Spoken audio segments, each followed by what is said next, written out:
All right. All right. Let's get this show on the road. We are playing Disco Elysium. Now, I have a bit of prior experience to playing this game. Like, I played it about a year ago and got to about day 3, but I kind of brushed off it because it was all because a friend got me into it. And we got into big political discussions about why me picking certain dialogue options was not true to the character I wanted to play. And I'm like, but the most entertaining option is the best. But in this game, this time, we're going to do it how I want to. And hopefully, I can make it through this. All right. Let's go with... I want good physique and motorics. And intellect and psyche a little bit low. That would be good.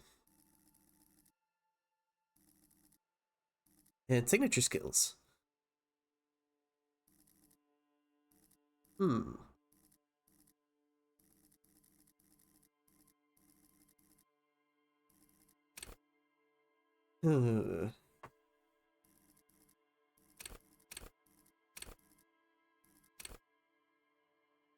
I want to go with... excuse me.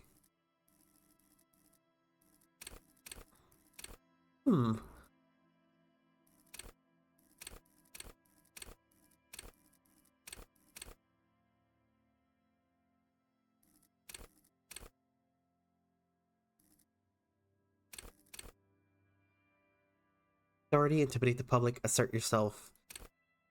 Let the body take control, threaten people. Okay.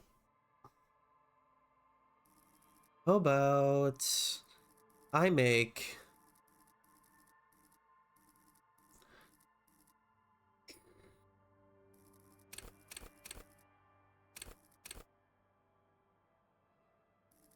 I'm gonna set signature for Shivers.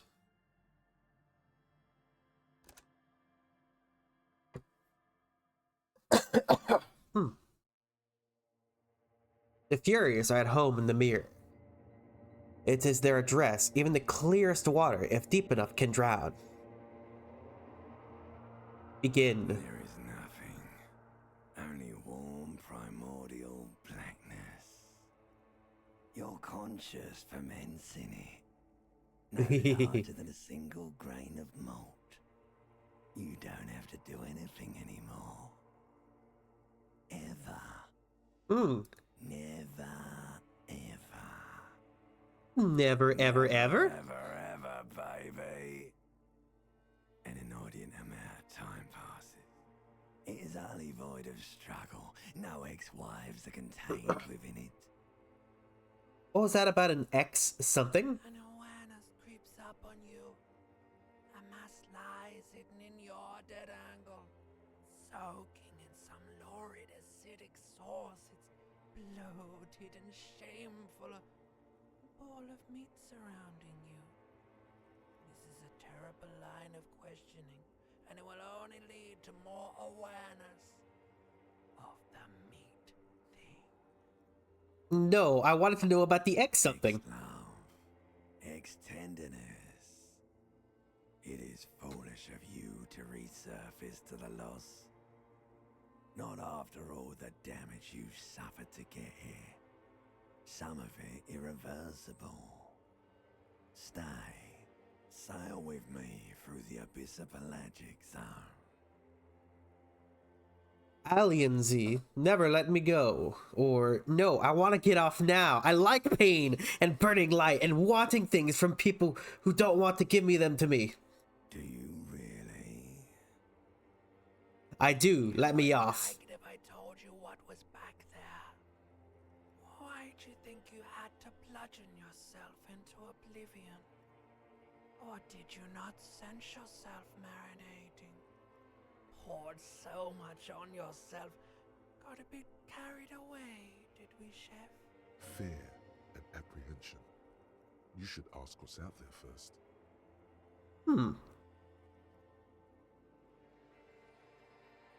I don't care. I'm an idiot. A brave idiot. Somewhere in the sore, bloated man meet around you. A sensation. Like a fly to the ointment, your conscience sticks to it. The limbed and headed machine of pain and undignified suffering is firing up again. It wants to walk the desert, hurting, longing, dancing to disco music.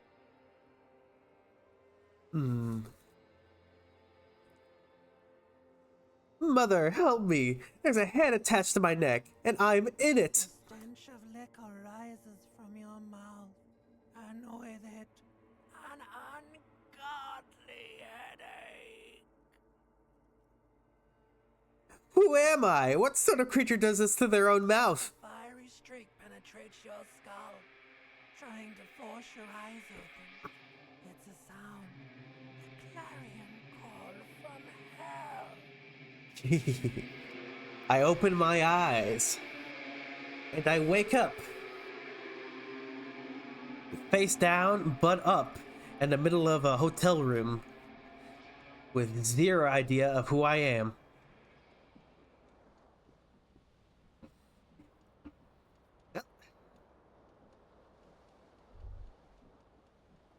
I forget. Do I have... Okay. Gonna pick up my pants.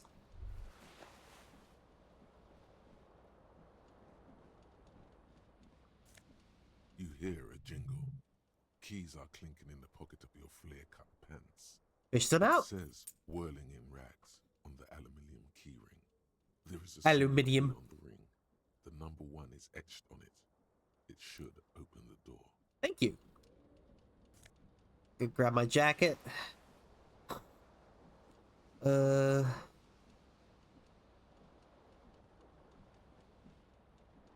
My head. Magnet-sized bottle of Commoner Red is empty. Alright. Bathtub. Words fail to describe how rank it smells in here. They should have sent a poet. You see bottles in the bathtub. Wine, beer, and sweet liqueurs.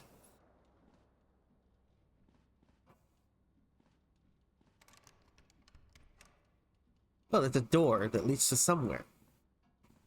A mirror hangs above a bent and broken sink. In a fierce discharge of masculine energy, someone has ripped half the faucet off. Hot water sprays from the base, and steam covers the mirror. You cannot see yourself, just the outline of a man. Suddenly, you realize you have no memory of the face that awaits you there, underneath the soft vapor. Well, I'm gonna wipe the mirror. As you slowly reach your hand towards the surface of the mirror. Abort. You clearly have not thought this through. You won't like what you see there, and you will never unbecome it. I don't care. Behold, Ah! I'm hideous! you have no idea who this thing is, do you? Let's see. Of course I do. It is some kind of superstar. I think I'm a superstar. You're also dead. There's clearly rigor mortis on your face. Oh wait, is that an expression? Are you trying to make an expression with that face? Why? I think it might be because I'm a superstar. It's horrible. You're scaring yourself. No, this is what superstars do. Can you? It's like it's not even voluntary anymore. You have worn that grin into your face, and now it won't come off. What does it even mean? What is the emotion you're trying to convey? I think it's supposed to look suggestive. I'm afraid it's meant for the ladies. Promise yourself you are not going to try it on any of the ladies. I promise. Happens. I promise.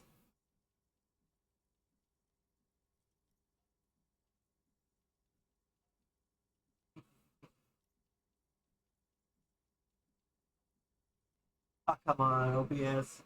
Don't get clocked onto it. I want to. Funny. Yeah. How does that look? Yeah, that's great.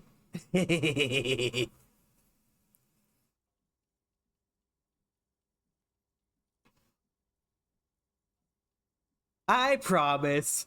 You Wink. liar. You can't even tell the truth to yourself. Go ahead. Try something. Let's see. Dig into your mind to locate the source of the expression. Like the rest of you, it comes from a bad place somewhere in the past. That's all you know for now. Okay, let's try electrochemistry. Actually, no. I kind of like this expression. No. No, no, no. We like this expression. Ugh. So I got my jacket. I got my keys. Okay.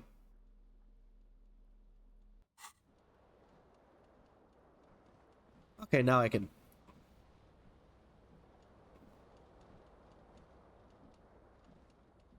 This fan has two chain pull switches. One ends in a tiny fan, the other in a light bulb. A truly horrific necktie has somehow attached itself to one of the blades. Well, I'm gonna go grab my tie. You swoop up and catch the tie. Snap. It's released from the blade. Heck yeah. What you have in your hand is a truly hideous necktie with 4 or 5 different patterns. The knot reminds you of a noose. Hmm. Cool. Am I wearing it right now? Am I wearing my tie? Yes, I am.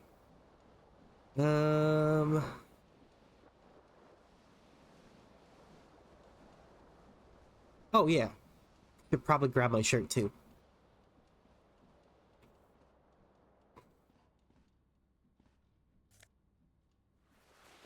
Got my shirt on.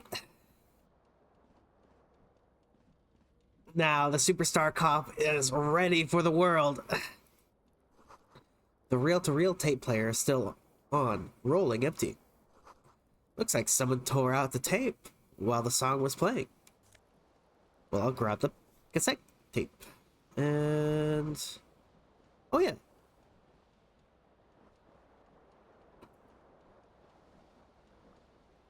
The window stands broken in its frame. Cold wind blows in. Well, let's assess the damage. What do you mean, assess the damage? How would you do that? What are you even trying to do? I don't know. The morning light hurts your eyes. It's hazy, but you see the ocean and some war-torn buildings. Ooh. Alright. Looks like I'm ready. Get everything going. Time to get out. Yeah. Ooh. There's something on the table. Your link key. Negative 44 centigrade snowstorm. Do do do do do do do do do do do do do do do do. The calendar says it's March. The year is 51. Hello, officer. Hi. The young woman raises a cigarette to her lips. Her eyes are brown and her face is speckled with birthmarks. She can't be more than 28. Officer? Am I military personnel? No. Wait, I know. I'm a businessman. Chief Executive Officer. Shakes her head slowly. Okay. Chief Technical Officer. No. You're a police officer, sir. You're shitting me. Unless you've been shitting us all this time. All this We're time? here for 3 days. On official police business, no less.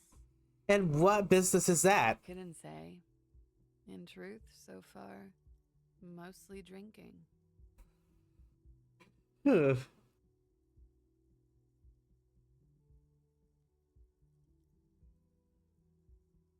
Let's see. Well,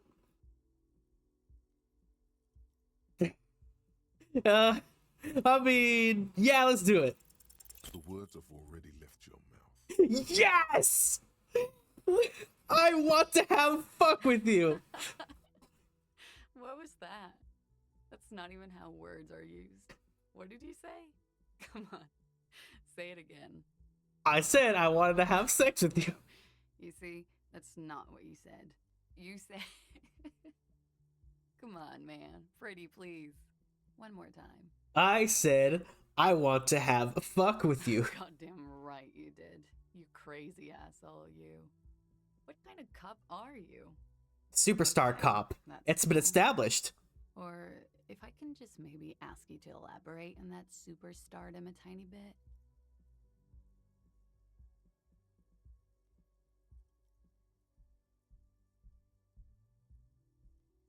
I sincerely think I'm a superstar. It's a theory I'm I've developing. certainly been entertained.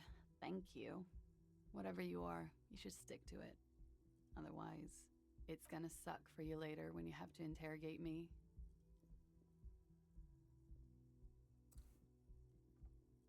Okay. For the record, no, I didn't do it.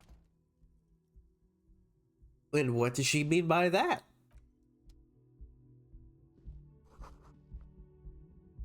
Still smoking.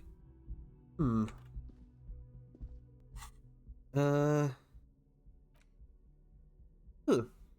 Okay.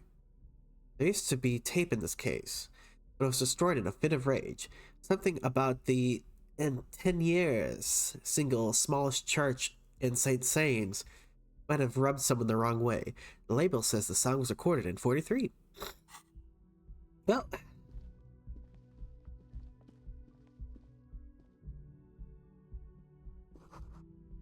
it's a weekend edition of the satirical newspaper from Le Monde.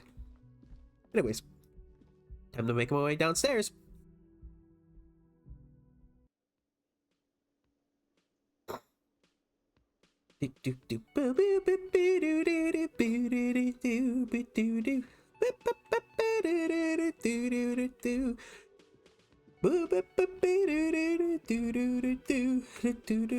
Okay, I want to see.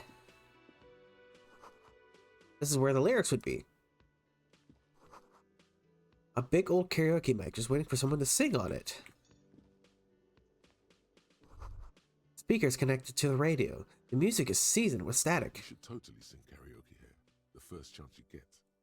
Your emotions need to be expressed. People need to know your vast, oceanic soul. My soul is immense. And it needs to be heard. It does. PA system by Heck other yeah. people, Yes. whether they like it or not. Yes. Ram it up their ears, says your adrenaline gland. Violently express yourself. This goes well with my theory I'm developing.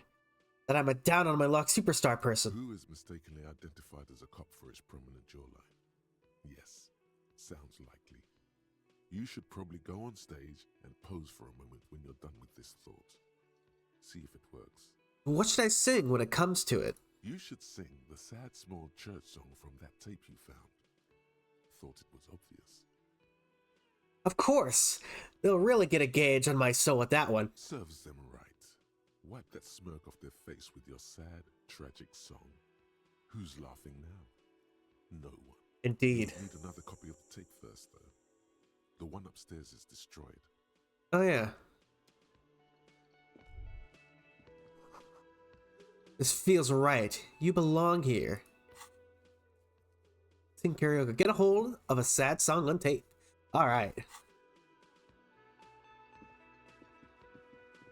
A man in his late 20s stands behind the counter, inspecting a stuffed seabird. As you approach, he gives you a sideways glance, then looks down again. A competent work of taxidermy. The white and brown seabird lies among piles of coasters and drying mugs. One of its wings broken. The man is trying to mend it. Damn. Looks like the bird was ripped off the shield that was used to mount it, most likely on a wall. Shame about A that. small engraved steel tag says, "The Great Skua." Stair Koari's Skua. That's the great school, all right? Look, your buddy is over there. Why don't you go and talk to him, okay?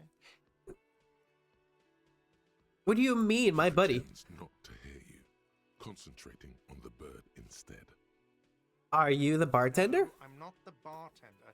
I'm the cafeteria manager. He's very animated all of a sudden. This seems like a touchy subject. Oh, hey, Edgy! I am definitely winning. I just woke up with a severe hangover and I don't know who the hell I am.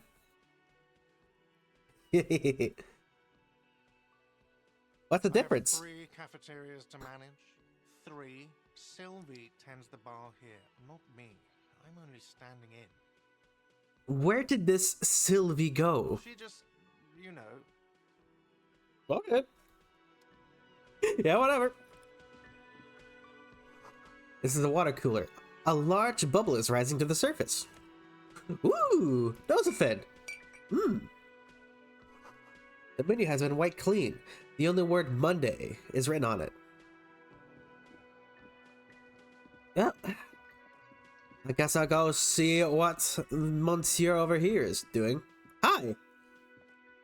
A bespectacled man in an orange bomber jacket is tapping his foot on the floor. Looks like he's waiting for someone. You. Me? Me? As you approach, he narrows his eyes and extends his hand in greeting. On the sleeve of his bomber jacket, as well as on its back, are the same enigmatic white rectangles as on your blazer. Shake his hand. I'm Kim Kitsuragi, Lieutenant, Precinct 57. You must be from the 41st. You realize he's waiting for your name. Conceptualization, medium 11. Invent a name for yourself. Let's try it. Raphael Ambrosius Cousteau. Raphael Ambrosius Cousteau.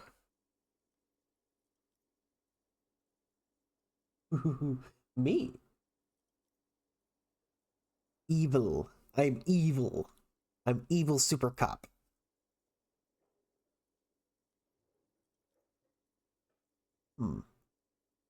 My name is Raphael Ambrosius Cousteau. Yes, well. It looks like we had a little scheduling error on Sunday. Saturday too, actually. Have you had time to talk to the manager here?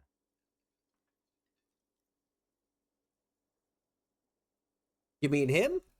Nod towards the cafeteria manager. Yeah, I just talked to him. If you don't mind, we should talk to him again. Ask him for a rundown of the area. Now that I'm here as well. I understand the scene is out back, right? Yes. It also wouldn't hurt to assure him the police are finally here. In full force, I mean. Have you mapped out the initial interviews? I haven't. Okay, we'll have time for that after we take a look at the coroner's case. Have you removed the dead body from the tree? Look, man, you know.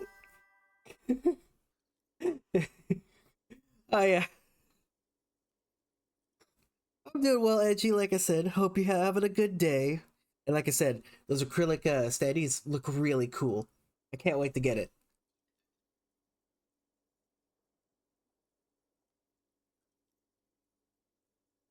Look, man, you know, yeah. Does that mean the body is no longer in the tree? Completely. Does that mean you took the body down from the tree? Dead body? Completely. Does that mean you took the body down from the tree? No. So, the body is still in the tree. This is the first time you detect a weariness in the lieutenant's voice. It is obvious he would have preferred for the body to no longer be in the tree. Where it has been hanging for 7 days straight. We should go there as soon as we are done talking to the owner.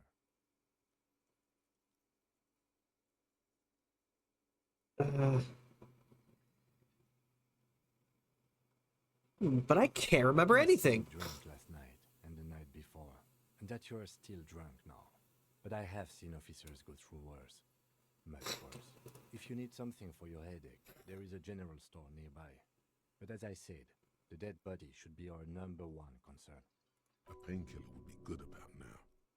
This thing is pulsating with discomfort. All right. The best cure for a headache is, of course, morphine. They won't have that. So cigarettes will have to do. All right. Yeah, cigarettes. I need cigarettes.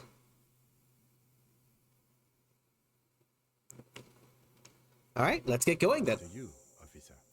All If you're right. about to embark on an investigation, shouldn't you have a badge? Wait, shouldn't I have a badge or something? Don't have a badge. It wasn't on me when I woke up. Identification card is a serious matter. My vehicle has a shortwave. You can use it to report your badge missing. I advise you to try to locate it as quickly as possible. But getting the body down should still take precedence. Lieutenant Kitsuragi is now in your party. You can talk to him whenever by interacting with him. Thank you, tutorial agent.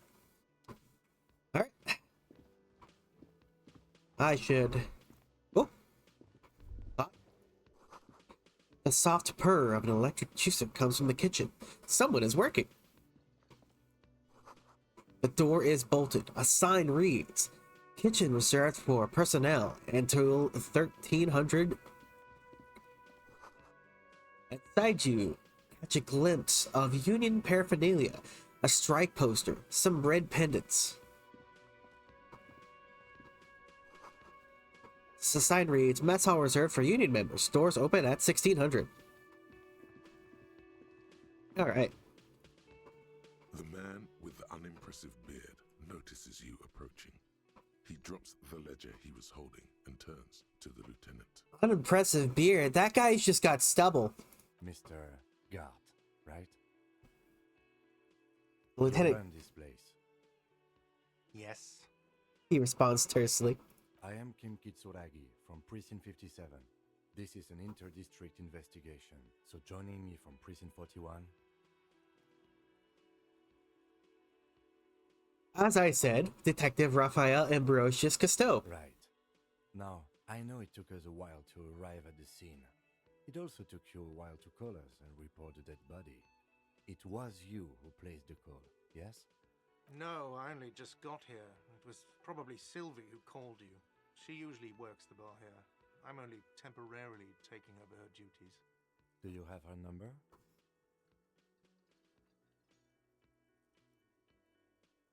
As a matter of fact, I do. Ooh. He looks behind the pile of coasters, finds a slip of paper, and hands it to the lieutenant. This sounds like something you can use to call this Sylvie later. Good thing, reaction speed. You said you just got here. From where? Are you a local? What, of Martinez? No, I live in Jamrock. I only sometimes come here to keep an eye on the place. This is just one of the many, many cafeterias I manage. But you still know your way around, yes? In case we need directions. Yes, I know where some things are, but as I said, I don't live here. I just used to work here. And I'm not going to start working here again, if that's what you think. I didn't imply that. Detective, Yes. I have everything. You? Oh, you mean, do I have questions? Yes, he means, do you have questions for me, like a police officer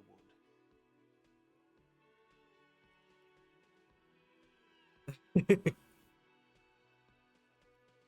Who killed I him? don't know who killed him. I'm not the police. That's your job. Did you kill him? Are you crazy? Of course I didn't kill him. Suddenly, Half it turns blind, out let's go! blood is being pushed to your muscles. You should hound him on this. Hound him hard. The prey drive says. Did you kill him, guard? No, I didn't. You can tell me, guard. You killed him, right? I didn't. I don't appreciate this. What is this? Why did you have to kill him? Do I have to answer him? Is this mandatory? The lieutenant stands motionless, his expression unreadable. Did he hurt you? Is that why? Did you get some kind of sick kick out of killing him? What are you, an idiot? I told you I haven't killed anyone. Anyone? Have you killed someone else then? He ignores you. Yeah, okay. Where exactly is the Behind body? this building, there's a courtyard. They hoisted him up on a tree there. How do we get there then? That's easy. See that door there? First you exit through that. Then to your right, you should see a big hole in the fence. A really big one. You can get to the courtyard through there.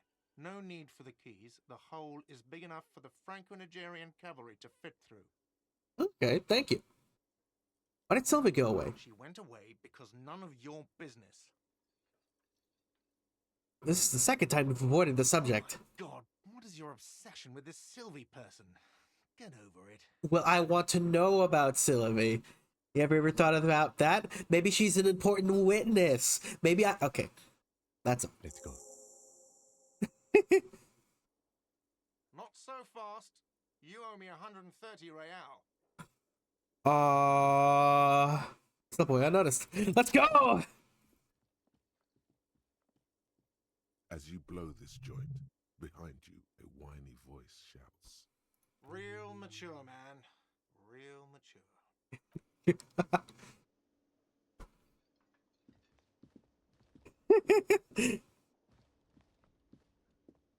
Yes?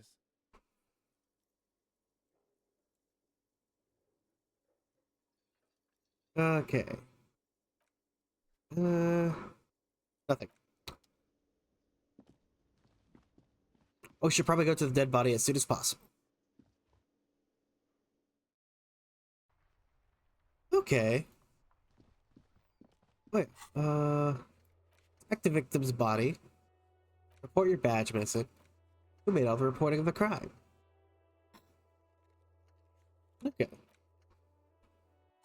Well, that seems good enough.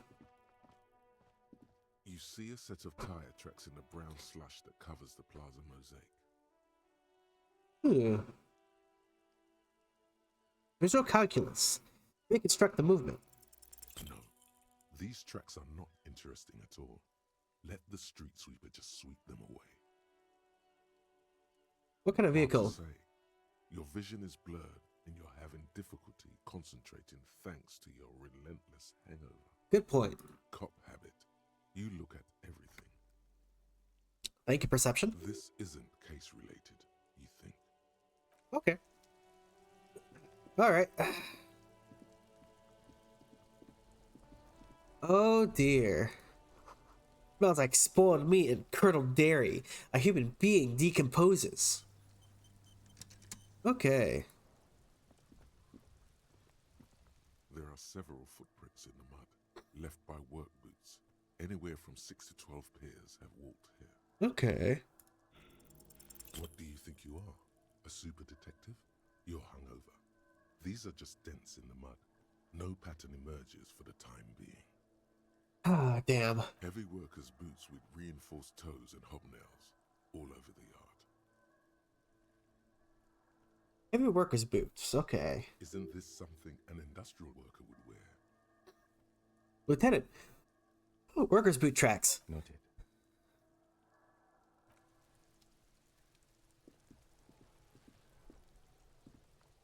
The corpse looks at you with bulging white eyes. The face around them does not look human. It's swollen and ready to burst. His lips are fish-like and his tongue like a ball gag in his mouth. Okay. You seem to be holding your breath. Look The down. cargo belt twists his neck at an unnatural angle. The body below appears stiff. It's letting out an ungodly rot. The smell seeps in, even through your clenched nostrils. God. What is that? Why is it so bad? Okay. It's okay to throw up, officer. No one is judging. He's about to blow! Cop's gonna blow, Kuno! Let go of your nose without throwing up. Okay, let's go, let's go! The Damn! smell is repulsive. It pushes in from your mouth, more instant and more familiar than anything you'd expected. More fever than odor. It fills your mind, flushing you from within. Let's let it out.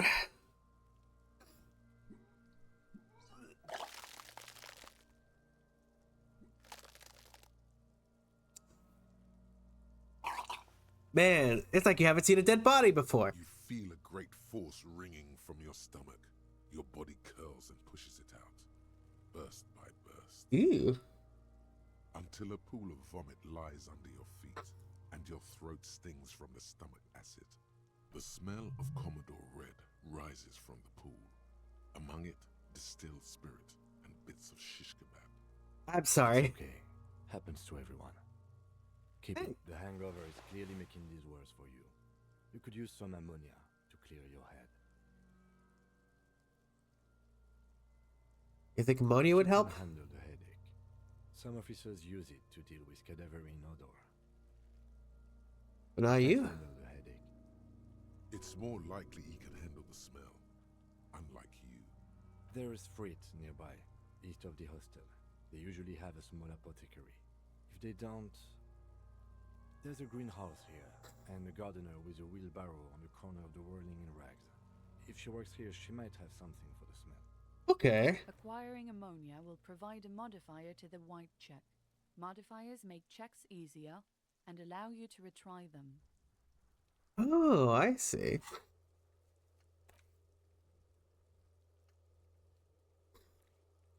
Okay. Ugh.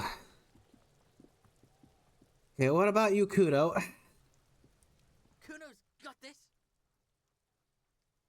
The boy throwing rocks at the dead body can't be older than 12. Oh yeah, nappa gumpy, Kuno. Hey kid, a word, police business. Right in the dick, Kuno. Get him right in the dick. Love it in the dick. Rude. The boy is sweating profusely. His eyes are like two black holes and his jaw is twitching as if trying to break free from the empire of his body. Hold on, what does this mean? The kid is obviously high. Stop getting high at my crime scene or stop using slurs on my crime scene. That's not how we do it. Can't talk, pig. Shit's coming up strong. Throwing rocks. Shit coming up strong. That sounds good. Joyous. You should hang out with this kid and see what that juicy shit is all about. Thank you, electrochemistry. Yeah, Kuno. Ride the lightning, Kuno. Kuno's riding at sea. The rake, Kuno. You should throw the rake at him, Kuno. The fuck does Kuno know what a rake is? Kuno's not a gardener. Kid, what should we do? Shouldn't do anything. I don't tempt such forces. What You will forces? see.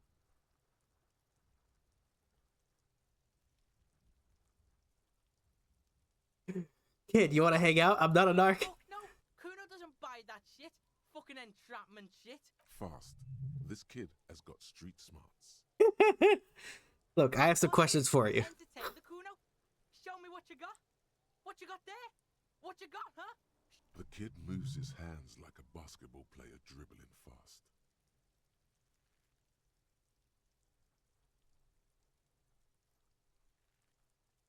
The body, what do you know about it? Shitload, pig. What's your question? Don't tell the pig shit, Kuno. This is where you quickly ask him questions. Real cop questions. Like a cop.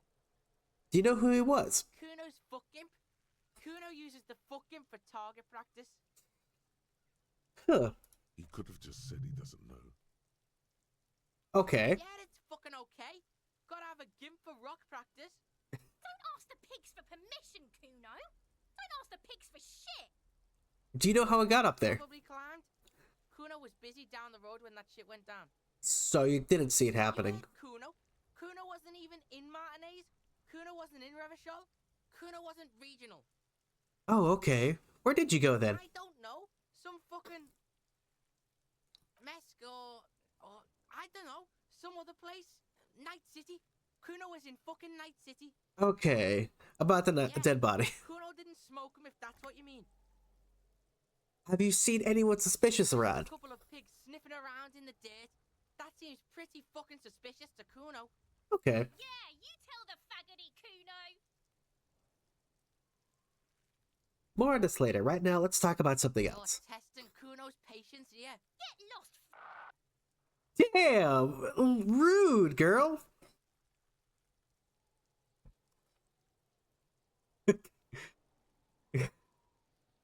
Okay, I'm off. Doesn't fucking care. Yeah, okay, kid.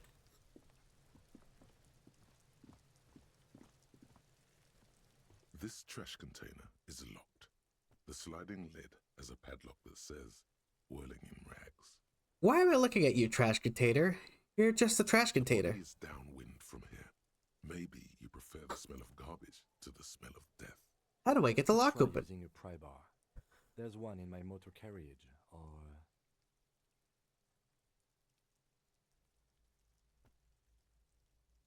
Or... Lieutenant? or we could ask for a key from the manager of the Whirling in Rags. He probably has one. Okay. Alright, trash container, blah blah blah. What about this? Oh hey, Lieutenant's handkerchief. Oh, thank you, Kim!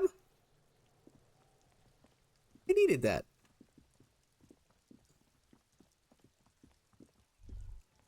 All around you, rain falls on the great city of Revachol. Rain drips from the eaves and floods the gutters, washing the filth away. The spring thaw must be here. The snow is melting. What am I doing? Looking up at the sky, cold water dripping from your hair. What do I see? Like great battleships, clouds colliding with one another. Rain falls down on the world. How does it feel? Your shirt sticks to your chest. The shoulders of your disco blazer grow heavy. The cold finds its way in under your skin. You shiver, and the city shivers with you. You're not dressed for this weather. You should get an overcoat or a patrol cloak. What is in the west? Sheets of rain over the water, a flight of stairs leading into the ocean. Wave after wave washing the coast of Martinaise, with its motorboats and gently swaying reeds. The ruins of a half-sunken sea fort crumble on an inlet beyond the Bay of Revachol. Ghosts rise into the sky. What are you? Ghosts? The skyscrapers of La Delta, the financial district. Faint golden light seeps from the office windows. What is down the shore? Urban coastline, rain dripping off Etonite-covered roofs. Cinder blocks left over from half-finished construction. A defunct research and development building, once seized by revolutionaries. An old wooden church stands on stilts above the water. And beyond that? Coal City, end of all lines. I'm gonna run my fingers through my dampened hair. Here is an oily mess flecked with ash from neighboring coal plants. Smokestacks rise somewhere in the distance. What's in the east? There's a freak on the corner. A plastic coat is folded into a small triangle under the counter by the window. Beyond that, the strike breakers have gathered. The great gates of the industrial harbor are locked. A chill runs down your back. You shudder like an animal trying to shake water from its hide. Yank your shoulders again. You shudder, looking down at your feet. Dirty rainwater runs veins into the plaza's snow. You realize you have no shoes on. Your feet are red with cold. From the corner of his eye, the lieutenant gives your feet a worried glance. Rain drips from his glasses. I should probably do something about this. The lieutenant nods, then looks east. What is there? Behind the gates, heaps of supply crates, red and blue metal shipping containers, slick with rain. The Greater Revachol Industrial Harbor is an artificial mountain range. Immense wealth resides within, and immeasurable poverty in its shadow. And beyond that? Elysium, King Dries passenger harbor. Cruise ships flanked by dockhorns. Cranes watching over the mouth of the river distributary. What is across the distributary? Kuron, the lower middle class. Distributary after distributary cuts the city blocks in half. 7-story buildings trail off into the rain. What is beyond the Kuron? A silvery curtain of rain over the houses. The class divide. What is north? Apartments. Tower blocks crowd one another. 4.46mm bullets still lodged in their war-torn stone walls. Hallways collapse from the mortar hits of a war that was lost long ago. Clotheslines go to waste in the rain. Radios play. Excuse me. Allergies. And closer to here? A yard. Rain falls onto the roof of a woodshed. Coal leaks into a puddle beneath a dead man's feet. He swings from a tree, bloated. Droplets of rain slip from his cold cheeks. What is in the south? A traffic jam. Rain thrumming on the roofs of motor vehicles. Inside, drivers watch water streaming down their windshields. The statue of a king shudders. He too is cold. The canal bridge has been raised. What's on the other side? The road ascends. A raised motorway loops above the ghetto. Beneath its concrete columns, a sea of rooftops, woodwork, and tar stretches northward. 4-story buildings as far as the rain can fall.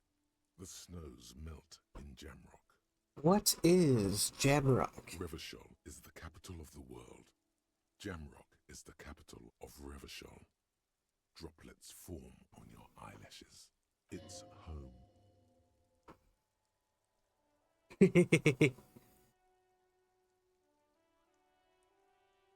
Why am I not there? To be in Martinez, where no one goes, at the runoff point of a long-forgotten canal, in the whitest part of town, in the shadow of the day the revolution fell.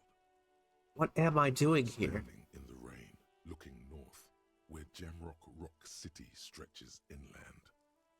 Shudder, look farther. Swept distance above the rooftops of Jamrock, a repurposed silk mill stands perched above the motorway exit. Precinct 41 hunches in the rain. It's the only home you have now, but you can't go back. Not like this. Your vision blurs. You wipe your face with your hand. The rain stings your eyes, making you look up and blink. What's above? Coalition aerostatics hang like apparitions under the cloud cover. Way up there, where rain forms, rotors flutter silently. Your sight clears. And what's below? Collapsed storm drains, old sewage systems flooded with rainwater. Hidden weapon caches from the revolution, doors leading down to Le Royaume. The catacombs to which, for 3 centuries, they delivered the blue-blooded dead. Motherfucker. This rain will not let up anytime soon. You should get a raincoat. There's a freight to the east. They sell them there. Alright.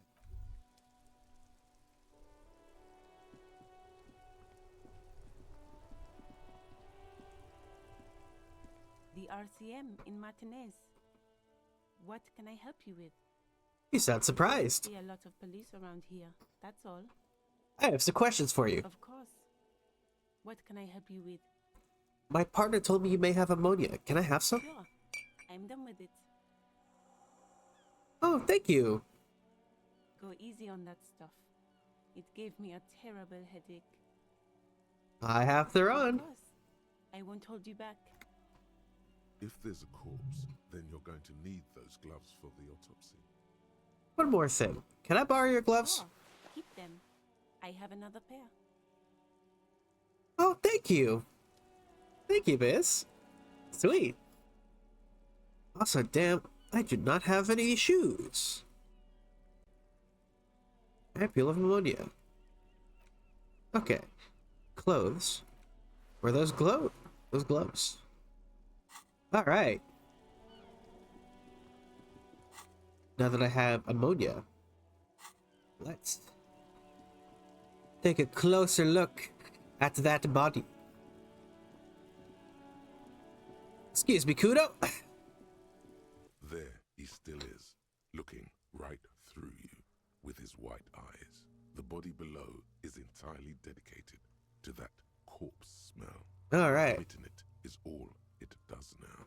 Alright, let's try this again. Let go of your nose without throwing up. The ammonia only makes it worse. The combination forces tears out of your ducts. You manage to keep it in once. The second time, not so much. When the vomiting is done, your cheeks are wet with tears. Shit.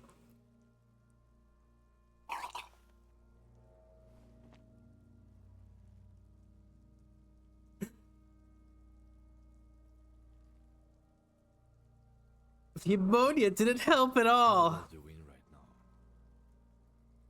Oh, thank you, I've seen Kim. strong men turn themselves inside out for hours. You are facing tough odds here. Alcohol withdrawal makes it considerably harder.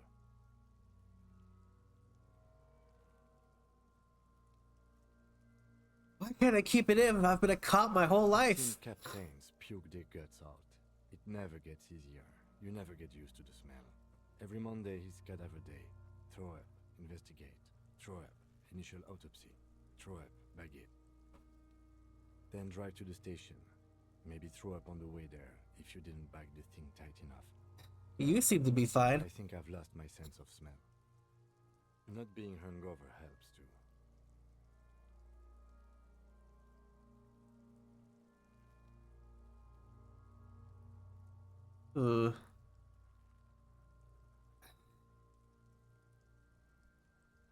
This is bullshit. I don't want to do this anymore. I don't want to be a cop. Okay, you've said it. You needed to say it. And now that you have, you need to get your shit together.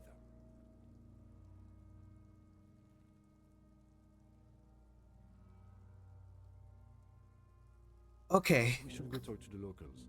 Find something else to do while the wind changes. It's pretty bad right now. Okay. You've gained a thought. When this dialogue is over, go to your thought cabinet and internalize it for special bonuses and effects. Okay. Give it half an hour. Get yourself together. Then come back and have another go. All right. Thank you, Kim. Okay. Volumetric shit compressor. Temporary research. Bonus none. Your shit is a part, and it's rather unbecoming of a cop and a human being. It's supposed to be the opposite of that. Together, compressed in a small area to achieve a solid level of shit compression. Squeeze your butt cheeks together for 30 minutes. Do something similar with the two hemispheres of your brain. Talk to people. Maybe that will help. Internalize. Okay. We will put a pin in it, and we'll come back to that later. We're just trying to grow herbs at the greenhouse. The kid's ladder is rickety, but still climbable.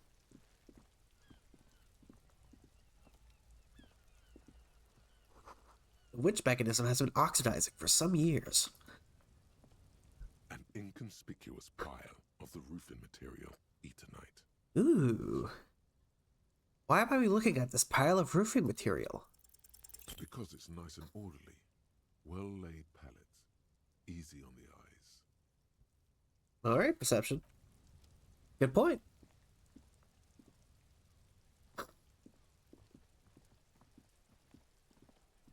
Okay.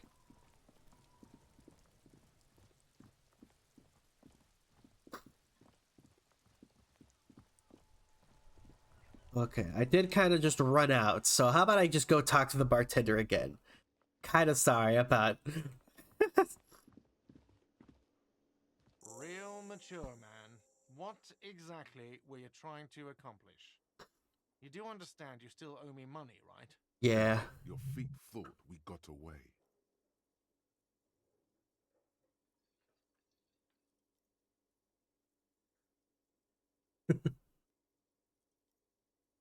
I'm sorry. I know it was irresponsible for me to run. You have to understand, I was desperate. You know what? The stupid drinks you've had are on the house. You know why? Because I know you can't pay for them. Not because you ran away. Now, I still have to charge you for 3 nights and the broken window. That's 100 square. So we're cool? Not entirely cool. You still owe me 100 real. If you don't have it by tonight, I can't let you back up there. Now, what the hell did you want? I assume you wanted something to come back here. So about that money I owe. Yes. Have you got it? How much do I owe you again? For the room and broken window? 100 real. Okay. Like what? I was rarely enjoying talking about the money you owe me. Is that trash container out back yours? Mine? No, it belongs to the... Thank you for clearing the debt. Why do you keep the container locked? Why? To keep the hobos and drunks out. That's why. And the neighbors too. They put their trash there and they don't pay for the garbage company. I thought as much. And are you the only party with access to the trash container? Well, yes. Us and the garbage disposal company. It seems a little callous, doesn't it? Something stirs in you. Wonder what this feeling Probe is. and find out. Doesn't it seem callous to you, guarding even your leftovers from the poor? Callous? What are you, Kras Mazov? Almost all establishments in Revachol keep their trash locked. The whirling in rags is not special in that regard. Krasmazov. What do you need them for? It concerns the case. Please cooperate. Just bring them back once you're done, please.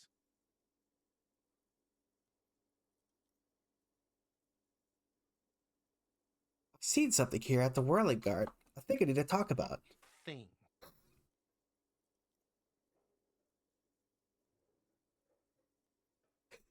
Guard, I saw a sign that said I couldn't go into the kitchen. Why can't I go into the kitchen? What are you, a cook now? That's none of your business. Maybe I am a cook. You're not. You're a menace. Fine, okay. The kitchen is closed until 1 p.m. because the real cook is working. You can snoop around after that, if you must. I saw a sign that said the mess hall is reserved for the Union. Yes, not the whole damn Union, thank God. Just the nastiest and loudest faction. They come here in the evenings. Dumb, unruly types. Think they're big shit. But they're good customers. They place big orders and always pay on time.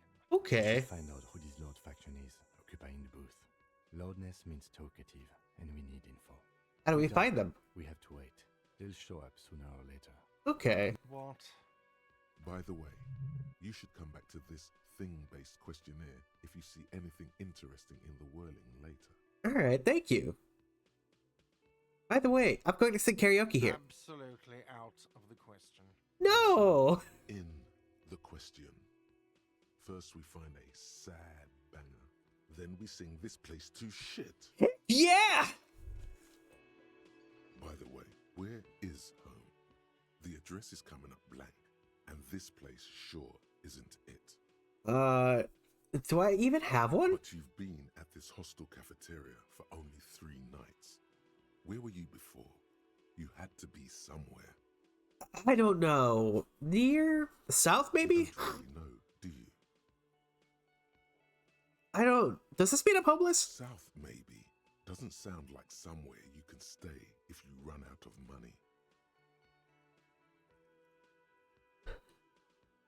Could I trace the way back somehow to the exact number on a You building? can try. Run some addresses in your head when you get the time. Maybe a street or an apartment will appear. Okay. Let's lonesome long way home. Let's internalize that. All right. Let's do some investigation. What about this lady? Hello, sweetie. Aw. Wait, who's Sweetie? Does that mean you like me? Are you coming on to me? Are you trying to have sex with me? Handsome man officer with your mustache and your chiseled jaw and that silly dimple on your chin. Ooh. But dear, you're not for me. Aw. I'm too old and too married besides. You must forgive me. I'm getting so scatterbrained. I completely forgot to introduce myself. I'm Lena. My husband Morel and I are staying with our friend Gary just down the street, but I come here for tea when they're away. Okay. This Lena is wacky enough for the motley crew. Hire her on the spot.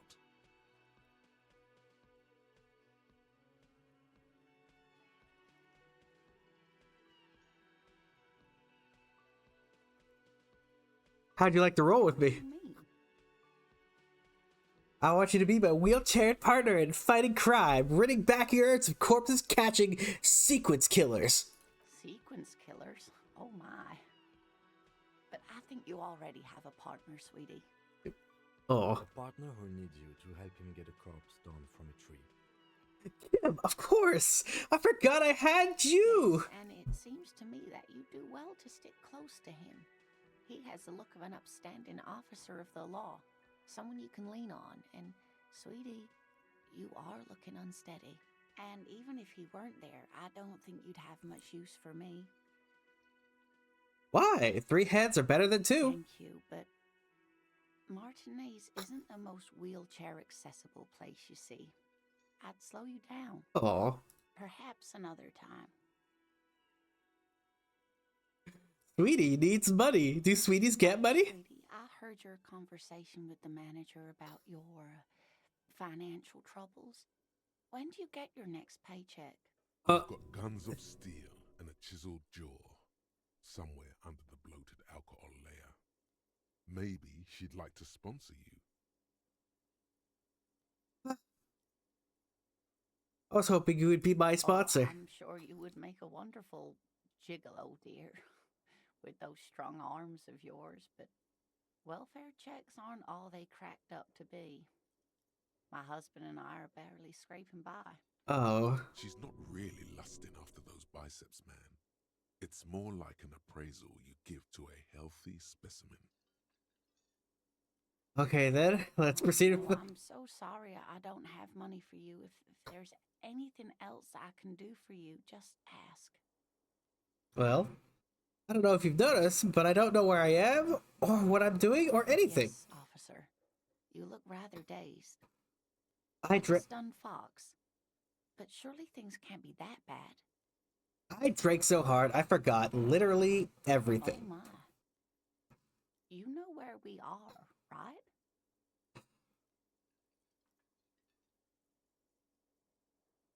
The Whirling in Rags cafeteria? It was on my keys. Right. And where is the Whirling in Rags cafeteria itself located? In Revershaw. Yes, indeed. We are in the fine city of Revershaw. Honestly, I don't know diddly squat about Revershaw. What kind of place is this? I even begin to tell you. Revershaw is the most beautiful city in the world. We're fortunate to be here, you and I. Ooh. I haven't seen very many other cities personally, but everyone says so. Revershaw is a rare jewel. This city used to rule the world, though it has seen better days. Speaking of history, you know what year it is. It is the spring of 51. That's right, dear. How splendid. Here, take this pen. Knowledge should always be rewarded. Oh, I got a pen? Her relief is palpable. She was getting pretty worried about you there, but now she relaxes her shoulders. All right. Outside, the melting snow seeps into the cracks in the walls and the cobblestone streets, all the way down into the sewers. Above ground, the first Maybells blossom. You can feel it, a great cold. Then the shiver passes. Ooh, chills. I can tell that this is taxing for you, so I'll just ask one more question. What regime are we living under? What mode of government?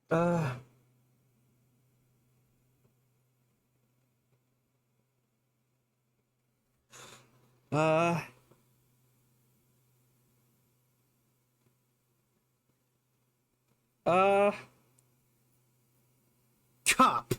We're living under the cop regime. We are not. Oh, You can say that about almost any other nation, but not Revershaw. Try it one more time, officer. What mode of government?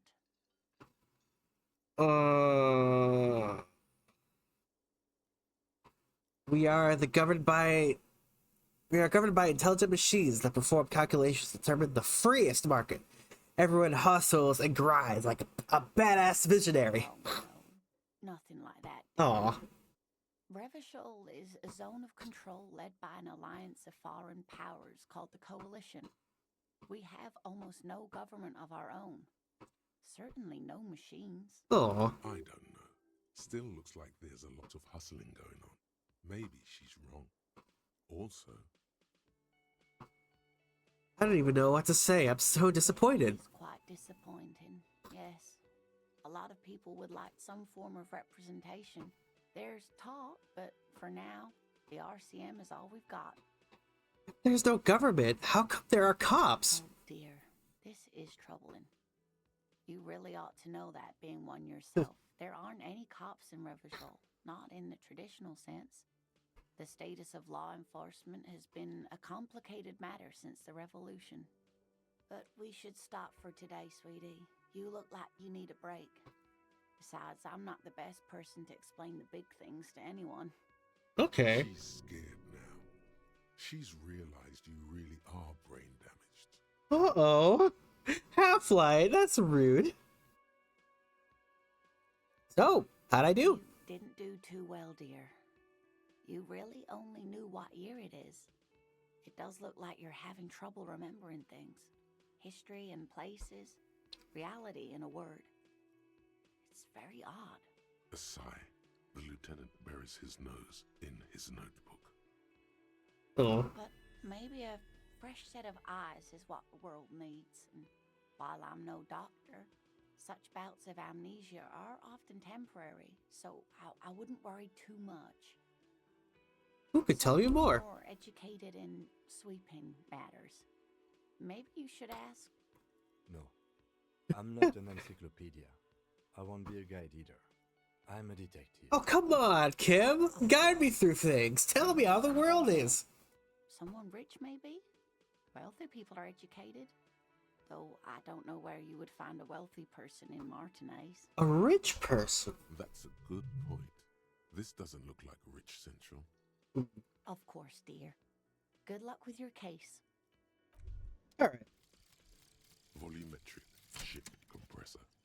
Let's go! Bizarre scientific news from Revachol West today, where a police officer's shit has been observed at a pressure of around 495 gigadecimals. These metallic hydrogen levels of shit togetherness were thought to exist only at the center of collapsing stars, not law officials. It remains to be seen how long the shit singularity lasts. Okay.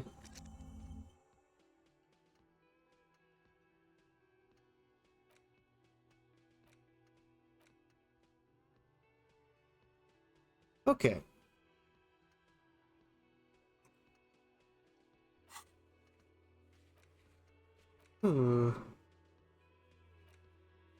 Okay. Okay.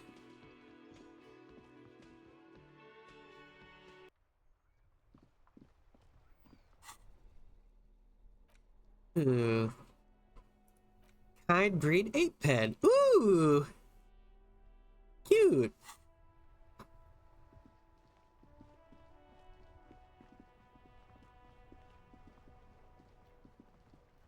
Well, let's go report my stolen badge. Before you stands a motor carriage. The bodywork is covered in blue and white livery, bearing the number. Vapor emanates from the large engine on the back of the vehicle. This must be the infernal machine that tore you from oblivion. Okay. In the cabin, you are welcomed by a set of steering levers, a radio microphone on a hook, a pull-out toolbox under the seat, and the soft glow of the fuel preheater gauge. A scent of leatherwork and heavy fuel oils washes over you. Pull out the pull-out toolbox. A metallic drawer slides out from under. Take what you need, officer. It's going to be a long case. I'm not protective of my tools, like some men are. He's clearly a little protective of his tools. But what can you do? Work is work.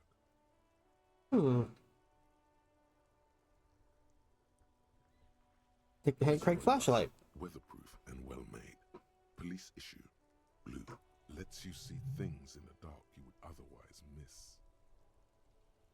Take the rubber handled chain cutters. Handles are long and sleek. Snap, snap, go the cutters in your hand. Heck yeah. You can do good work with these. Cut chains, locks, and ropes, especially belts. Ooh. Like the red tip pry bar. The pry bar feels nice and cold in your hand. Heavier than you'd think. Cold and heavy, like truth. You feel like you're reunited with truth once more. Heck yeah. Useful for opening all sorts of doors and lids.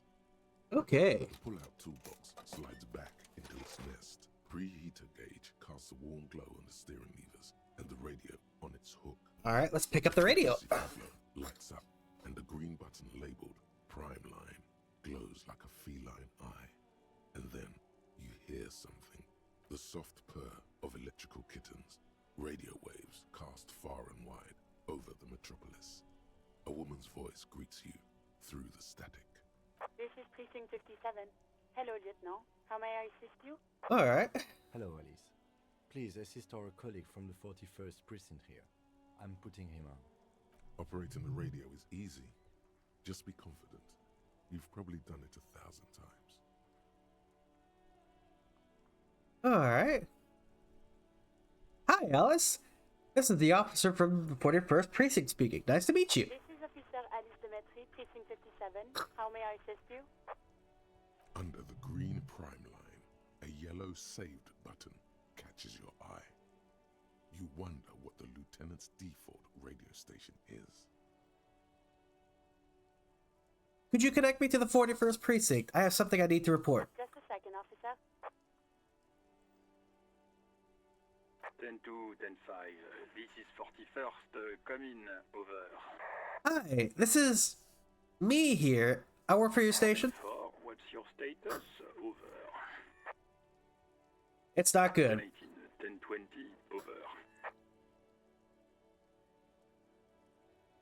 over. Please just talk human to me. These numbers mean nothing to me. Take your message, sir. Over. I need to report my badge missing. 9, repeat message. Over. My badge. I can't find it anywhere, basically. It's gone. 4, message received. This is a very serious situation. I need to 1022 the captain. Over. 1022, the captain. This sounds bad. Bad. Bad and scary. This is bad. Like being called to the headmaster's office in school. Whoa. Is it him? What does he want? Says he lost his badge and needs to report it. He what? He lost his badge? Hey, who is this? This is Communication Officer Jules Pidieux, sir. Over. No, the other one. I'm your partner. Over. What is he saying? He's asking who you are. I'm his goddamn partner. It's your partner, Satellite Officer Wittmar, sir. Over. Did he lose his memory along with his fucking badge? Ooh, yeah. Yeah, we kind of did. Who lost his badge? Uh-oh. Oh, there's something specially about the French accent's pronunciation of over.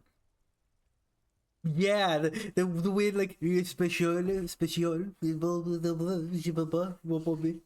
don't know. French is funny. Also, hi guys, how you doing tonight? Dick fucking Mullen. Who do you think? My name is Dick Mullen. Dick Mullen from the bestseller Dick Mullen and the Lost Identity. Dick Mullen is not your name. Aw. It's the name of a fictional detective who would not lose his badge. Shit. Defend yourself. Immediately. They're laughing at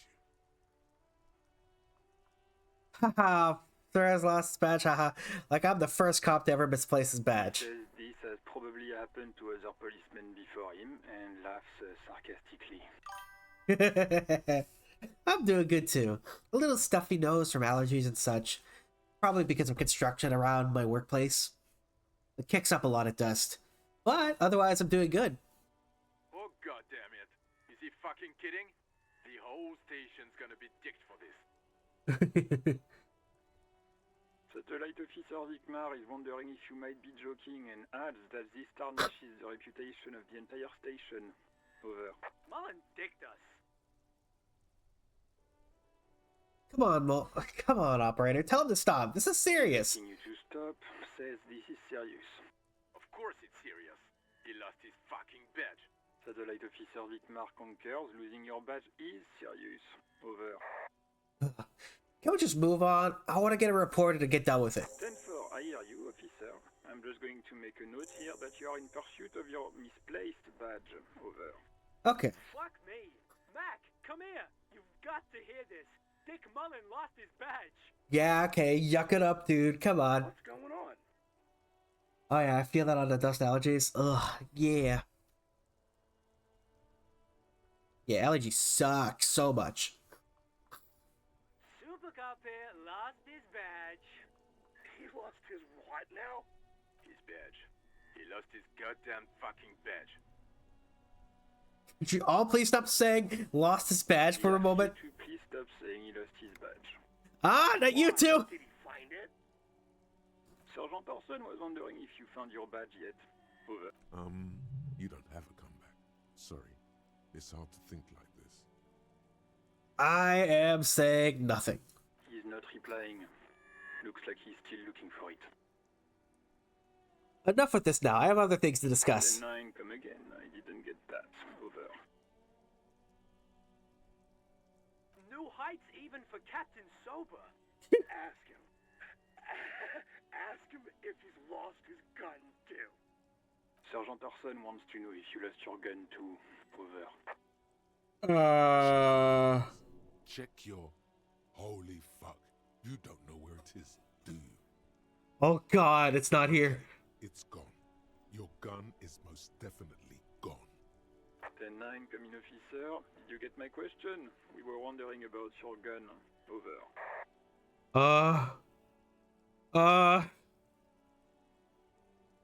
Well, if I don't say anything, they're gonna think I lost it. I'm gonna convince them that I didn't lose my gun. Okay, let's go, let's go. No! Everything gets scrambled in your brain. No, of course I didn't lose my fun. God, fuck it. I didn't lose my gun. Says he didn't lose his gun. Or his fun, whatever that means. Ask him to describe it. His gun. Not his fun. Just the gun will do. Satellite Officer McLean requests a description of your weapon. Over. Shit. What do you need a gun for? Look at the pythons on your arms. You are a gun. The biggest one in the world. Tim, what are you packing? It's a single-shot kill A9. An armistice, to be precise. It's a single-shot armistice cage A9. Over. Says it's a kill 9mm armistice. Armistice? What, is he a fucking... Clearly he doesn't have his Villiers anymore. Dear God, he lost his gun? Oh my, I can't. This isn't really a laughing matter. Mac can face a giant of Coco Nur by himself. But Disco hit made him piss his pants. Fuck. Oh, I can't. Fuck. He lost his... Ask him if he still got his wiener. I'm not going to. Ask him. Sergeant Orson here is wondering if you are still in possession of your genitalia. Over. Oh. Time to say fuck and ass and so on. That'll make this all right. I left it in his mama's after I fucked her in the ass all night. Tell him that. Negative. Not going to say that. Over. What's he saying? Share with the class. He said he sodomized your mother. The prick ate Mama's vanilla waffles at the captain's birthday party. Some nerve he's got. Sure her vanilla waffles were the only thing he ate? Shut up, Johnny. This is my mom we're talking about. Tell him to apologize right now. Sergeant Orson requests that you apologize for the claims that you made about his mother. Over.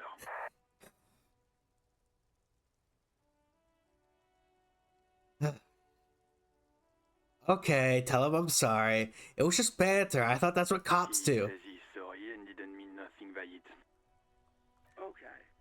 Tell him to find his goddamn badge and gun.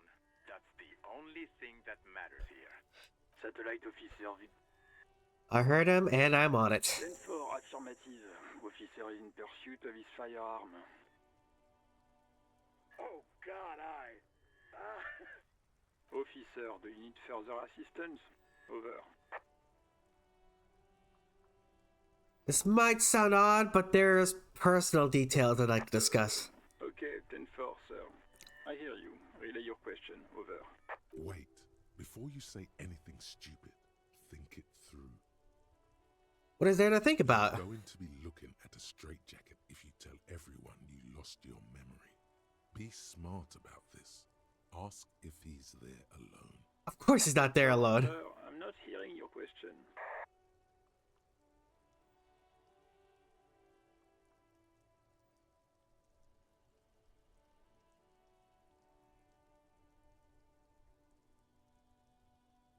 Please refer to me with my full name in the future. 9 repeat message. I didn't get that, sir.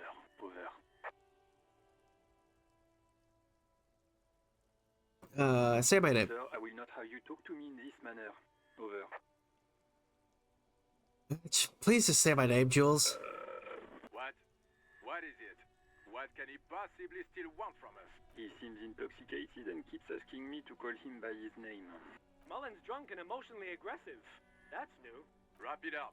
Don't indulge in his drunken antics. Yeah, let's wrap this up. Understood, sir. Over. Also, I'm in dire need of a financial assistance. Oh, I hear you.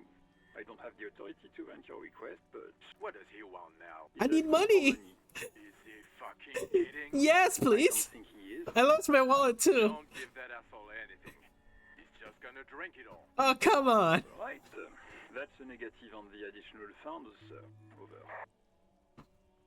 All right, I heard you. No funds. Anything else, sir? Over.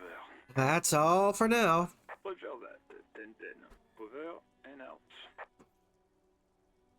out. Pick up the radio again. 57, how may I assist you? And let's call the Sylvie lady. Of course. What is her number, officer? Kim, didn't Guy give you Sylvie's number? Yes, hold on. Her number is 005 1944 298. All right. Proceed. Hold on, officer. Okay. Start slapping a marching rhythm on your thighs. Give it a minute. She might be busy at the moment. Takes a bit to get to the phone.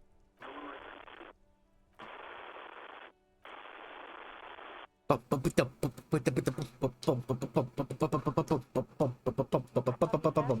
have Sylvie Malaika on the line for you. Hey, sweet. Yes, hello?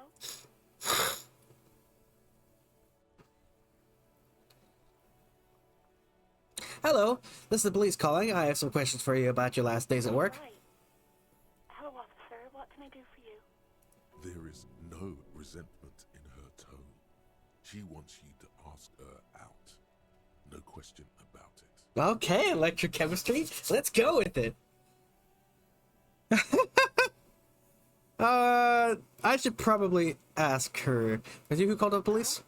Not me. Do you know who made the call? No, sorry. I don't. Not a lot of people have phones around here. Copper thieves take the wires. Copper thieves. Ugh. People don't have the money to have the cables put in again. They use the Union's phone, or the one on the coast. Okay. It was someone else. We'll find them sooner or later, officer. Okay. It might take a while. Alright, next question. Yeah, go on. You quit your job at the Whirling. Why? You mean, why did I leave the bar? Honestly, I'm not really comfortable discussing it with you, sir. Oh, wait. Why aren't you comfortable discussing it with me? Let's just say I left because I needed to get away from someone. Get away from who? You know who? Alright, I'll push on this. Are you ever coming back to work? Maybe, I don't know. I just know I have to take some time off right now. Okay. Have you seen my badge? Yes, I know who you are. You're a police officer. The law. My badge is missing. Have you seen it anywhere? Oh, no, I haven't, sorry. Oh, it's alright. Policemen have uniforms too, by the way. Where's yours? Kim doesn't have a uniform, and he seems real to me. He's in plain clothes, voluntarily. It's different from not knowing where your uniform is. Have you seen my gun? No, not this again. Everyone saw your cool gun, detective. He sounds beyond exacerbated. I showed you my gun. Where did it happen? Trying to impress some people with it. Everyone was eating and... Sounds like it's going to be bad. Do you really want to know? And what? What did I do? You were waving it around in everyone's face, begging them to describe it. You said it calms you, and then you started making suicide jokes. It got pretty graphic. Oh. Oh. Oh. I see. People tried to back away from you, or even slip out of the door. But you screamed, "I am the goddamned law, and you have to listen to me. You are all suspects, in a murder investigation. I should have killed myself. No, please, no more suicide threats. Thank God you don't have that stupid gun anymore. Yes, but what happened to my gun? Idea. All I know is next you were waving around money instead, saying things like big bucks cannot lie and guns can't buy money, but money can always buy guns. Okay, so I sold my gun. Almost looked like you pawned it, but believe me, I did not ask. Oh. Hey, you want to grab a cup of coffee with me sometime? Oh! Despair creeps into you, getting fat on your weakness. Whatever noble intentions you once had as a police officer, it's eating them all up now. You're still coming up with sentences. That's a step up from total annihilation, right? Oh! She hung up on me, guys! Oh no! She hung up on me! Oh no! I don't dispute that you have been charged with protecting the people of a particularly challenging district, but poverty does not make one a loser. Poverty is just poverty. Nothing you can say would make you feel any better now. Oh no. Gives up the detective genre for social realism. Another police officer resigned from the RCM following a nervous breakdown. He now lives under a bridge, drinking and occasionally throwing excrement at passers-by, shouting, "I never loved that woman." Oh. To comment, former colleagues objected to the theory that his psychological disintegration was precipitated by his wife leaving him.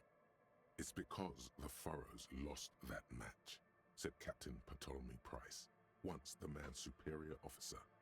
"It's because he couldn't get a big gun from acquisitions, and anyway, police work really burns you out after a while," Satellite Officer Jean-Vic Mayer, the deranged former cop's partner, commented. Sergeant Matt Torson, another former colleague, did not propose any theories, merely saying, "Whatever happened to him wasn't about birds. He got fucked, that's all." Well, shit. Let's load that game. Back to that autosave at there. Oh dear. How far back was this? Oh. Oh, this was farther back than I thought. The corpse looks at you with bulging white eyes. Okay. You seem to be holding a cargo belt. Okay, let's try this. As you breathe Oh in, my god! the odor comes over you. It's a spell of the mind telling you to run, and your stomach to wring itself empty. With your hands at your sides and your eyes squinting, you stand in it. Well, I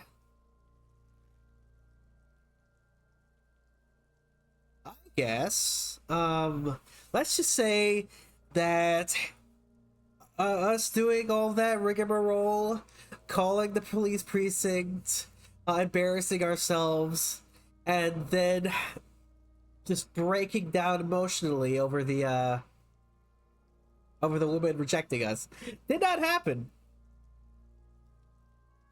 What actually happened is that we had a crazy daydream. And as we got out of that stupor, we manned up and looked at the body. Step closer. The man before you is naked, but for a pair of underpants and enamel boots. His skin is greenish, marbled with decaying veins and blotched by lividity.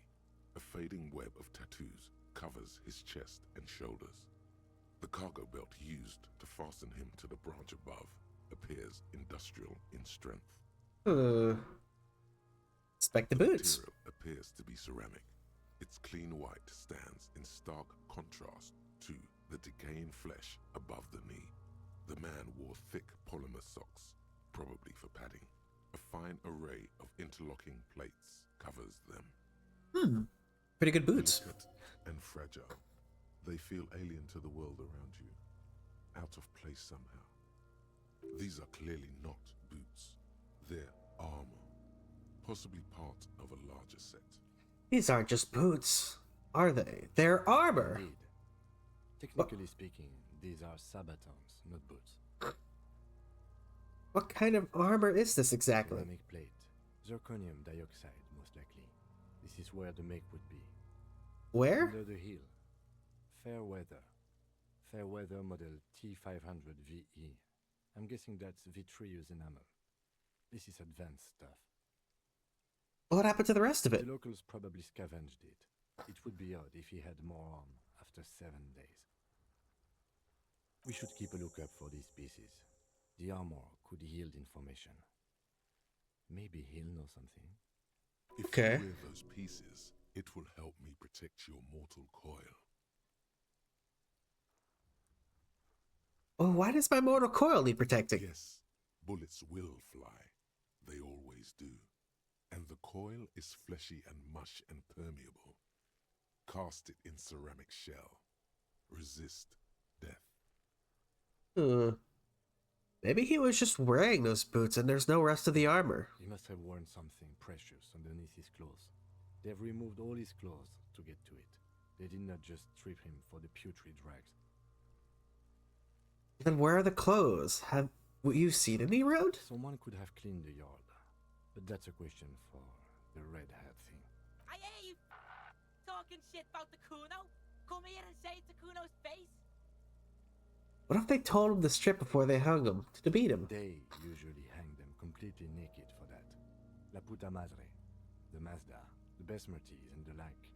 This one still has his underpants. What? Are you trying to ignore me now, fuckface?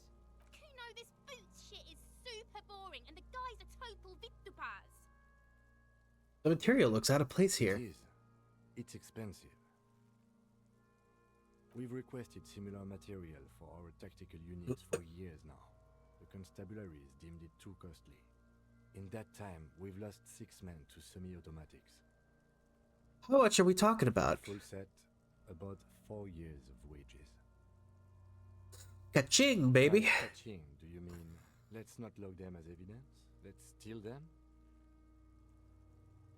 No, that's not what I meant. The lieutenant nods often. It's part of his unplastic expression range, communicating both professionalism and sarcasm. This time, the latter. How could this man afford such expensive hardware? It's for us to find out. My initial report on the area suggests he was a security guard for the harbor company, but that's just hearsay. These look pretty advanced for a security I guard. agree. This equipment is way beyond what a guard can afford. A small bell-like sound fills the air, like tapping on the side of a porcelain cup. Suddenly, your biceps coil up. Your elbow is sharp and cocked for a punch. Your fist connects to the boot with the same ding. The sound does not appear to get louder. The only difference is a barely audible click underneath. Sounds like the end of a long dice roll. You don't say. You hear that? A click? Yes, like dice rolling. This is a kinetic redistributor. It spreads the incoming energy horizontally, from plate to plate. When the plates connect, there's a click. That's the sound you heard. See these lines? Okay. Faint, organic lines cover the plates where they separate into smaller ones. These plates then divide into smaller plates until there are hundreds of them altogether. Well, let's pull the boots off. Stench fills your nostrils. As you push downward, an ominous creaking sound comes from above. Pig's gonna pull his head off. Brutal! Lieutenant, you seem distressed. Why? You're about to pull his head off. Oh.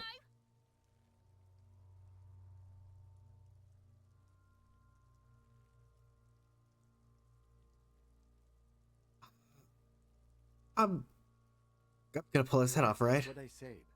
You'll compromise the coroner's case if you do. So please, don't. You got it. What are you trying to achieve anyway? Why are you hanging on to that boot? Are we not detectives? There may be clues inside the boots. Maybe we should concentrate on what's outside the boot and leave what's inside to the boys at processing? Just this once.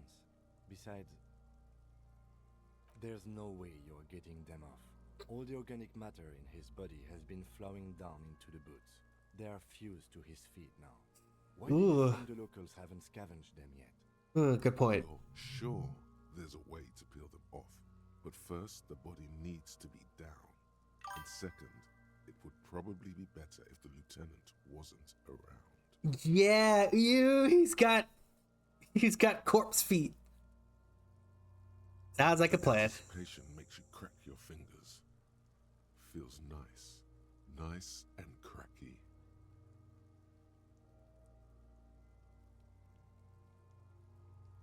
Oh, I didn't.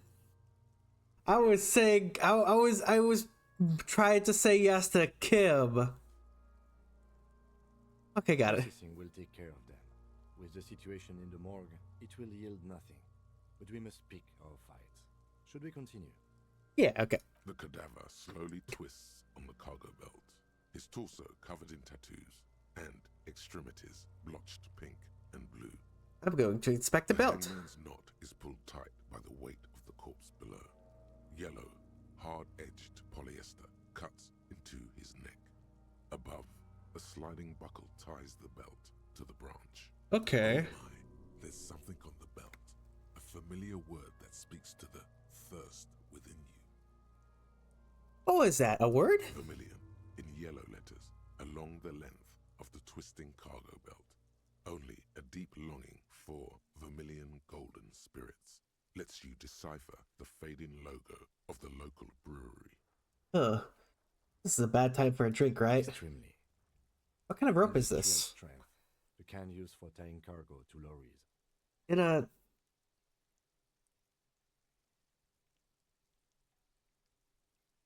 I can't come up with anything other than a harbor. Yes, it looks like they used whatever was on hand, paying no attention to not incriminating themselves.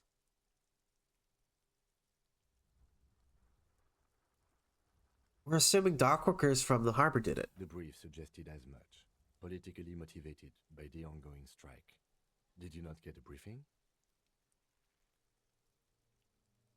My past has undergone a total annihilation. Nothing remains. My mother, my love of my life, certainly not a briefing. Okay, you should ask me for one the first moment we get. I sure wanted him to stay there. Polyester seems It's strong. not merely polyester, it's steel reinforced. See these lines? This is where the wires run. I see rabbits for more than 20 strands. Okay. This makes getting him down much more problematic than I had assumed.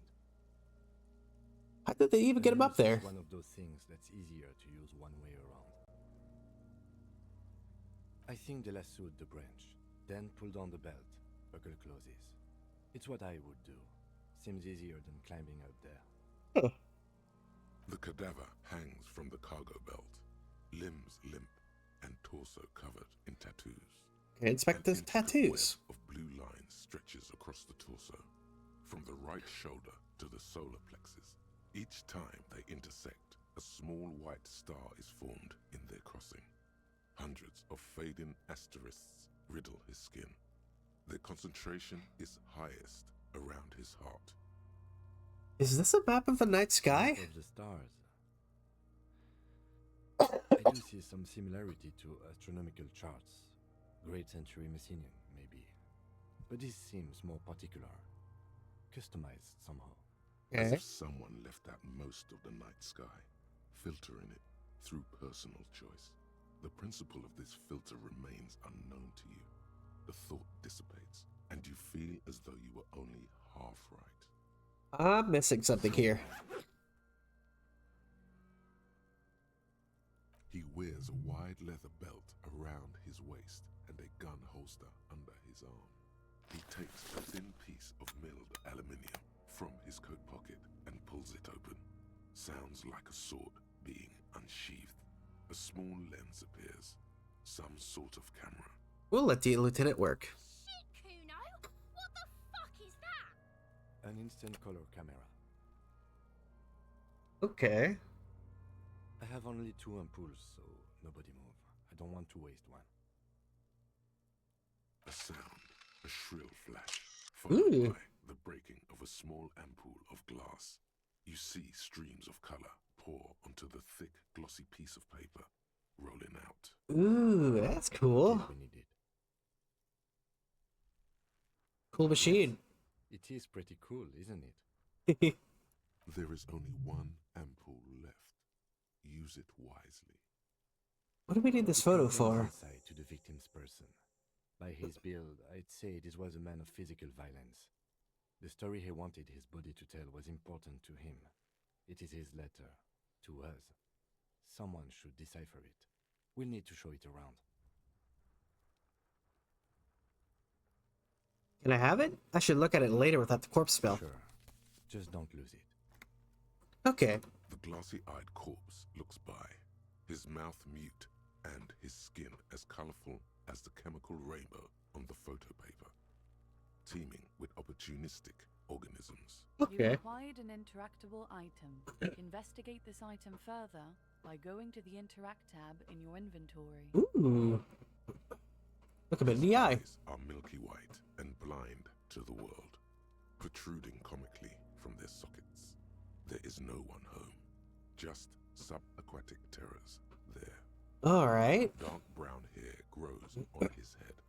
His face is ready to explode from the organic processes inside. The death's head grin has passed.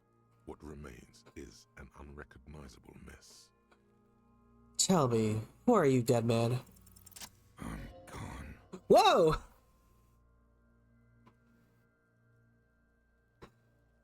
Where have you gone? Into the wild pale yonder. Where's that? In the past. Way out in the west. I could see you're gone, but who are you? I'm a joke. Look at me.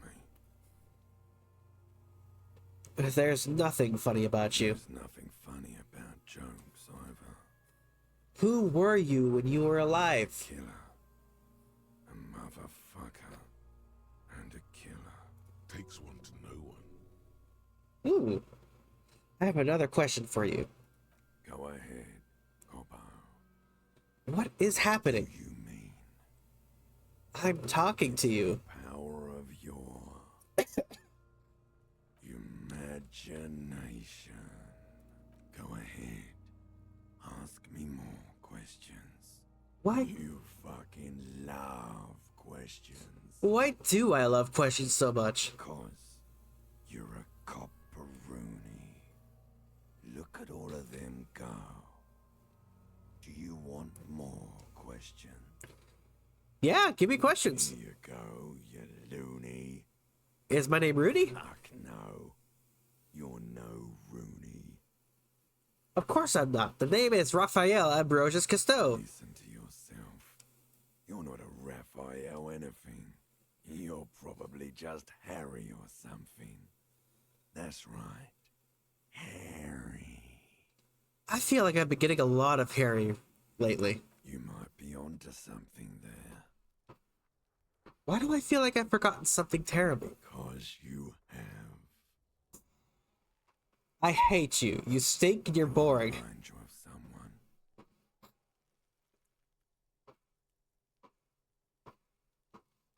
someone. Ugh. A deep sea creature. No, not quite. Be fair now. A baby affected with harlequinism? You sure we got out of that one? Coppolini. Yeah, you know me.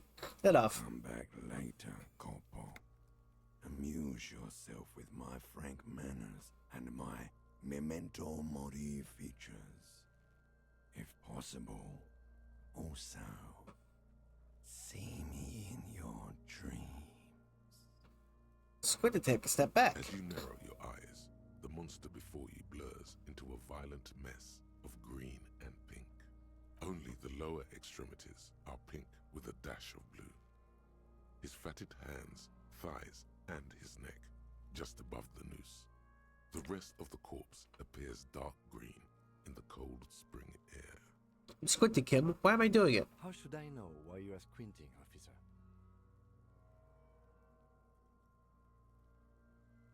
His face and hands are pink, thighs too. The rest is greenish. You are trying to assess lividity. The monster comes back into focus, an explosion of color, coursing with dark marbled veins. His stomach appears pregnant with something. Black liquid streams down his thigh and onto his boot. Ugh. So, what do you think?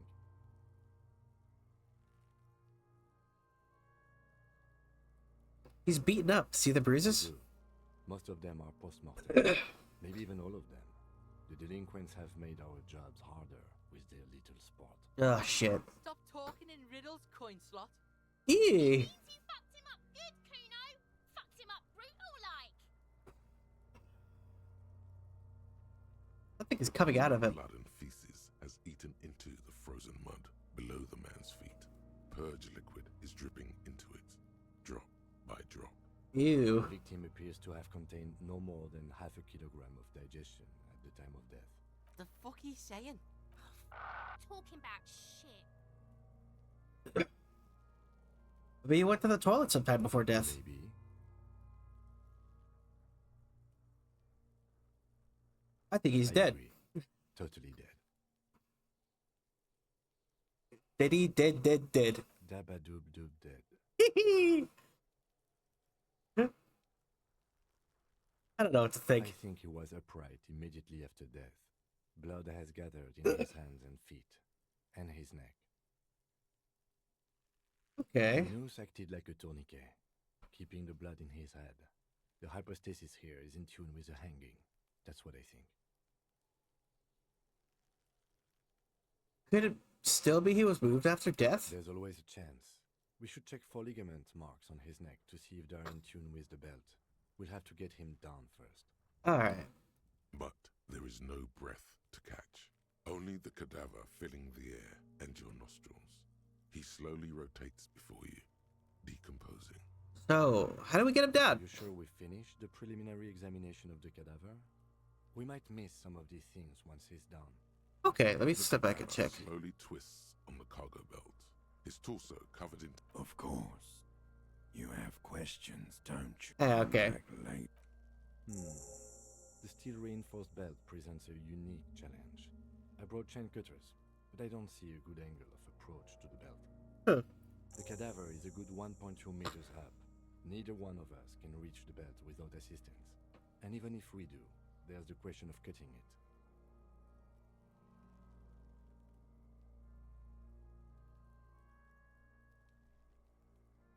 Maybe we can ask for help at the I harbor. was really hoping we wouldn't.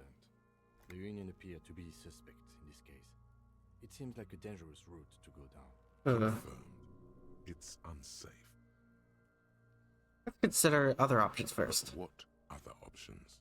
The corpse twists on the belt, like chicken on a skewer. We could saw the branch. And saw the branch? Yeah, so either one of us could do it. We could use the kid's ladder on the side of the tree. I don't trust that ladder. The assailants didn't use it. It's rotten and less sturdy than it looks. And I don't see another good way up there. Honestly, I prefer a non-acrobatic solution to this. Why? Clown cops climb tree, fall down. Enraged cop assaults children after falling from tree. Kind of sounds like me. Victim cop, they like that word, saws the branch he's sitting on, literally. Local children report corpse mutilation.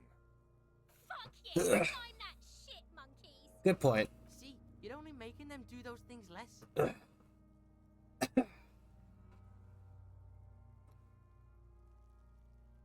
Can you see to the future? I see the future. I made those up using 2 decades in the Revacholian police force as a reference point. So we're just going to let those kids bully us and they're not doing our work? Proposing is, we save acrobatic tricks as the last resort, after we've tried everything else. Okay. Oh, these have got to be the most fucking boring mulka parts I've ever seen. Someone else do it? You mean like the police? You have a point Sadly, there. Yes. The whole RCM is out there right now, doing the exact same thing we are. Are we in a rush to help them? Not with this on our hands. I know it's hard, but I assure you, the others won't come to help us. And we have a growing sanitary concern here. We need to get him down, fast. Maybe we could shoot him down? Yeah, bang bang, shoot his head off. How?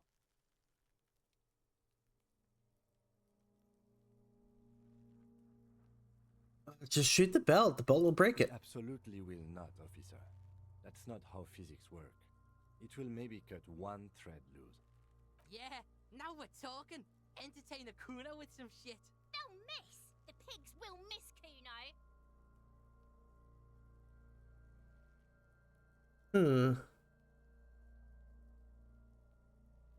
Silence. With his elbow sharp, the lieutenant unzips his jacket and produces a lightweight firearm.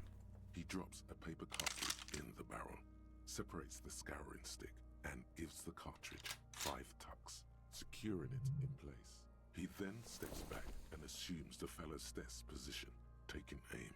The corner of his eye twitches. His finger is on the trigger.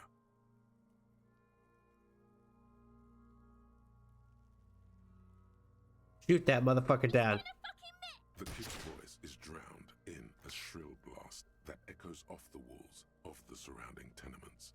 A cloud of smoke slowly parts in the air as the lieutenant steps back and says to himself, God damn it. A lot of things were wrong with that shot.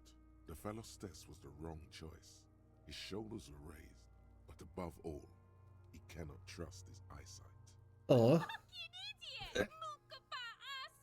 Oh, poor Kim. Kuno could have hit it easy, but then Kuno's not fucking handicapped, is he? That's okay, man. Kuno's sorry too. Kuno feels sorry for... The lieutenant doesn't say a word, just looks at the gun in his hand. Can I get it, maybe? We are lucky as it is. We didn't break anything, and the victim remains uncompromised. Any more mistakes could put us in an unfortunate position with the locals. We have eyes on us. I didn't do us any favors with that. What I now? have to say, it's beginning to look unlikely we can get him down without assistance. Well, You know, you don't feel like too bad of a shot yourself. I could try to shoot him down myself. Bad as it is, us shooting firearms like punks here. Go ahead, I'm not stopping you. Just don't hit the victim.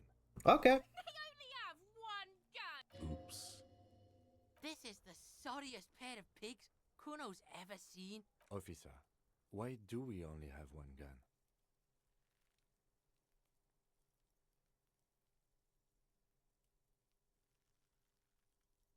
Remember when I said I didn't have my badge or uniform with me when I woke up? I didn't have my gun either. It is even more unfortunate than the badge. You need to contact your station about it as soon as possible. Try not to lose this one, please. Okay. Take it, you fucking banana pointer. Take it and shoot yourself in the mouth. Feel the weight A first. cold piece of bakelite and gunmetal is surprisingly light. Your fingers fit right through the guard, instinctively resting on the trigger. What the fuck are you waiting for, Kuno? Tell him to shoot himself in the mouth. Kuno is silent. Aggression gathers in the air. The trigger feels delicate and ready to break under your finger. The buckle comes into focus in your sights. You stand with your feet planted firmly in the ground and your left hand supporting your gun arm. All right. Why don't you just shoot yourself in your mouth? At least you won't miss.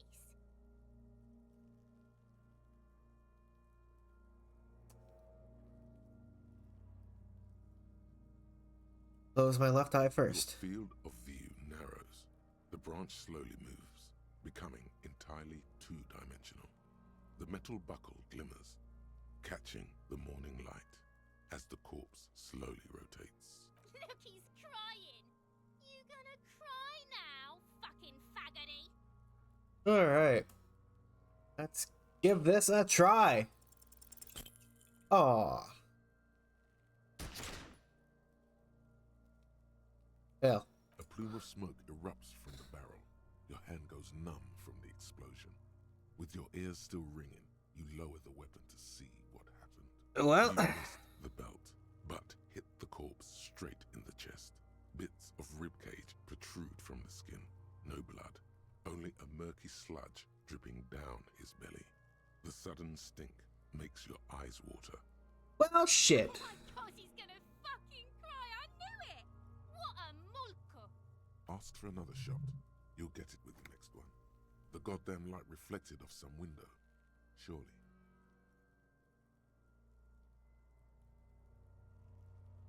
Can you reload it, please? I need another shot. It's already compromised bad enough. We don't have to make it worse. It came out wrong. You made it sound like you're some sort of roulette addict looking for a fix. Ask again. More control this time.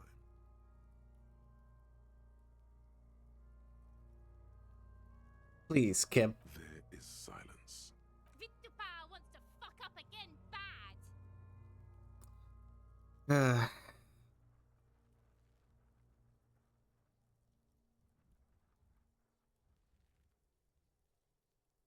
Clue, what the what are those? What kind of hell words are those? Song of my people, asshole. Don't provoke her. Shot him in the chest. What a fucking idiot. It's not the gun's fault you can't shoot. It's your pig hands. Yeah, whatever. Don't have hands. They have like fucking hooves or something. Kuno has hands. Kuno can shoot that shit down for you.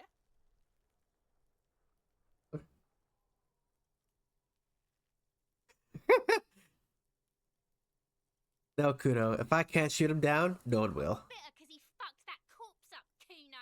What a fucking good pillar. We still need to get him down somehow. The bad way. The way I didn't want us to. By asking the harbor for help. They But have the tools and the men. If they put him up there, they can take him down too. how do we get inside the harbor? From the gates, by negotiating or fighting. I'm unenthusiastic about fighting. Or we can try to find some secret third path. It's unlikely though. To the gates. Let's fight, I say. Alright, let's go get it then. Well, that was embarrassing. This trash container. The body is downwind from here. We could try using a pry bar. There's one in my motor carriage, or we could ask for a key from the manager. Yeah, let's ask for a key from the Witsy Who's It's. Alright.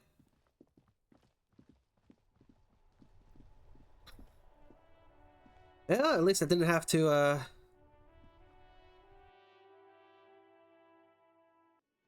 didn't get shot down and embarrassed. Oh yeah. Correct with that. A web of blue lines stretches across the torso of the hanged man, from the right shoulder to the solar plexus. Each time the lines intersect, a small white star is formed in their crossing. Hundreds of fading asterisks riddle his skin. Their concentration is highest around his heart. Okay. It still kind of looks like a map of the stars in the night sky, but something's not right. What's the meaning of this tattoo? To discover. You've gotten as far as you will without assistance. Who are you? Well, I'll put that away. Real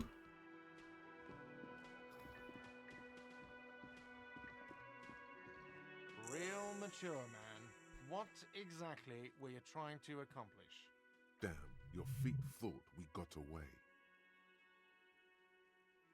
Hold on, what is this? You know what? Yeah, I'll just do what I normally did. The stupid drinks you've had are on the house. You know why? Because I know you can't pay for them. Not because you ran away. Now, I still have to charge you for 3 nights and the broken window. That's 100 square. Thank you for your cooperation. Don't thank me yet. You still owe me 100 real. If you don't have it by tonight, I can't let you up there. Now, what the hell did you want? I assume you wanted something to come back here. Oh yeah, I need that trash container. Thank you for clearing. Why? I thought as much. Well, yeah. It seems a little callous, doesn't it? Something stirs in you. Bro, this feeling is. And find out. Callous? What are you? What do you need them? It concerns the... Just bring them back once you're done, please. Okay. What thing? What are you, a cook now? You're not. You're a menace. Fine. Okay. Yes. No. We should find out who this Lord faction is. We don't. We have to wait. What? By the way, you should come back to this thing-based questionnaire if you see anything interesting in the whirling. Yes. Have you got it? A lot. For the room and... Like what? Okay. Well. By the way, where is home? The address is coming up blank, and this place sure isn't it. That's why You've been at this hostel cafeteria. You don't really know, do you? South, maybe. Doesn't sound. You can try. Run some addresses in. Okay, I'll put that in my thought cabinet. Okay. 6 hours, 5 minutes. I should probably talk to Kim. Talk to Kim. Yes? Tell me about the case. Literally anything about it. I can't remember a single thing. Yes. The case brief you missed. Now I remember. Brief, yes, that sounds good. 3 days ago, the RCM emergencies desk received a report about a security guard who was found hanged in Martinez. An anonymous caller said there was a dead body behind the Whirling in Rags hostel cafeteria. The cadaver had been there for 4 days. No one had come to investigate. 4 days? During that time, the victim had been stripped of his belongings. The caller did not identify him, but used the word lynching. There is an ongoing labor dispute between the local dock workers and the logistics company Wild Pines. I was told we should approach the death as part of this dispute. Wait, does the briefing say who the victim was? A security guard or worker of some sort, hired by Wild Pines. This was just hearsay from Martinez, of course. We need to find out the truth. Why didn't we know anything about the caller? They didn't identify themselves in any way. The tone was muffled using a device of some sort. The desk could identify neither the caller's age nor sex. Why hide themselves? Prejudice against involving the RCM in what's seen as union matters. The dock workers' union is the de facto police in Martinez. Now it appears they've started executing too. We cannot allow that. Huh.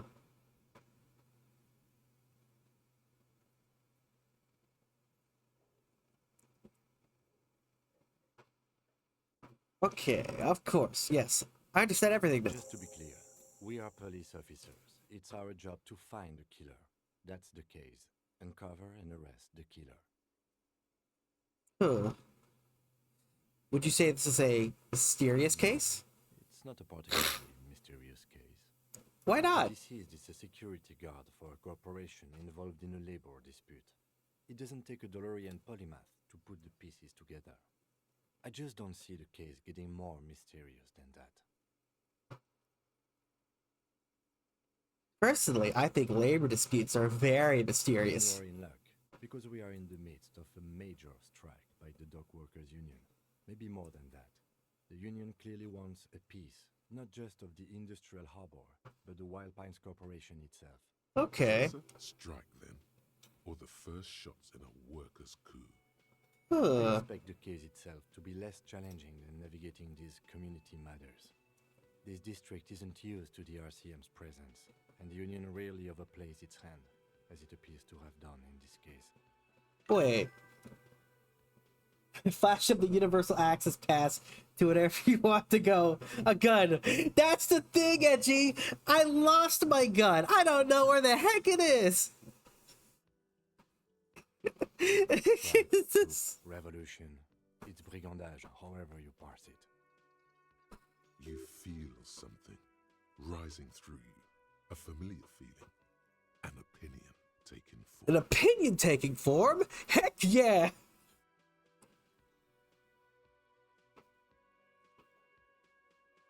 Okay. It's...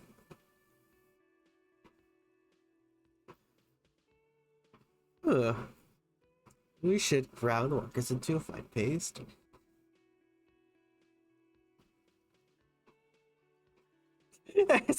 We should ground the workers into a fine paste, feed them to the pigs. We should ground the owners into a fine paste and feed them to the pigs. With its little foreknowledge, I am unsure which side the grinded to pigs feed. The decision must ferment in me. Also, nationalism. I don't think grounding one or the other side of the pig's feed will do anyone's favors. I am really, really smart. I've spent the last 20 seconds deciding on which side the grounded pig's feed. Why?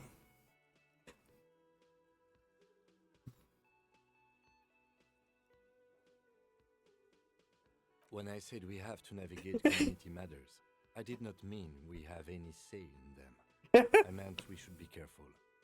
If we are not, the shit will blow right in our faces. Okay. From an imaginary fan. An imaginary fan? Now, was there anything else you wanted to know about the case? Yes, kill everyone.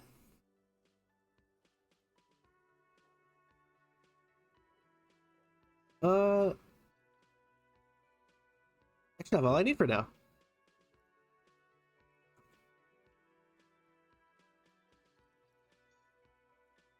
I think you should know that I can't remember anything. He just arches his brow. I really don't remember anything. There was drinking involved. Try concentrating on something other than your personal affairs. There is a sudden, harsh edge to his voice, like he's tired of hearing about your personal affairs.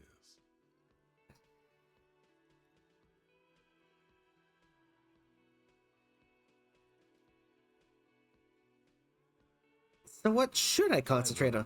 The case at hand. It can work miracles.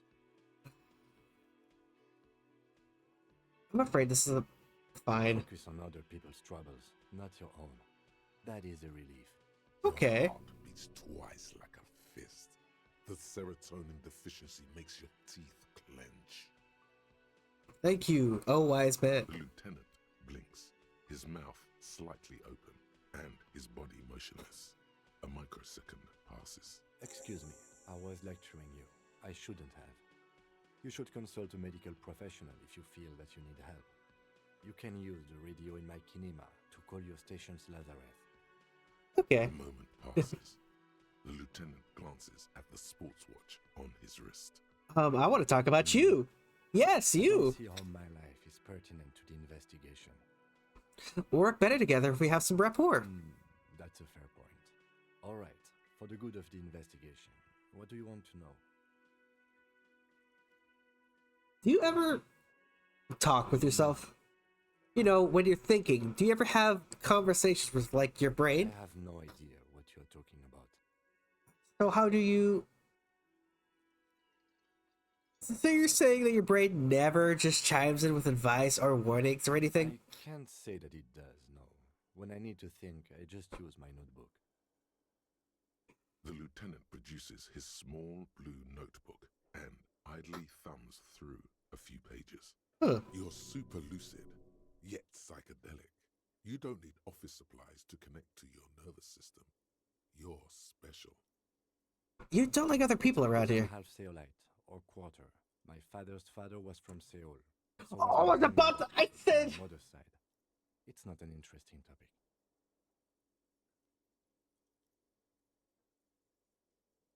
I don't know why, but for some reason I thought I was going to say, you don't look like you like the people around here. Oh my god, I just asked him why he looked like that. Oh no! Okay then. I don't speak a word of Seolite, and I've never met either one of my grandparents. There is nothing ethnic I can tell you, or anyone else. But you're wearing glasses. Correct. That makes him a binoclard. Completely uncopped material, if you say so yourself. Glasses are cool. They are mostly just cumbersome.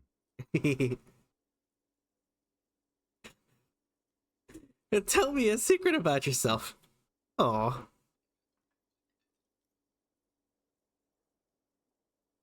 Your brain sends the signal to your lips, but they refuse the order. Something is paralyzing them. You're pretty sure it has something to do with the lieutenant's eyebrow. It's like you're locked down. What's happening to me? Matter, detective? What's going on? It's like you're a puppet in his hands. I give up. There's nothing you can do. Okay. The lieutenant relaxes his eyebrow, and you seem to regain control of your... Good. That's all for now. Let's change the subject. Alright. Let's go to Kim's car and...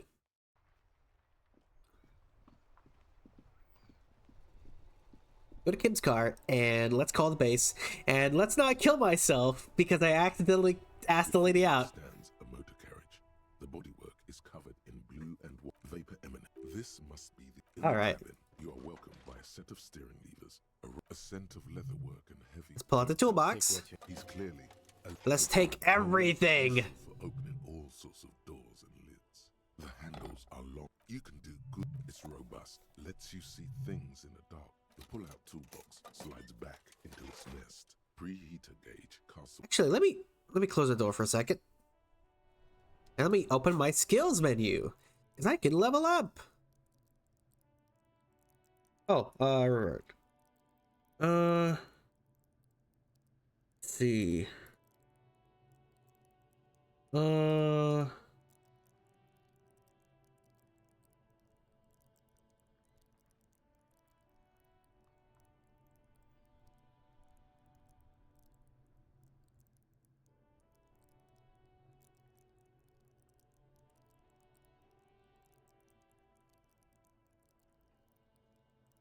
Hold yourself together, keep your morale up. Interfacing. Let's see.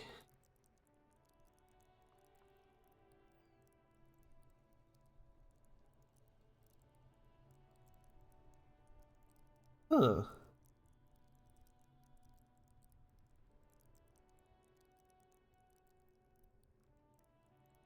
What would be a good skill to level up? Um...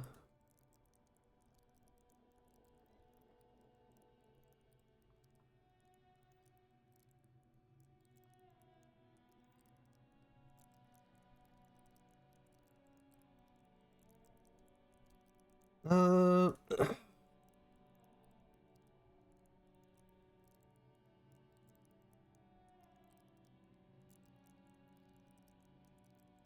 Facing Half-Life electrochemistry. We're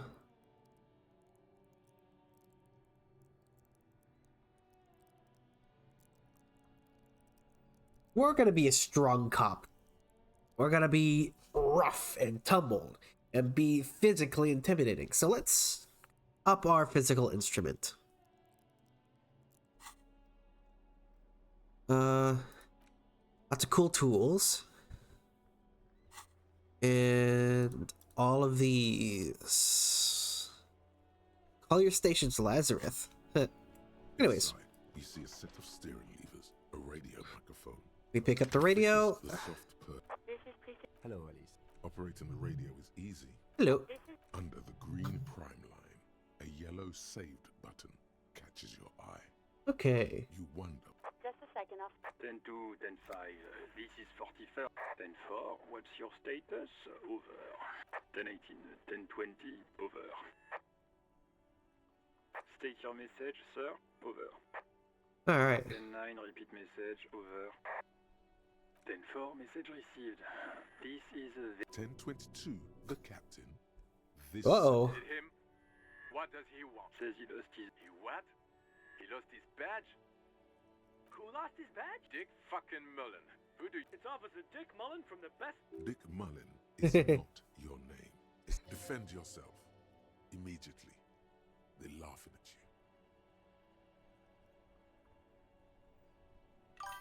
you. Dick Mullen. I'm Dick Mullen, super cop here. He says this has probably happened to other policemen before him and laughs sarcastically. Oh god damn it. Is he fucking kidding? The whole... Satellite Officer Vicmar. Mullen dicked us. Okay. 10-4, I hear you, officer.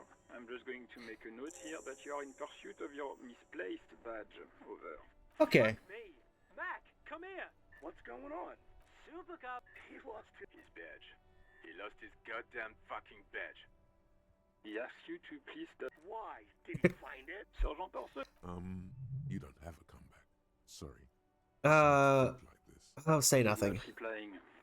Looks like he's still... 10-9, come again. I didn't get that. New heights even for... Ask him. Sergeant Orson... Oh, fuck. I'm going to convince them that I did not lose my gun. Lying over the phone, it's easy. Just say it like it's the truth. And hey, success! Becomes it. No, of course I didn't lose my gun. Says he didn't. Haha! I did it this time! Thank God for that. That would have been a nightmare. I don't even want to imagine the poor prick who has to relay that kind of news to the captain. Losing his badge is bad enough. Tell him to find it and fast. We can't have some gangbanger running If he around. lies, no dignity? Of course I lie. Everybody lies. It's like they say in my police procedurals, or no, not the police procedurals. the Everybody's Lies line is from a hospital procedural that's sort of like a detective show where there's a guy with a cane that insults people. Kind of like this asshole, Mr. Jean Vicamare. We're all glad to hear you've not lost your gun, officer. You need further assistance? Over. Yeah, how's Cindy? I'm in dire need of financial assistance. 10-4, I hear you. I don't have the authority to grant your request, but... What does he want now? He's asking for money. Is he fucking kidding? I need money. I don't think he is. Don't give that asshole anything. He's just gonna drink it all. So what if? So a boy's got a drink. Right. That's a negative on the additional funds, sir. Over. It's paramount to the investigation that you grant me more money. It's important to the case. He isn't getting a red cent. You can tell him that. Request denied, sir. Over. Nothing is working. Please, I'm begging you here. I don't even have a place to sleep tonight. Says he's in trouble. Doesn't have a place to sleep. Well, I guess he'd better crack the case before sundown then. Ah. Vigmar said... Okay, I heard you. No fun. Over. That's all for now. Roger that. 10-10. Over. This is precinct Radio. 7. How may I assist you? And call that Sylvie lady. What is the number, officer? Yes. Received. Sorry, I'm skipping through this. I've already gone through this. I just accidentally caused myself a game over by asking this lady out. Give it a minute. She might be busy at the moment. Takes a bit to get to the Lupus. It's never Lupus. Except in Season 8. I actually think it's Lupus in Season 8. Like, there's this one case that House is, like, doing, and he just casually diagnoses the guy with lupus. Negative rinse. So negative, I give up on life and start throwing used beer bottles at people underneath the overpass. Officer, I have Sylvie Malaika on the line for you. Yes, hello? Hello, this is police calling. I have some questions about you, about your last days at work. Right. There is no resentment in her tone. She wants you to ask her out. Was it you who called the police? No, not me. Know who made the call? Sorry. People don't Okay. have... It was someone else. Okay. We'll find them It was sooner not or her. later, officer. It just might take a while. What? Of course it bothered me. But I thought the union already knew about the court. I meant us. You should have called the police. No one calls the police. The union would get angry. What do you mean by that? No. What the union says goes. People listen to them and they take care of their own, which is like everyone here. Wait. Legally, no. In reality, yes. Martinez is de facto policed by the Dock Workers Union. Looks like there's a limit to my authority then. Mm-hmm.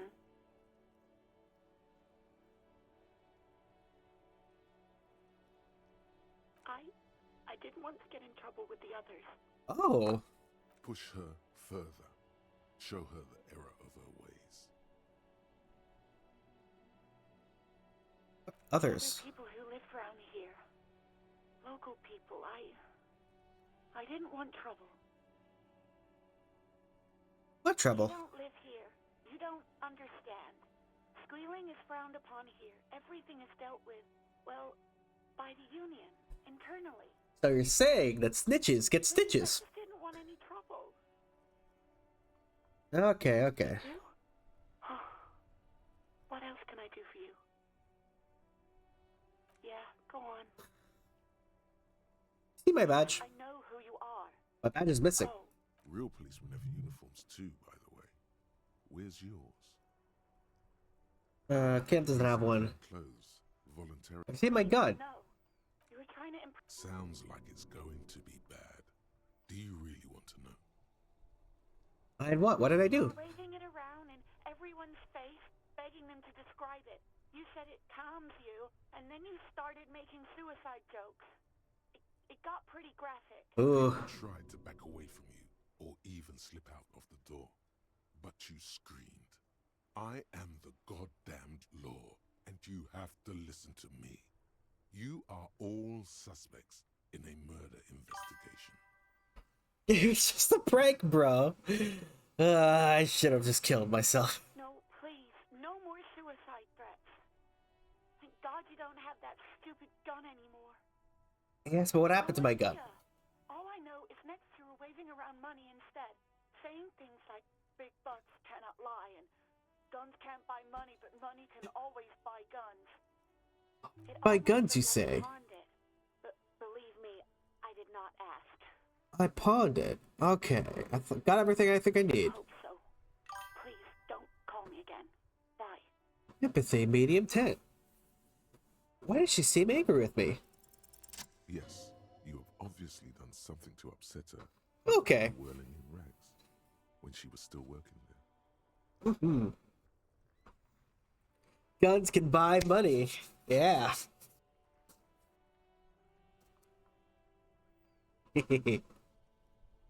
Yeah. Man, that's so great. I wish I held on to that money. Where the heck did it go? I'm not mad. It's just you were so drunk and so emotional all the time, and then the skua thing happened. It just made me want to quit. What skua thing? Stuffed bird, the great skua. You threw it against the wall while screaming "fuck that bird" and laughing like a maniac. Does kind of sound like I me. think you said it had been giving you shit ever since you got there. That sounds like me, alright. It didn't seem like you had fun doing it, though.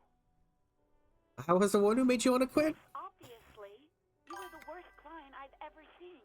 And I have seen so many assholes in this place. Damn. Sailors fighting, union guys grabbing my ass, kids stealing booze. Once a guy was glued to the karaoke machine every night for 2 months. But you...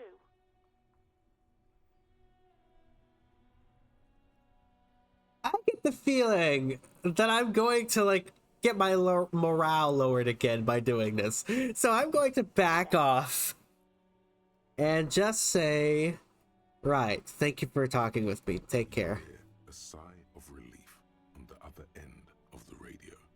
Wordless, the call breaks. Hawk Skua! Hawk Skua! How dare you? Anything else I can help you with, officer? Please connect me to Station 41's Lazarus. It'll take just a moment, officer. Her voices fade out into the familiar radio static. Gottlieb, what do you want? His name is Gottlieb. He's carelessly chewing on a piece of hard candy. Just a routine checkup. It's you. I've lost my memory, all of it. With all the damage you've been dealing yourself with drugs and alcohol, I'm not surprised. You're not surprised? Okay, anything else? What else? I'm not a brain doctor. Look on the bright side. You've got a whole new life now. Use it wisely. You know, he's got a point. It's hard to say if he doesn't believe you or doesn't care. Is there anything you can do for me? You want me to do blood work for you again? Tell you just how bad things really are across the board? You want another rundown of everything collapsing inside your body? I see your point. Might as well just get back to work. Some idiot has glued his eyelids shut with cyanoacrylate. It looks like MacTorson, but it's hard to say because his eyes are swollen. Ooh. It's not fucking cryoacrylate. It's super glue, Doc. You know who I am? Yes, there's no end to the misfortunes fate has seen fit to rain upon me. Sure. Can you tell me about myself, as in who I am? You are? You lost your human visage a while back. Now let's get on with it. I've got more important things to do. Okay. Oh, hey, I got a new skill point. As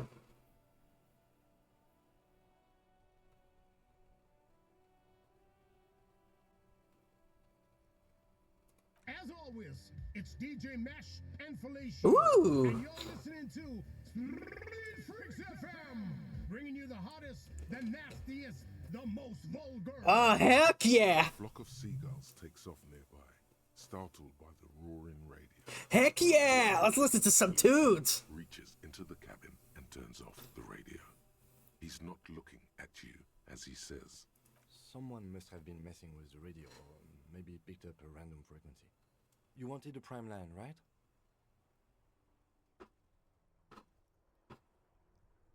This Speed Freaks FM, huh? Oh, is that what it was called?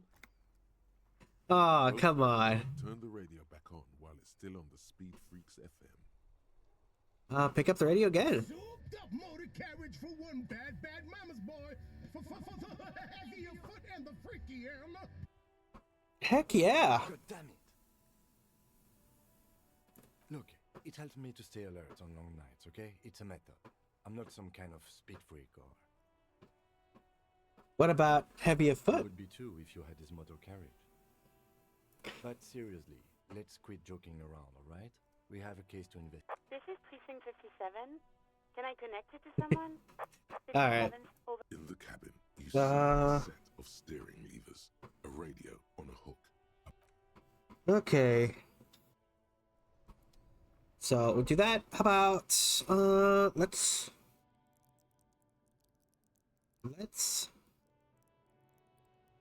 up volition by 1. Actually, no, not.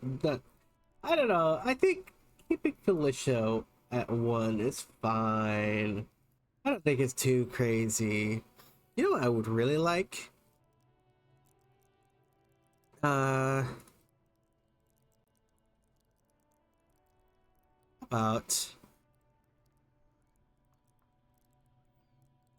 perception. Let's up that perception, baby.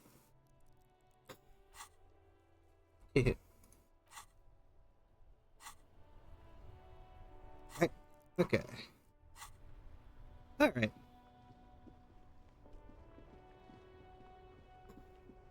So I do know there's a pawn shop over here. Oh.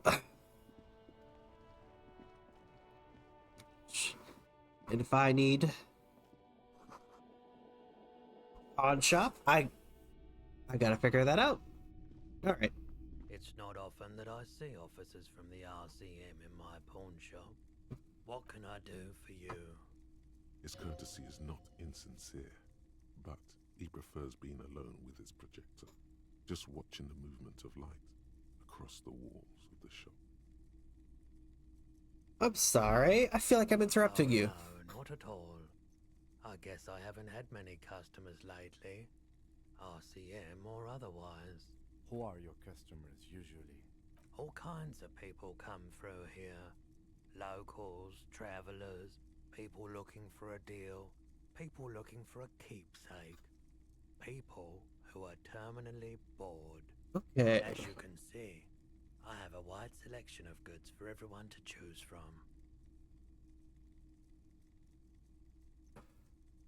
Uh-huh.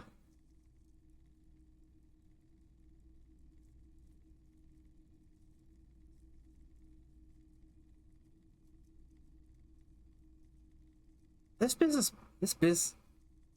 plan is all over the place. You should specialize, zoom in, recapitalize. It keeps me entertained. Entertained? He might be high. If he is, on what? Is Roy high? And if he is, what is he on? Okay. What? I don't know. Definitely is high. Whatever it is, you've probably done it, and many other things besides. But you can't cut through the jumble of sensations to get to the answer. By the way, do you happen to have any guns like the ones carried by cops? Someone else came here earlier today asking the same question. I promptly sold her the gun you pawned a couple days back. Oh shit. What? Sold? Oh shit. The lieutenant shifts from one foot to another. Alert. Was the buyer a policeman too? Seemed like a policeman, although she kept referring to herself as a pig, which was odd. I found her interest in the gun a bit obsessive. but I was just happy to get rid of it. And of her. You sold my gun. She was terrifying. Right, so let me get this right. You sold your sidearm, issued by the citizens' militia, and now a civilian is running around the streets of Martinez with it? Yep.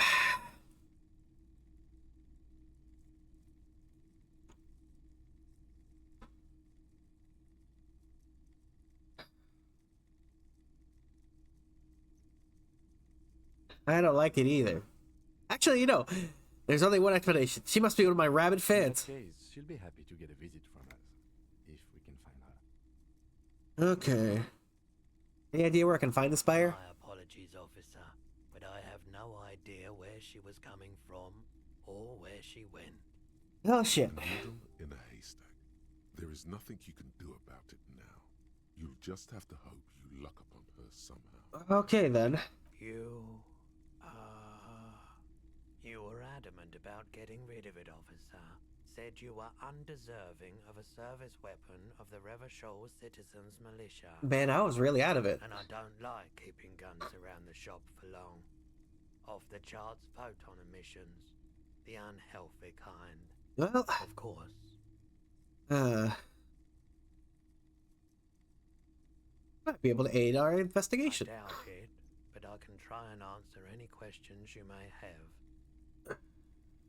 Think you can help me get a corpse out of a tree? Corpse behind the hostel, I assume. I don't have a truck with a mounted platform or anything of that sort myself. Oh, shit. Ask around the harbour. There might be some workers there who'd be willing to help. Know about the recent hanging? I do my best to keep my distance from all manner of butchery. Bad for business. No one likes to see what you have to see every day. The pawnbroker's gaze is already fixed on the dancing colors. Alright, wait, do I even have anything in mind? Alright. Excuse me. As you turn, a bright light catches your eye, making you squint. Cool. So cool. Where's it coming from? From a distant sunset, a stage light, flash photography, nowhere in particular. It's just what superstar law officers do. They squint at lights, and they solve shit. Thank you, Slime Girl. Also, hi. How are you doing tonight, Slime Girl? You doing okay?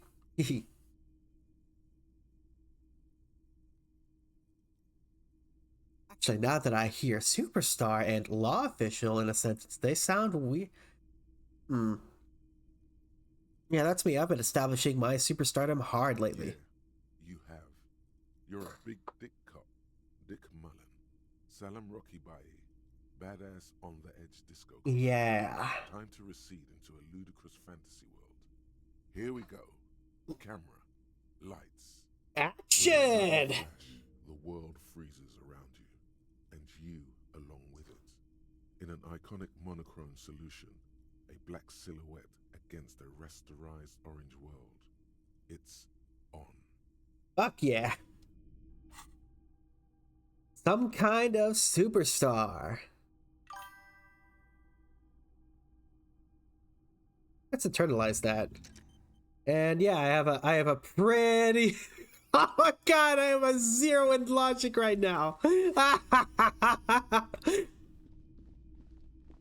Ooh, preheated leftover pasta. I do love me some good pasta. Big fan of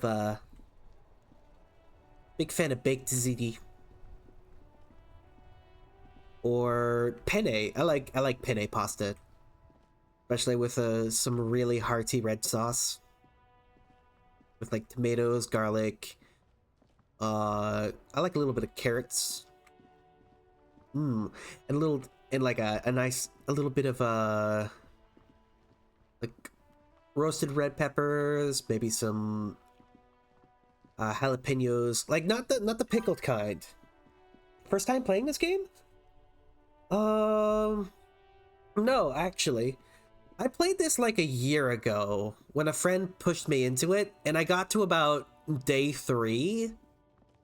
And like, we were arguing like all the time about what we shouldn't be saying, because apparently the way I wanted to respond to people was like me not taking the material seriously. Like there's a character up in the docks that's like some lady up in the docks, and you talk to her and like she describes her own like political ideology, and like you have the option to like say, "Oh, Dios mío, a liberal." And like me and them got into like a full-on half-hour, 15-minute such argument about why I would personally say that to that person. Like there she is.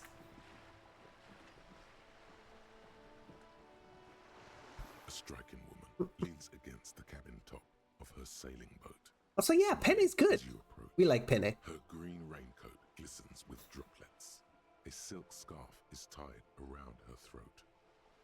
She looks wonderful. Good morning, officers. I'm Joyce.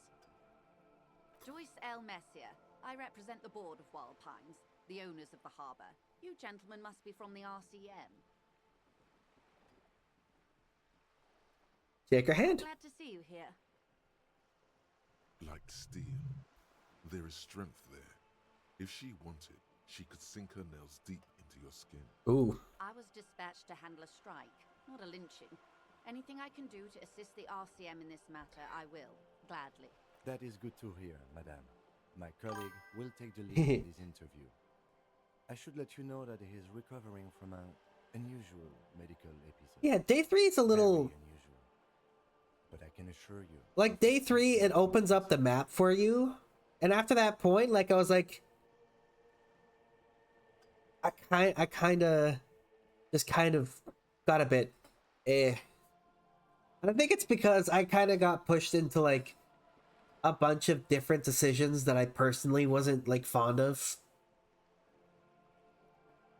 Like, there's a character coming up that I absolutely hate. And, like, the person that convinced me to play it was, like, super, super into, like, me not being absolutely antagonistic towards that person. It happens quicker than a shooting star. But did the lieutenant just wink at you? Ooh, she winked at me. Interesting. Are you coming on to me? I wish you a swift recovery. In the meanwhile, you have my full cooperation, and the full cooperation of the Wild Pines group. Okay. Do you know something about these tattoos? That's the man who was killed. I'm afraid this is a discussion for once we've cleared the lynching question. Okay, fine. Let's return to it later. Do not tie the fourth day to the Bat's Day on this. I hope there is something else I can help you with. Oh, what can you tell me about the lynching? Things, I'm afraid. The information I'm to share with you includes sensitive trade secrets. For the sake of my employer, I have to ask for your names and badge numbers. Okay, I'm going to say this outright. It is Everard. I think Everard sucks. I think he is... I think he is a greasy mob boss, and I think I should be antagonistic towards him at any step of the way. Because not only is he not helpful towards the investigation, it seems like he is trying to get me to, like, use my status as an RCM officer to, like, do some really nefarious stuff. And I just can't stand that dude.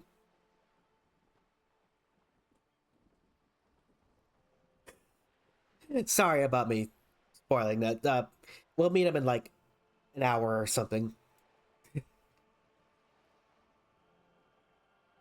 Of course, ma'am. We should have introduced ourselves. I am Lieutenant Kitsuragi from Precinct 57. And this is my colleague from Precinct 41. I'm afraid he doesn't have his badge at the moment. I hope mine will suffice. How curious. Why is that, Detective? Remember when my partner told you I'd recently suffered from an unusual medical episode? I lost badges related to it. I see. So, are you saying you lost your badge during the course of this episode? It's possible. After a night of heavy drinking, I lost all memory of my life and the world. Dear. Mm-hmm. Some kind of encephalopathic amnesia. I don't even know how to respond. I do believe you, naive as that may sound. I simply can't imagine what you gain by faking such a condition. Maybe to gain your sympathy, maybe to get you to admit to the lynching.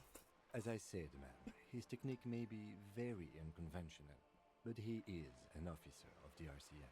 Of course, I sympathize, but I'm afraid I simply can't share anything more until I've seen that badge.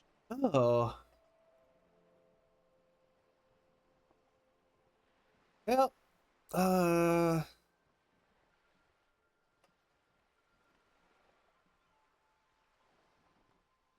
do I negotiate my way out of this? Feelings will guide the way. But madam, I need to know about this lynching. It's very important to me. It's the case I'm solving. I assure you, it is no small matter for me either. We all share the responsibility for disarming this situation. I hope you have a badge for me as soon as possible. You don't understand. It's not like a side case for me. This is my main thing. Officer, I am fully committed to resolving this impasse. This isn't some side gig for me. She's silent. The wind flaps the sail above her. This boat, for example, and a home somewhere. I only have this case. No!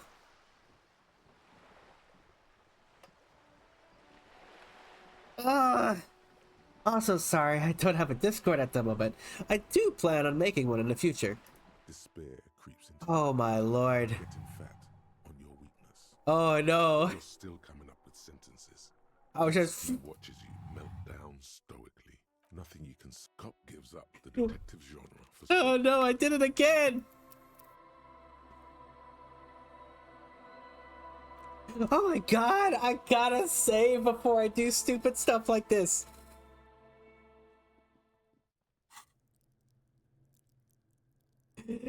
Oh my god! You know what? Fine. Let's level up volition so I so I stop dying to morality. Oh gosh. I gotta go do some things again. I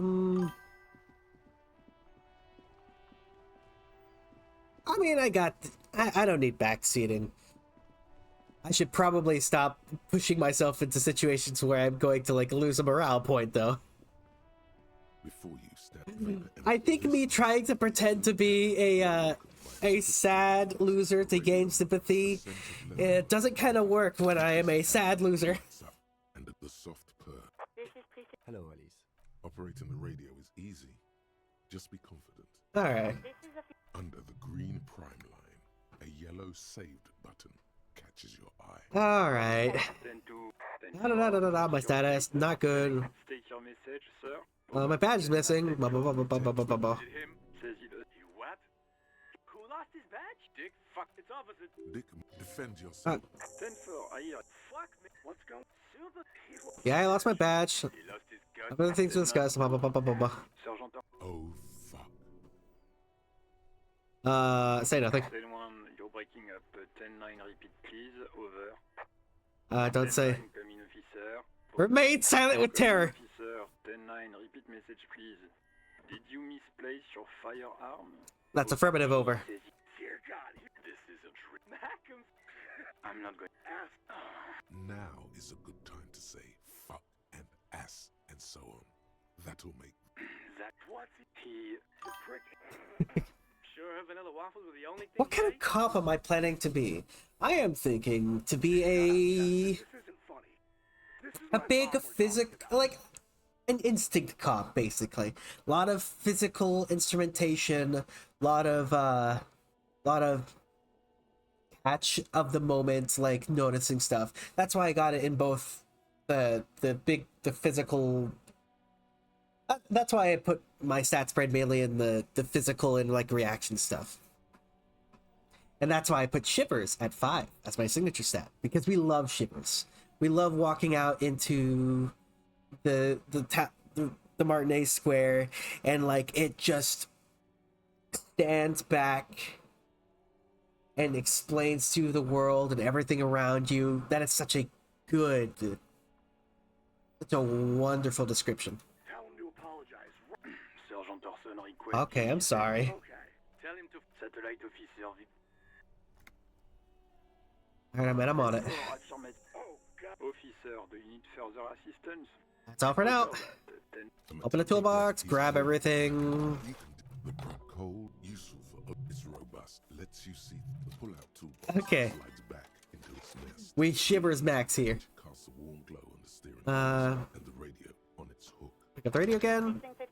Press the save. A flock of seagulls right away. The lieutenant reaches into. Someone must have been messing with the radio. Speedrix FM. Go for it. Turn the radio back on while it's still on the Speed Freaks. God damn it! Look, it helps me to stay alert on long nights, okay? It's a method. I'm not some kind of speed freak or... Heavy Maybe foot. you if you had this motor carriage. But seriously, let's quit. This is Precinct 57. Can I connect you to... Okay, I gotta talk to Sylvie. Number, officer? Yes. Blah.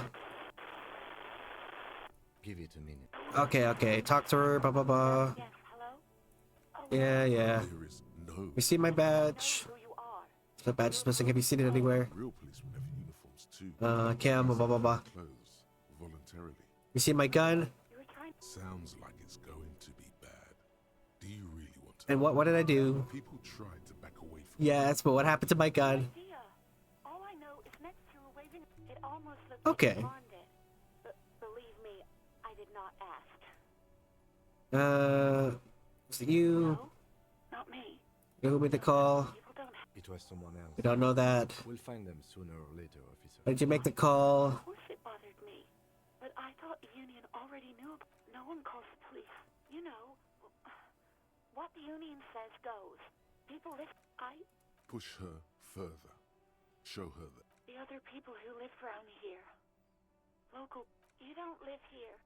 Please, I just didn't want any trouble. You do? Okay. Yeah, go on. Okay. It's everything I need. I hope so. Please, don't call me again. No, she doesn't have a problem with you. It must be someone else she's angry about. Okay. Okay. You sure this isn't about me? No, you're the guy. You're Lieutenant Love, matchmaker extraordinaire. Help the poor girl out, lest she turns into a spinster. Oh my god, not a spinster! My god, you have to intervene on behalf of Love. The redacted is helping me find my gun. Ah. Everything. I think you can do that, Lieutenant Love. No. What? You and I know. Oh God. Please, just stay out of my life. I've got a hunch. Your love life is about to take a very pleasant turn. What? What is You, Lieutenant, you will see. Dominated by the other party. Anything else? It's on. The love quest is on. The love quest is on. Everyone, it's on. 57. In the cabin, you see a set of steering levers, a radio on a hook. Alright. Okay. First thing I'm gonna do is save game. So I don't die from depression again. Yeah, I got all these cool tools. And me declare reported crime. Okay. Now I gotta go to the pawn shop.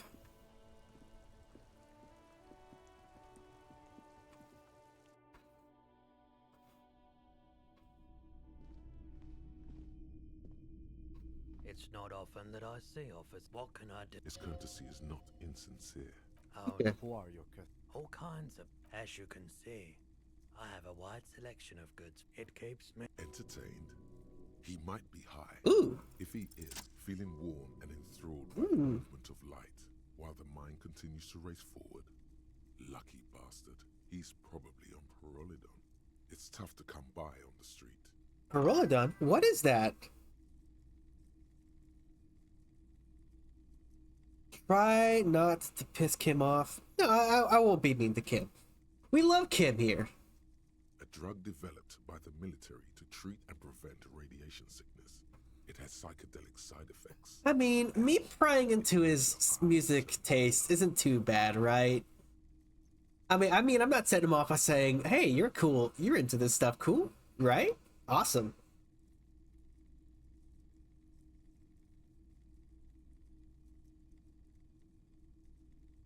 Is it me, or is it really warm in here? Try to keep the shop at a comfortable temperature.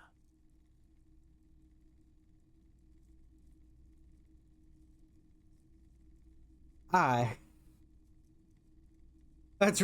I didn't mean to offend you. Drop the subject. I don't want drugs. Not offended, officer. I feel like Kim would be mad if I asked for some drugs too. Someone else came here. What?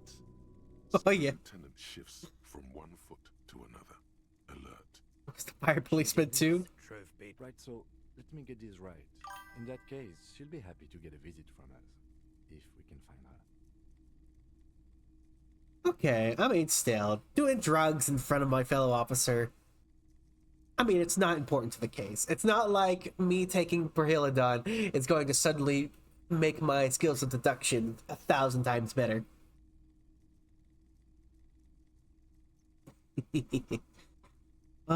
Any idea where to find this buyer? A needle in a haystack. Well, You were adamant about getting, and I don't like keeping guns. Well. Of course. okay. And then, As you turn, a bright light catches your eye. Ooh. Where's that coming a from? distant Sunset, a stage light. Yeah, you have. You're a big dick couple with Action. sudden. Time to become some kind of superstar.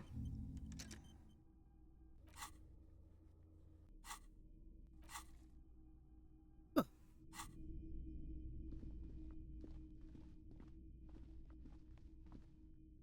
But now my logics. My logic is now hit at a gross 0.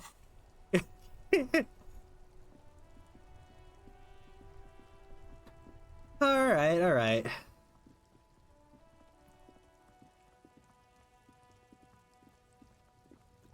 Let's get our way to the thing. Welcome to Rivachol.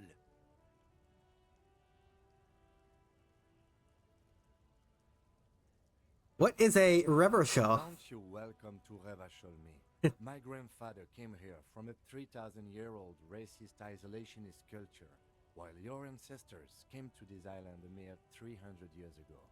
Every school of thought and government has failed in the city, but I love it nonetheless. It belongs to me as much as it belongs to you. You tell him. Men like you who keep Revachol divided, making it that much harder for everyone to climb out of this post-war limbo. Limbo? What's going on here? Oh, come on, man. I just said, welcome to Rivachol. It's a lorry driver thing. Ah, I see. Mr. Racist. Rockist? Lorry driver? I know exactly what you meant. You think my kind doesn't belong here, that I should watch myself and behave. But you see, I'm an officer of the RCM. It's actually my job to make sure you behave. I would advise you to remember that. Silence. The air between them becomes tense. Your partner needs backup. Now's your moment to shine. Okay.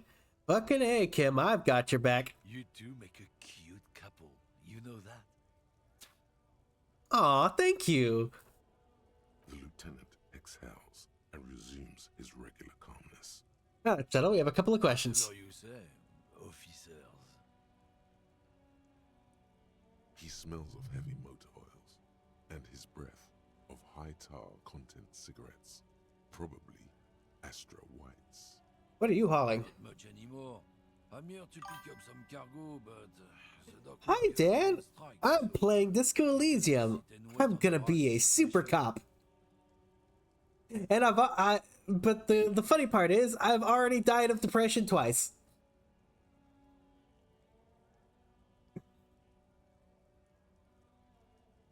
What kind of car are you supposed to... Apples?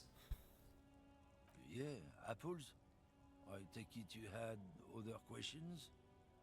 Ooh, you cosplayed as Harry? You know, yeah, I've seen a couple of Harry cosplayers before, and I always thought that was cool. Like, something about that mutton chop stash, like, I think it's kind of an interesting look to pull off. And I think a lot of them do. Although I have seen a couple of them that have, that look more like just Jay Schlatt in a green coat.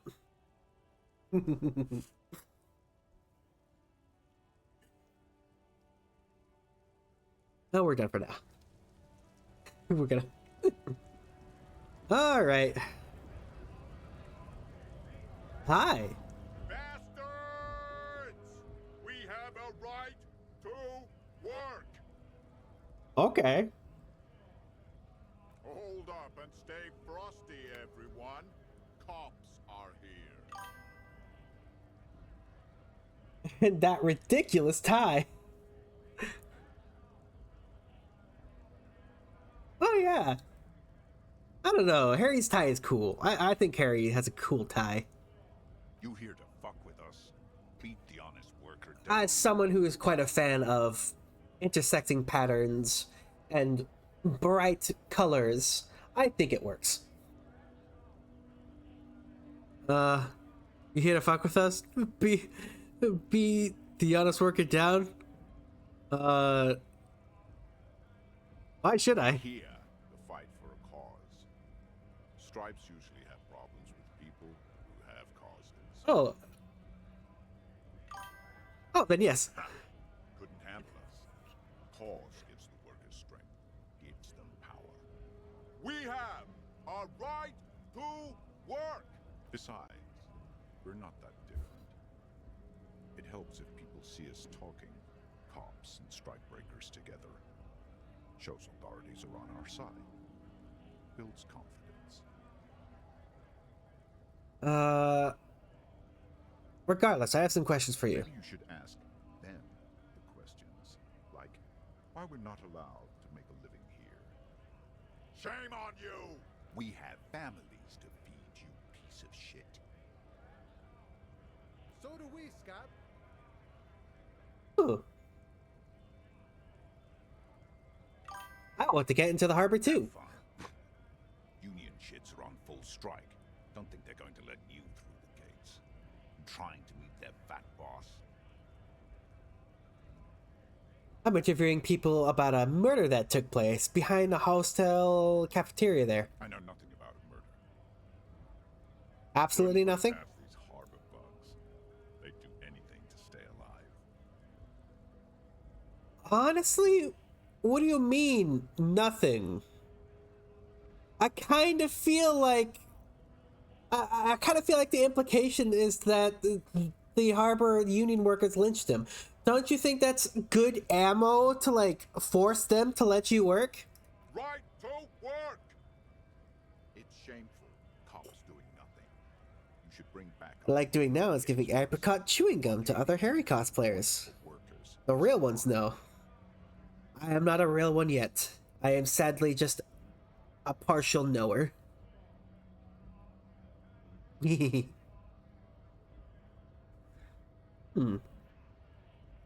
Use peach with apricot.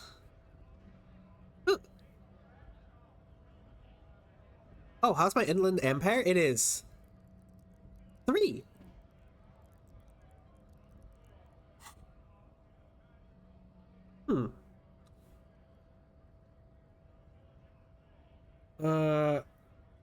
It shakes its large fist, then turns back to you. It's shameful, cops doing nothing. You should bring back up. Open the gates for us. Blockading gainful employment for workers is a crime. Sure, why not? I see numerous reasons not to pick a side in this local matter. Oh, okay, Kim. Okay, Kim. 4143. That's the, that sounds like a pretty cool build. Oh man, but with But with Volition at 1, I'd imagine any like hits to your morale probably took you down at at the spot. If my Inland Empire was high enough, my tower would be sentient? Oh yeah! It was, because like it was the quote-unquote first playthrough.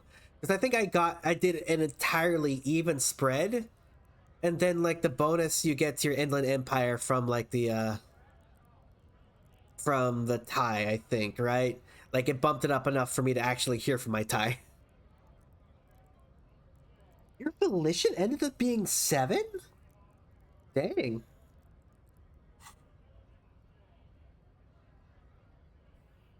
Hmm. What is a strike? When a bunch of ungrateful, lazy cockroaches can't get their act together, decide to block honest work for other people.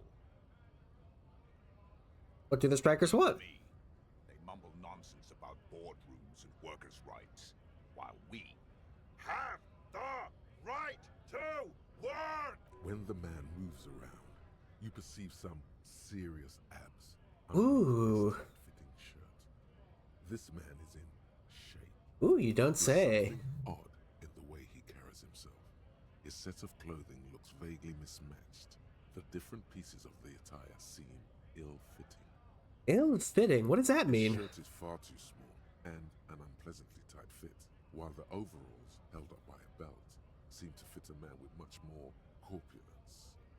Wearing new clothes? He ignores your question, choosing instead to turn to the emaciated workers, raising both fists in the air. The clothes are obviously not his. Okay. Silence is the answer. There's something off here, but he won't say what. Okay. This guy's an agitator. This guy's trying to rile people up.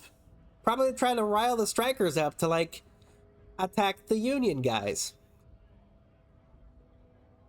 What exactly is your goal here? Work. We'd be in there, working, if the bastards hadn't shut the gates. Main gate's locked. Would take heavy ordnance to bust it open. Could try to get in through the secretary's office. Door's locked. The guard's blocking the way to the access panel. And I don't mean the scrawny mess punk either. I mean head measurer. Or whatever he is. Wait, head measurer? Yosemite's guy standing up there on the overhead passage. Won't let anyone by. The access panel is right behind him. How bad could one guy be? You seem capable. Standing on a narrow bridge, he's got a strategically advantageous position. And he's trained. He's trained, you I say? don't know how the Union has a trained killer up there. But that one's no joke. And my men are tired and hungry. They're workers, not fighters. Have you considered storming in like all of you? Go arrest them instead. I'm sure they've done plenty of criminal shit. They have that look. It would be better for the neighborhood if you went home, at least for now, if you can't get in anyway. No! They will give up eventually. Or get drunk. Leave the button unguarded. Then we charge. Huh. Honest men and women with rights to work, to be useful, not toys for corporate interests. We came here to help the harbor run smoothly in time of crisis. If Union fucks don't want work, they ought to let in those who do want work. I have a question. Why do all these men follow your leadership? You think they follow because I'm big and loud? Probably. Oh. They follow the rules of the market, the rules of the economy, because they were given a job to do! I kind of like this guy's hustler attitude. You've been talking to him for quite a while now. Something is off with this guy. Ask him where he's from. Okay, I gotta ask, where exactly are you from?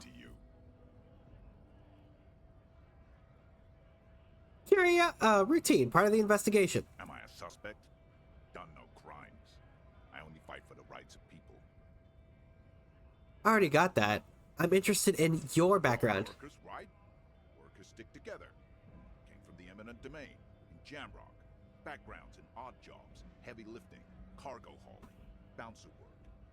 I know the drill. Sweet, I know Bar. It's been thrown out from several. Maybe that's why you seem familiar. Territorial. Ring a bell? Hmm.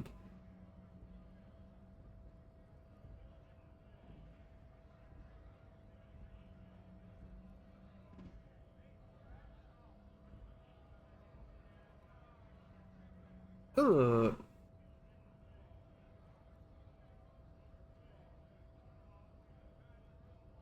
Yeah, I think I've been there. It was a long time ago. You know, I'm just gonna leave now. Seems like I'm not getting any info from this boy. This dude. Scab? I'm not a scab, I'm a cop. I was just messing with you. No one's ever seen a cop scab. Imagine, you cops going on a strike, but then another cop comes in and says, let us cop for less money. Speaking of, what brings the RCM here? To the Wild North? Come to see the strife? I've come to Martinez investigating... Oh, I'm looking for assistance with a dead body situation. In the tree? Hey, that's a rough pickle. Can't help you with that, sorry. I'm not really an admirer of dead bodies. Might be someone else from the Union can render assistance. Does that mean you can let me through the gate? I don't operate in that capacity. I'm not a granter of passage. The passage grants itself. Simple? I just walk in. Walk right past Measurehead and go in. Past Measurehead? The 2.5-meter tall Semini Supremus is there. Walk right past him. Right. Press the button to unlock the door. Uh-huh. Then go past him again. Okay. And you enter the arbor through the office. Alright. Oh, gotcha. I think I have some questions for you first. Whispers a jaunty tune. A coastal breeze ruffles his hair. What's the strike about anyways? Serious business. I'm sure the big boss will be glad to tell you. You'll have to ask him first. Okay. Feels like he's hinting at something, but you're too hungover or dumb to understand right now. Alright, nice talk. Gotta get moving.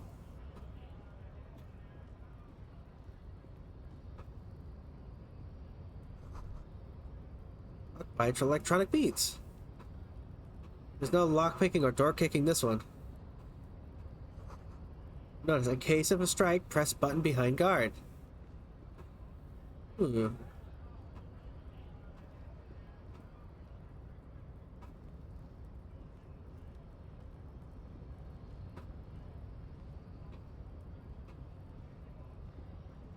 I mean, it can't be too hard. Let's talk to Measurehead. Nobody betrays your degeneracy. Are you coming on to me?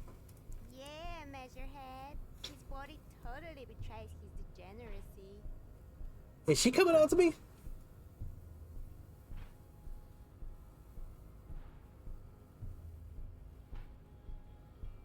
Are you admiring my morphophysiology? It must be frightening to stand in the shadow of this racial pinnacle. Be calm, Sandwich. You are not in danger because you are not a threat to me. Nice pecs, dude. How about mine? Androgynous display of sexual maturity. Oh, cool rigging? It's just a PNG tuber.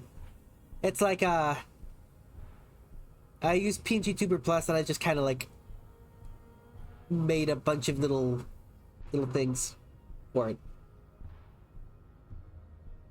So like different parts of it are like different images that are kind of like spliced together and kind of sort of like rigged together.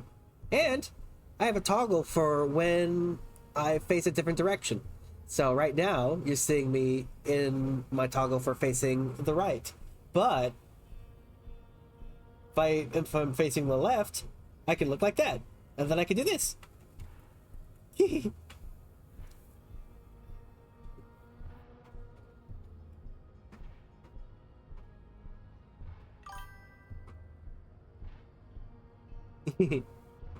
Thank you.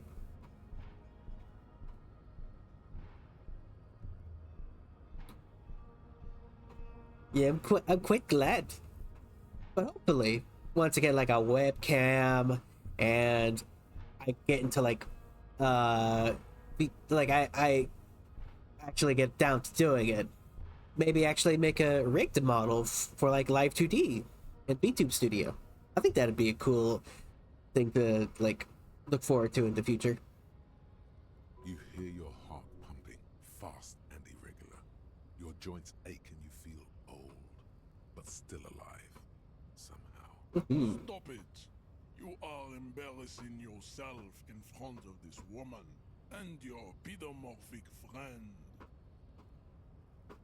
Are you saying Kim looks like a foot?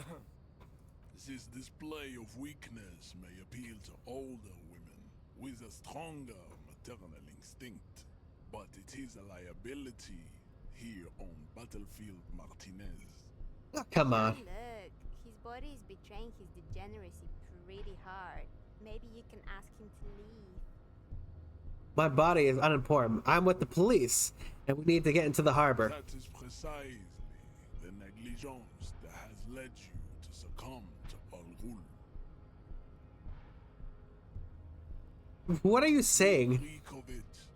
An invisible sword of Al Ghul emerges from your throat.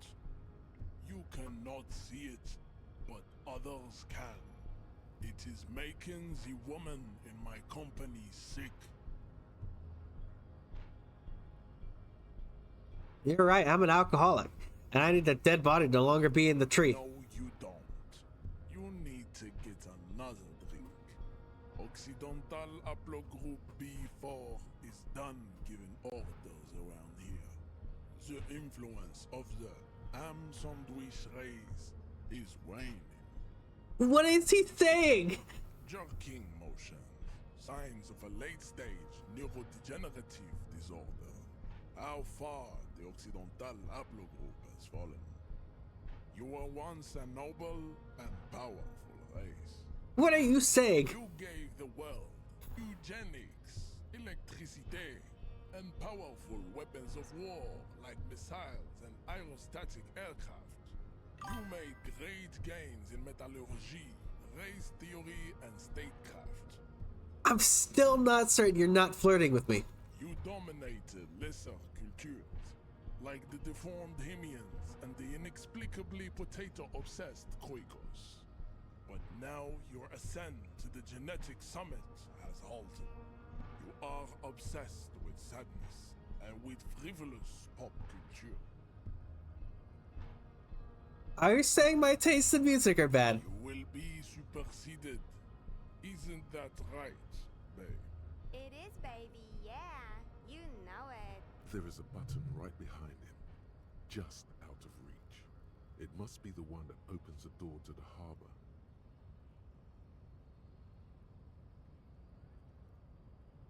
Push him out of the way. That is right. You should leave the stage of history with dignity by inviting the other races to a great world war. Bring your troops to the Simonine Islands and to Buddhist and we will terrorize you. When you are gone, we will build a museum for you. I tried to push him out of the way, but instead he gave me the... But instead I pushed the racial soliloquy button again. The walls will be lined with bottles of Al Ghul, your beloved beverage. Inside, we will store the odes to homosexuality you call art, and your microcephalic colors. This is your chance. He's talking. Rip into him with a punch and catch him off guard. Conceptualization medium 10. Subscribe to his advanced race theory. Don't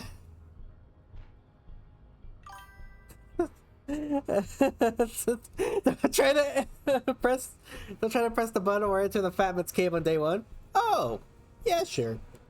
Yeah. We still need to get into the harbor. Help with the tree situation. There must be another way. Good point. Anyways. To the Fatman's cave on day one. Good point. Good point. Now the question is, what to do other than that on day one? Oh, magnesium. Jump jams. Oh. All around you, rain. Ah, shit. Looking up at the sky. Grey sky. Your shirt. You're not dressed for sheets. The ruin. The sky. Okay. The skies. Okay. Hair, Capeside apartment. Hallways collapse. A yard. There's the great gates. Behind the gates. La Ducie. Couron. A silvery curtain. A traffic. The road. River shop. It's home. Have a brother in the cut. Where the wood at? Yeah. In the your vision blurs. Okay. Wipe your face with your hand. Coalition era statics hang like. This rain will not let up anytime soon. You should get a raincoat. There's a freight to the east. They sell them there. Okay. Sorry about me skipping through all that, but I kind of got that in one of the Harry gives up on life through depression game overs.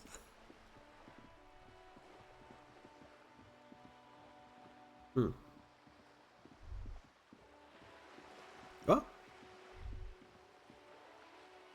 Hey, a bag. How did I just equip that?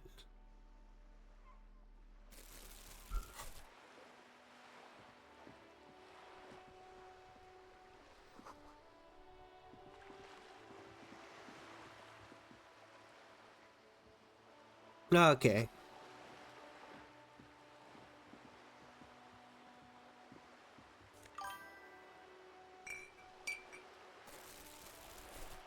I always have the flashlight equipped. Oh, I guess I can do that. Oh! Yes!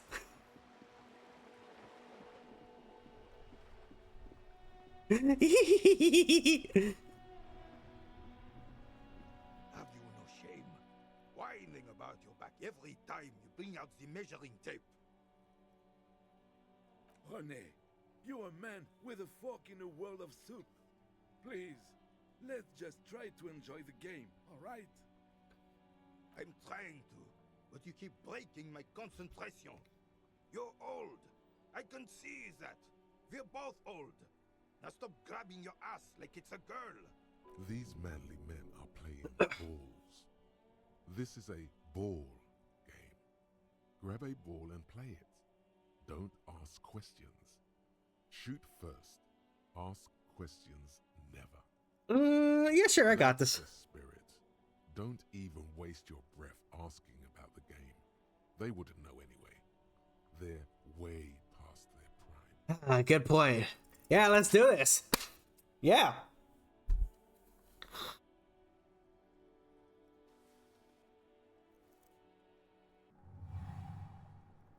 You are immediately surprised by the ball's lack of weight. No matter, you'll make it work. God, this is right. You feel the familiar tremble of excitement and adrenaline that precedes every victory. Time has frozen. Feel the ball. The ball is surprisingly smooth against your neck. It has a pattern on it. Probably a sponsored ball. Yours would only be covered with bumps of learning and scars of victory. Already, your muscles are adjusting to the weight, the nervous system calibrating, until you and the ball have merged into a single entity. The man ball is ready. Let's take in the surroundings. Ruffles your hair as you stand there, feet firmly planted.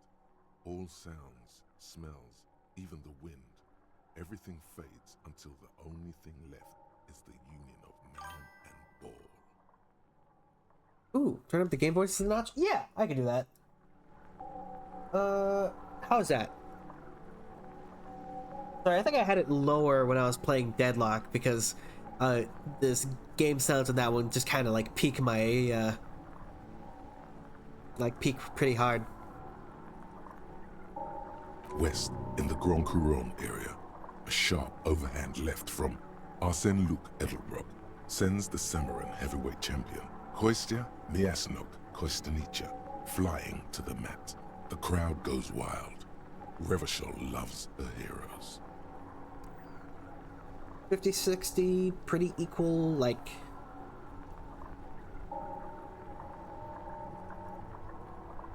Time for a last glance inward. Who am I? An embodiment of pure motion. A fine-tuned locomotor running at maximum efficiency. Hell yeah.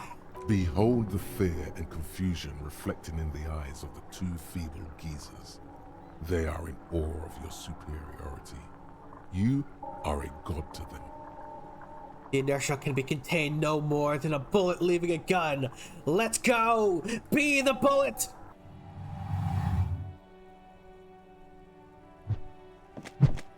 Heck yeah! Yes! Merde! Bordel de merde! What the hell is your problem? Not a weak right triceps, that's for sure. I don't care if you are a cop. You do not just ruin someone's game. It's so goddamn disrespectful. A man his age getting worked up like that? Better watch that blood pressure. I'm sensing anger, and I don't understand why. Analyzed our game, son. We can't play petanque with 5 bull. I thought it was shot Well, put. it damn well isn't. It's petanque. You ruined a petanque game. We want our bull back. Take it easy, René. This is just a misunderstanding, isn't it, officer? No harm done. Of course there's harm done, you orange slug. You owe us a goddamn bull. Okay, I'll try to fix this. Mistakes are forgiven when men at least try to right their wrongs. We want our I believe ball you back. will try. Now, why did you approach us? Oh yeah. Do you ever know anything about the man hanged in the backyard of the Whirling Rags? Unfortunately, I don't. Unlike most of the locals, I have no qualms about assisting law enforcement. But this affair has passed me by completely. And most of the locals? In Martinez, the union is the law. So can you really blame them? But you don't have a problem with cops? Cop is a pejorative term. I don't have a problem with policemen. On the contrary, I admire the effort to bring order to our streets. So, again, you don't know anything. If I knew, I would not be afraid to tell you. I simply don't. I'm an old man, not a coward. The daily business of the riffraff no longer concerns me. You seem to be playing in a crater. Yes. The terrain here provides an interesting variety to a familiar game. Do you know who created it? I do. Fire from heavy artillery. Oh, okay. It's a crater left by artillery fire. But why? Why what? Why was heavy artillery used? Because that's what happens when communists hijack your country, execute your supreme leadership, and turn your capital into a slaughterhouse. You use heavy ordnance to clean up your home. Wait, who are the communists? Communists, socialists, anarchists, call them what you like. They just chose the name to feel special. Senseless sentimentality. I really like this guy. I like this guy. Did you use artillery fire against them? Sadly, no. It was the foreigners who brought them to their knees. We fought valiantly. Too valiantly.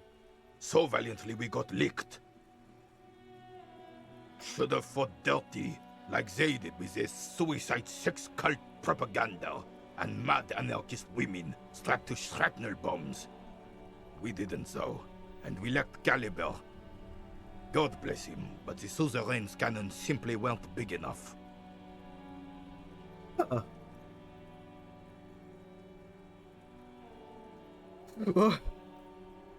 Oh, I probably shouldn't say that.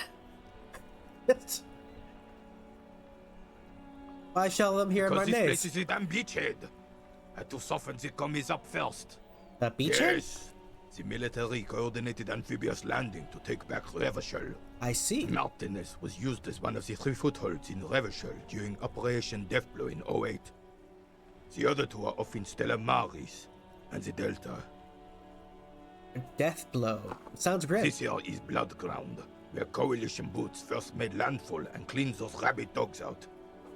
Most likely, we're playing pétanque on their mangled corpses. Brutal. Blood Ground. You got old René going there. Like he isn't hungry enough already. Ah, that explains the war damage. Damn right, son. They laid the fire of hell on the city before they stormed it. And it worked, too. I got him all riled up. He approves of this radical approach. Knows it was necessary. Mm-hmm. The rest of the city got cleaned up, but Martinez they keep as a monument. And now the Union Socialists are practically running the place. Well, it's your own damn fault. You, we, the Coalition, Revachol, whoever you want to blame, never finished the job. Officially, the party never surrendered. Of course they still hold influence. You don't even begin to truly understand the players at the table, let alone the specific circumstances surrounding the... What do you think? Huh. You know what? Yeah, commies just don't understand how money works. No, they don't. But I'm sorry it had to be the Coalition. After 8 years of fighting rabid commies, boiling cats for food and drinking piss in the mountains... Drinking piss in the mountains? I would have preferred if the Right Honorable King Guillaume returned through Revachol. Or even if that damn clan Frisel had risen from the grave and led us.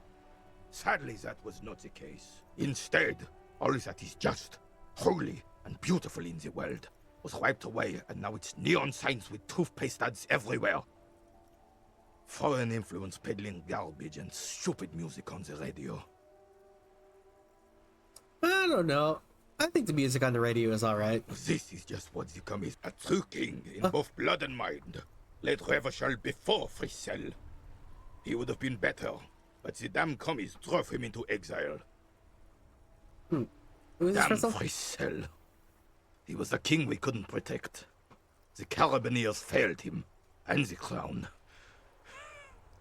He died in the hands of the Hyperlay, in a very public execution. He slouches as he says that. It makes him smaller, admitting they left the king to the mob. Aww.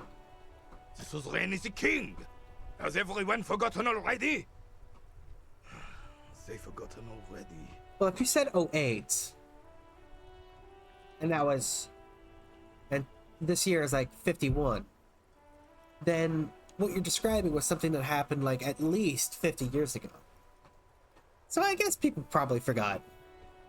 Like, I don't think people know what VCRs are anymore, even though those were things that were kind of in like good circulation until like at least 2000. It's no use talking to you. You were still in Daddy's balls when it happened. When we took our last stand against the filth and rode the cavalry straight into gunfire. Okay. I don't want to be too mean.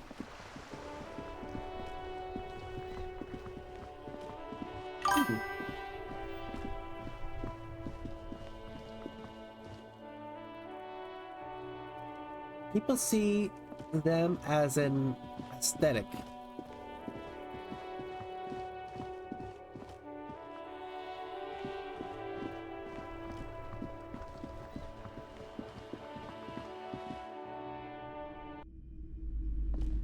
Oh, bookstore. Hello. Let me just flash this in your face. Welcome to Crime, Romance, and Biographies of Famous People. My name is Plaisance. Be welcome, and please take responsibility for the energy you bring into this space. People see them as an aesthetic, or the stock footage used in video editing.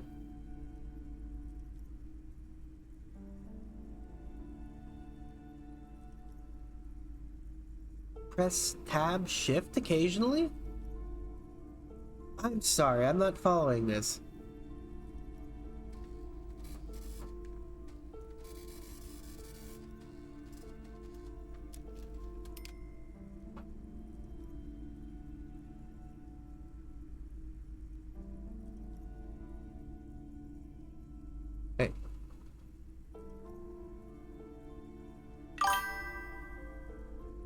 Oh, tab is like your detective vision. Highlights things you can interact with. Oh! Oh! Oh, the previous chat was about VCR. Oh, yeah, yeah. Yeah, VCR is just kind of... I guess, yeah, VCRs have kind of, like, taken up some form of, like, aesthetic recently. Personally, I'm a big fan of that sort of stuff. Like, something about, like, wood paneling on the walls, like a big wood-paneled Zenith TV, with, like, a built-in VCR player. Something with, like, the video and audio in and out, like, coaxial cables, like, sticking out the front. Something about that aesthetic just kind of, like, fills me with nostalgia. Ooh, especially if it's, like... Especially if the carpet is, like, a shag carpet. Like they used to put in, like, old trailer homes. Have I watched Andor? I think I've watched some of it with friends before. Wasn't too... Like, I watched a couple of it, but it's just, like, regular, like, Star Wars stuff. Which I haven't been too into recently. I am the proudest owner of our little shop of culture. Oh, shag carpet is such a pain to clean up. Oh, tell me about it. On the home, the house I used to live in had shag carpet, and like I would like every single like week there'd be an instance of me like scraping my foot on something that got caught in the shag carpet.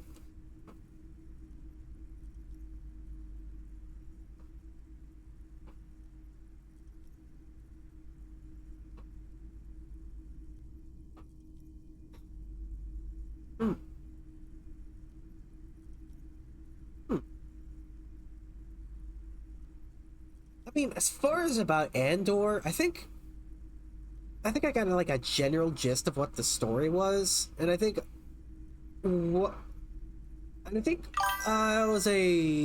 something at the end of season 2, was it? Right? Where there was like a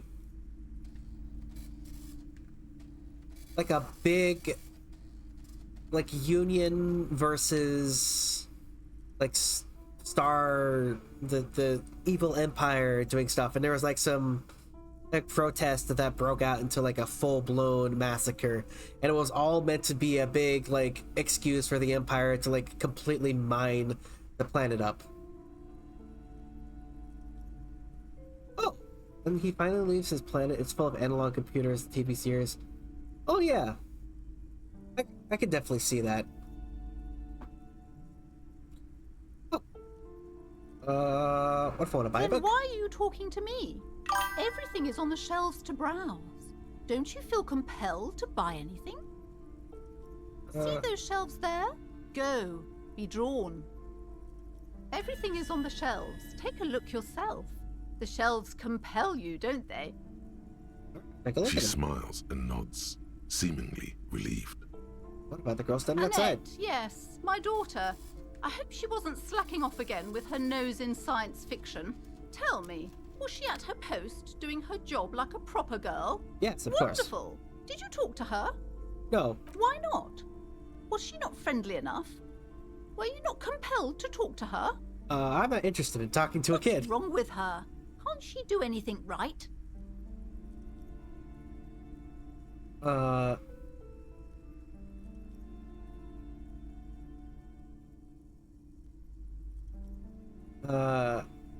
Okay, let's change the subject. The woman before you scans the store. Anyways. Some kind of superstar. They say the world isn't ready for a rock and roll cop. No one wants their state monopoly on violence to be mixed with celebrity worship. They claim to know it would be dangerous for detectives to rise to the ranks of demigods and have sexual encounters with barely legal cover girls. It would be insane, they say. To all this, you say, fuck off and die, in a cool voice. You people have no idea how good these cops are gonna get. They're gonna crack 20 cases a day. In the future, cops will be like astrophysicists or prime ministers, or profits. And you're the first one. Heck yeah! In the future, all cops are gonna be superstars. We're all gonna be celebrities. We're going to be loved by everybody.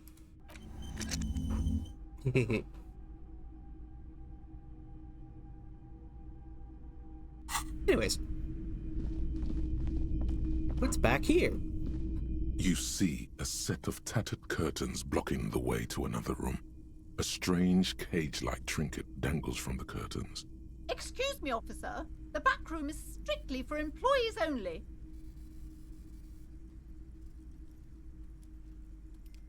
Shopkeeper, what's behind the curtains? Nothing. Why aren't you browsing the books? Don't you feel compelled to look at the books? You ought to. Oddly enough, the more she tries to draw you away from the curtains, the more alluring they become. What? Oh. Let me fix that. Sorry, I was being all funky and giving my good old.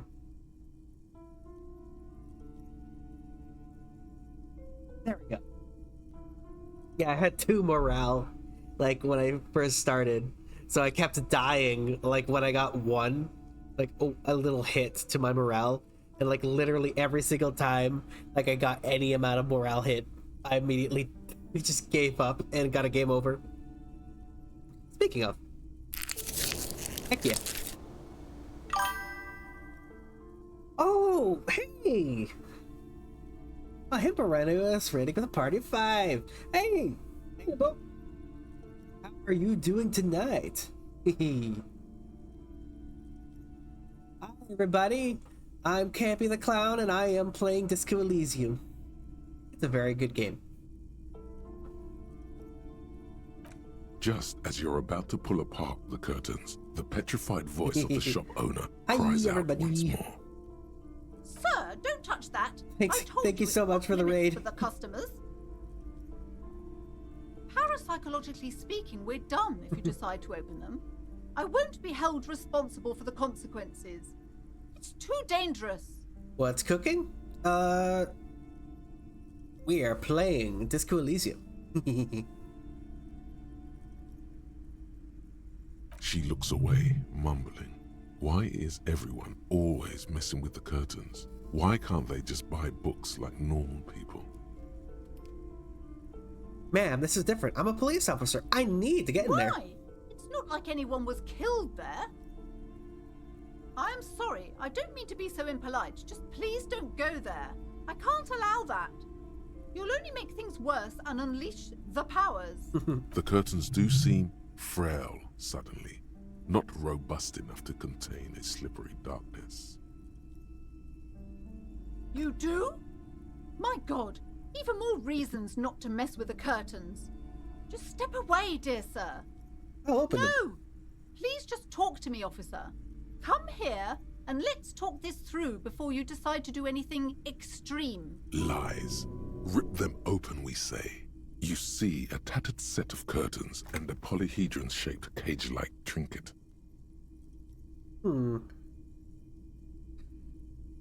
Examine the strange cage-like trinket.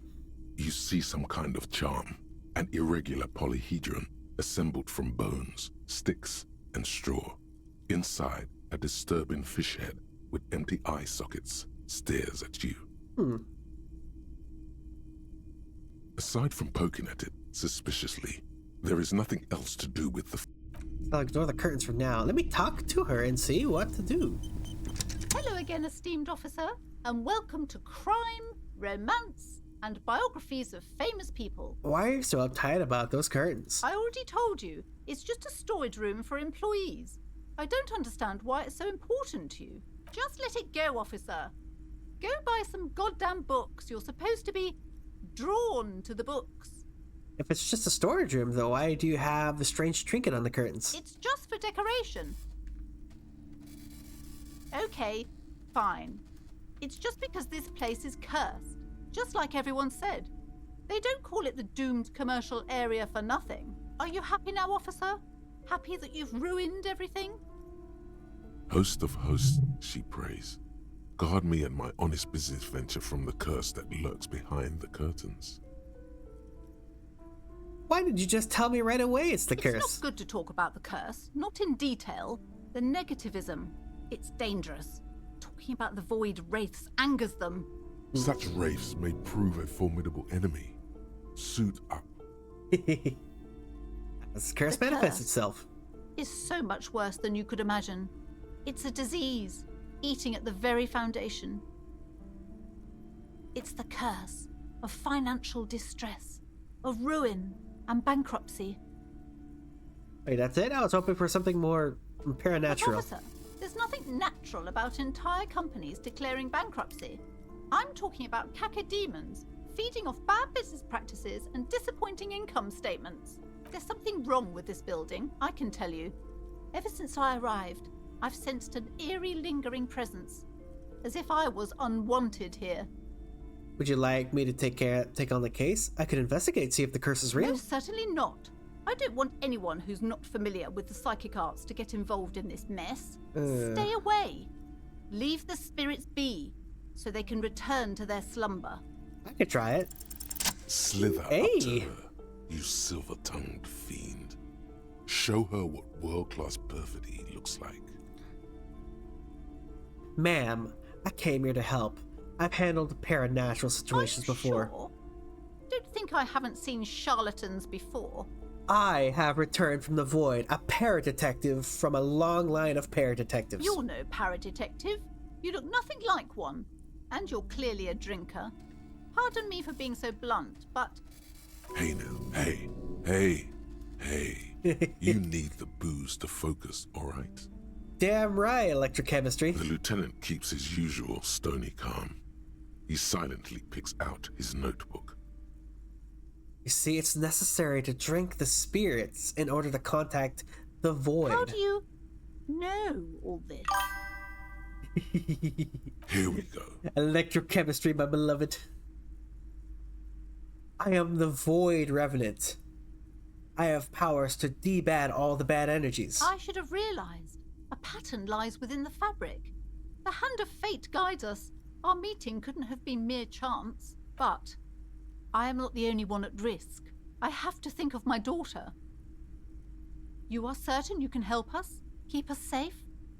I can't allow any collateral damage to hit us. Just ask my partner Kim. He'll vouch for it. Certainly so, ma'am. I can assure you my partner is eminent in this particular field. Heck yeah, you got my back. If you promise, good officer, then you might be our last hope. Do you swear it? All right, on my honor. Sir, there's one more thing I haven't told you about yet. The entity. Do not act surprised. You know of these things, sire. Of course, the entity. For I have sensed its presence. You have? The entity takes the form of a woman, a witch probably. I've suspected that she must be connected to the curse ever since I first saw her. Did you know that she lives inside the chimney? Chimney? The passage between heaven and hell, of course! Yes, that chimney is part of the building's central furnace, and it's enormous. She has barricaded herself behind some metal security curtains. God knows what she's doing there. Some unnatural magic, I assume. You should go find the entity and ask what happened to all the companies in the building. What is the source of this curse? Here's the key to the warded door behind the curtains. Take it. You got it. And please do return to me after you've looked round. I'm quite anxious to know what she has to say about the curse. What you discover in there. All right. Unbelievable darkness and ruin. All right, farewell for now, book peddler. All right. You see a set of tattered curtains blocking the way. Time to pull the curtains open. You see a dimly lit room full of dusty furniture and trash. A doorway stands in the back, covered in dozens of scary little cage-like trinkets, your shadow looming over it like an omen. Oh yeah, I'm just that smooth. Oh!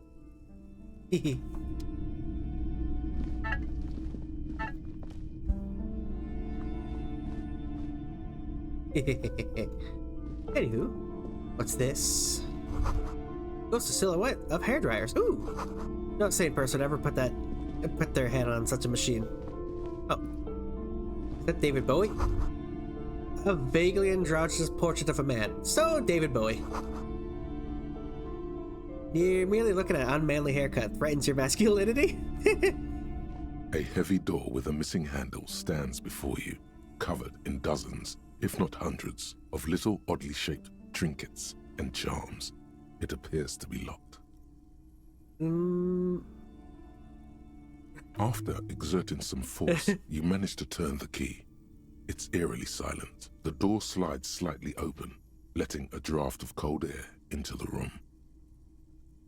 You feel the tiny hairs on the back of your neck rise up, as if someone's standing right behind you. It's Kim. An uneasy knot forms in the pit of your stomach. Open the door and enter. Alright. Okay. And it's dripping. Oh, yeah. Smells like leather and sweat. Oh, hey! A shot put ball. I don't know if they'll appreciate that bowl, though. Ooh, a shot put ball has... Ooh. Like the price tag on it. Oh, Kim. What is this place?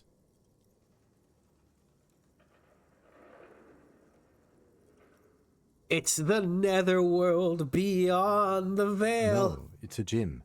Though it looks like no one's been here in ages. I doubt the electricity still works. Good thing we have a flashlight on us. Some specks of dust shimmer in a faint beam of daylight falling from the window. Other than that, the room is dark. An eerie feeling rises in your chest. Let's just keep going. We're sure it's just a regular abandoned house. Nothing mysterious Sounds here. Alright. A barbell lies on the floor.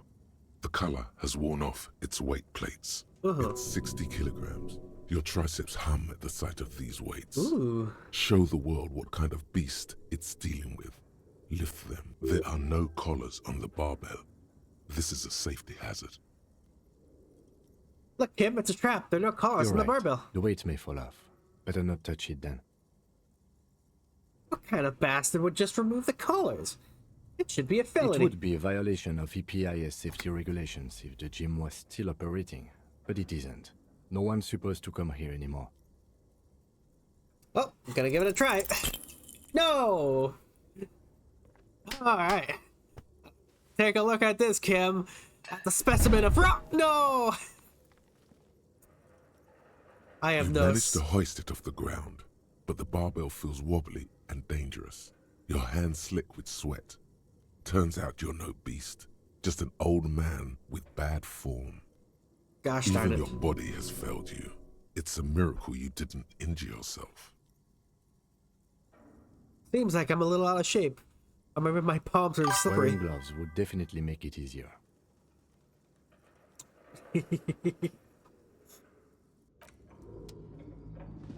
Well, if I was wearing gloves, I would totally kick that barbell's ass.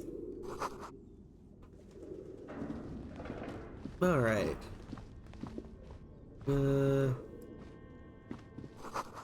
Bars, double fin full of strange liquid. Oh yeah.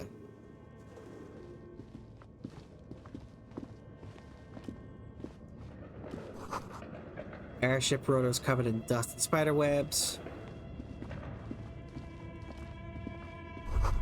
A naked mannequin torso, a strange color. Where are the clothes for it used in the display?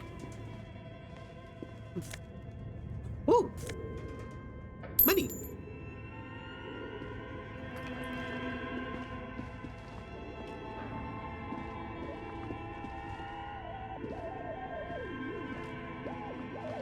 This appears to be some kind of machine with a cube-shaped heart and a wired framework. A radio computer. Just sitting here without anyone inside. What he means is that these things cost money. Why would anyone just leave it behind? This is the Ream Civic radio computer, model RC5120, equipped with a Feld mainframe and a Ream-compatible printer. Do you think I should turn it on? We had one of these down at the station, but I never really learned how to use it. The machine lights up like some prehistoric animal stirring from its slumber, revealing fluorescent play and print keys on the keyboard. The hatch on the machine's central compartment is wide open. Look inside the compartment. It's empty, like a beehive without its brood. Some cables have been left dangling, disconnected. This is where the memory should go. Okay. So I need a cartridge for it. I'm assuming. Ooh, got.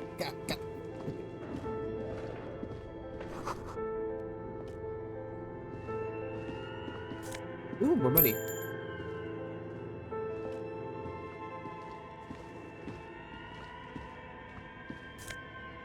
Ooh, production schedule, filament memory.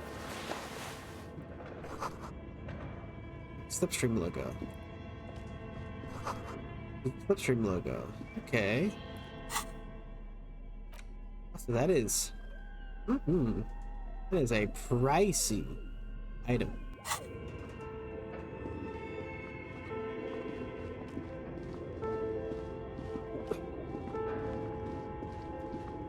Let's stick it in the machine and see what's what.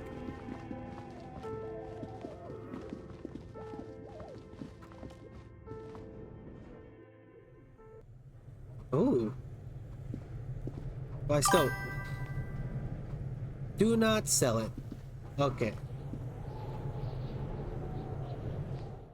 I was thinking of ways to pay my Warling and Rags bill. Tiles on the cube are still smoldering. Cut like a smooth draw, the filament slides into place. A bar of fabric right above the keyboard starts producing a soft hum. The sound of static seeps through the machine's planar magnetic driver. Oh no. It was already glowing and now it's also making a sound. It's probably some alien CO-like technology. The static gets louder, slowly filling up the abandoned hall, until a voice speaks out, crackling and old, cutting into the air. Good afternoon. Fortress accident en rue de Saint-Ghislaine. This is East Insulindian Repeater Station 1. Please repeat. Is this the production schedule? The production schedule? The filament you have inserted into the reader. Good point.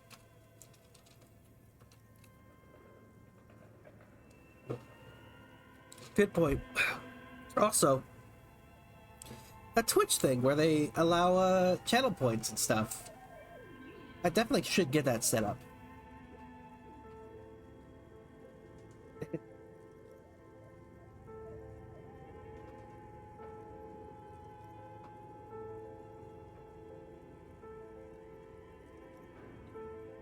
Alright, thank you for the explanation. That was a question. Have you inserted it into the core? Yes. Good. Please repeat the password. I don't know the password. Received. I will register this login attempt. That sounds bad. A login attempt. Something a criminal would do. Yeah, I'm not an affiliate yet. Or at least, I don't think I've received anything for affiliate stuff yet. I haven't done too many streams per month yet. I think there was a period where I was doing the Resident Evil 9 and I streamed like at least 4 days in a row, but after that I had a bit of downtime. But hopefully I start doing some more consistent streaming. I'm thinking like later in the week, like a Thursday, Friday, Saturday sort of schedule.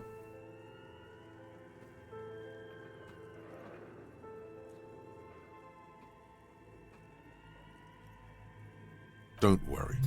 Passwords have a way of turning up sooner or later. Fortress accident. Is there anything else I can do for you today? That's all for now. Thank you. Tiles on the cube are still smoldering. Alright. The way out.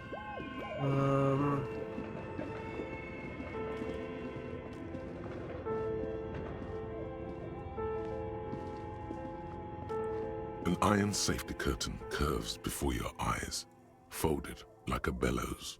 It covers half the room, blocking the way into a colossal industrial chimney. This must be where the entity lives. We knock on What it. an odd thing to do. Nothing happens. Knock on it harder. Still nothing. No one's home. Knock even harder. Those curtains prove to be surprisingly sturdy. Your fist hurts now. If this is really an entrance to the chimney, then there must be a furnace somewhere as... Can you please try to refrain from attacking random things?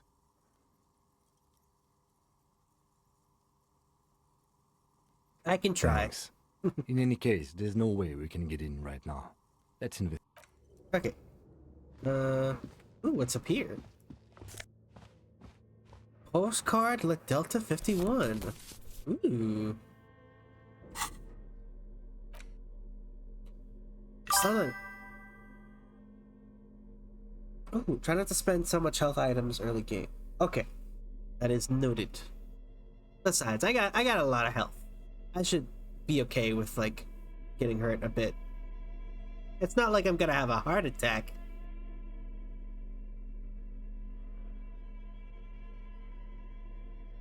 The postcard is prepaid. Okay. Cool. Oh. The floorboards creak. Shoes in a puddle of melting snow. So there are people that do live here. Oh yeah. Your flashlight slides over an old green chalkboard covered in scribbles, sketches, and schemes, like some ancient cave mural. Pick another thing. Not the same thing twice, though. Some of the writing has faded with age, but you can still make out sections here and there. Photos and drawings have been pinned to the board. Inspect drawings. These lithe, pointy-eared creatures appear to be different types of welkins. You make out autumnal candle welkins, casting wax-based magic. Translucent welkins, with organs shining under their skin, and even ether welkins, hailing from the vast emptiness of sidereal space. One of the welkins, towering among the rest, appears to be different, however. Examine the welkin. It's important. Vara Hamira, a high welkin, his face white and scarred like cracked marble. This is clearly a welkin supremacist. The note says, all non-welkin races will be purged. Yeah, I wouldn't worry about too much about playing perfectly. The game is lenient enough about how you go about completing it. I heard about that. I heard like a lot of what, like my first playthrough for it. Like I got really uncomfortable about like not making a lot of progress on the quote-unquote murder case. Why did I say quote unquote? Yeah, they killed the guy. There's a guy hanging in the back of the Whirling Rex. Don't know why I need to put quotes on it. The Haldor, the Twarg, the humans, and even headless men, all of them, purged. Imagine a world filled only with Welkin, Green Welkin, Dread Welkin, and the High Welkin to rule them all. Welkins. An inordinate amount of time has gone into drawing these little Welkin creatures.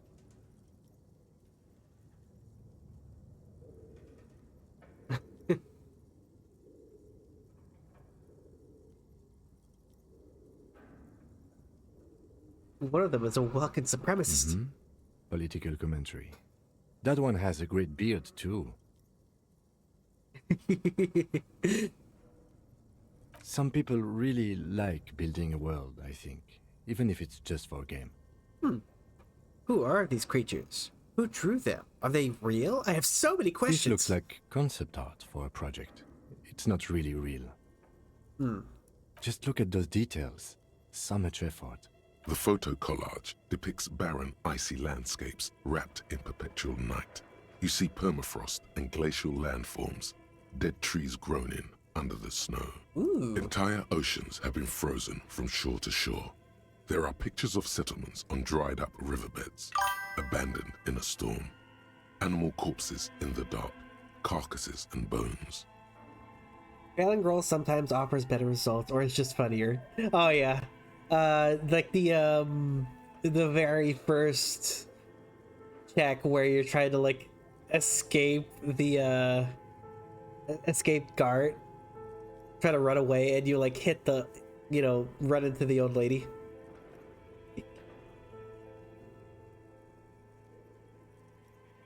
Yeah, me.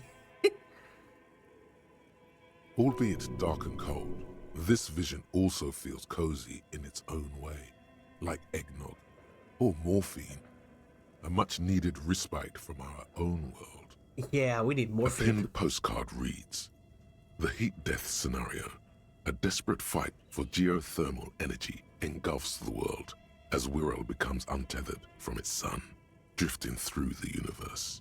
Inspect the schedule. This is a monthly calendar from the year 50. Cryptic words like sprint, daily minimi, and GPI span the marker-drawn grid, the grand scheme of production and money. It looks a bit like an academic calendar, only much more brutal. Keep reading. As time goes on, the numbers in the boxes grow rarer and rarer. The board becomes an empty snowfield in the final days. Only failure and regret dwell in this region. Looks like they didn't make it. A note in the bottom left corner of the chalkboard says, "See the prod schedule filament for details." The handwriting is only partly legible, but you can still make out 3 slogans: "Call in, tune out," "Wirral untethered," and "Heat death of the universe." Don't say. The full text reads, "Heat death of the universe is the new black." Another note says, "The biggest advancement in role-playing systems since the 30s.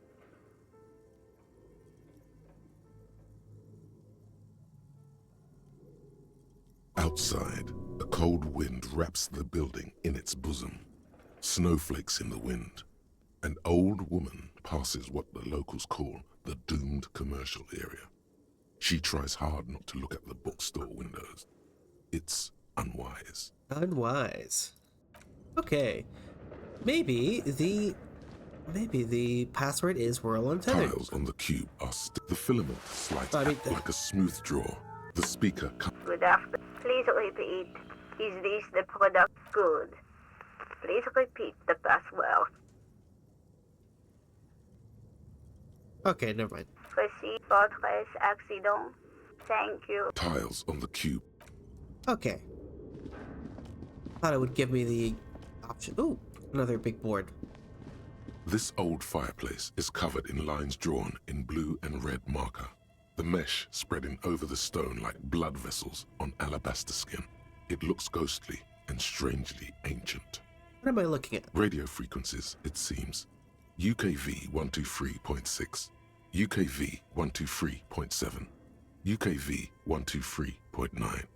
Some written notes, too. Sparse and cryptic. Unclear. It looks like a cardiovascular system split into veins and capillaries. Huh. Very advanced. Of course. The anatomy of the curse. Perhaps. The web is comprised of radio stations, all lead back to one red heart, titled the Game Master Frequency. A note says, this one can listen in on any station it wants. Looks like a surveillance program. Uh-oh. They must have had massive airwidth. These things don't come cheap. If it's a game, then who's playing? Whoever decides to call in to a call-in station, it looks like. A list of names under the stations suggests people across 6 Isolas would be playing. Muindi, Insulinda, Kotla, Grad, Samara, and even Ilmara. Oh. My God. It's as if the less money they had, the more ambitious their project became. The cost of Aerowith alone must have been huge. Exactly. This schedule, I know doom when I see it. The company was running out of funding. What else? Nothing. It's just lines on marble. An echo from times long gone. No one has used the fireplace in ages. Huh. Well.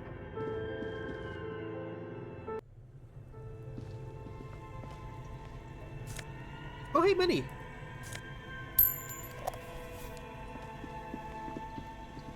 A fridge. You see a terrifying ice bear with a strange compartment in its belly. The door is covered in frost and the bear's eyes are glowing red. This ice bear is a hyper carnivore. Be careful. Crack A open the gust door. of freezing cold air rushes to greet you. You hear a low grumble as the bear regulates itself. This is the inside of a refrigerator. Ooh. The lieutenant takes a peek inside. His hand has found the holster of his gun. Relax, Kim. It's a fridge. Of course, just a giant ice bear-shaped fridge. Let's take a look inside. The shelves are empty. All you see are crumpled ice cream wrappers with the brand name, Revachol Ice City. A handwritten note has been attached to the door. The fridge is huge.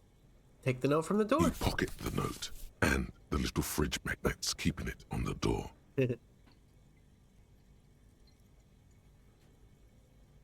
A friendly cartoon bear smiles back at you from a glossy cellophane wrapper.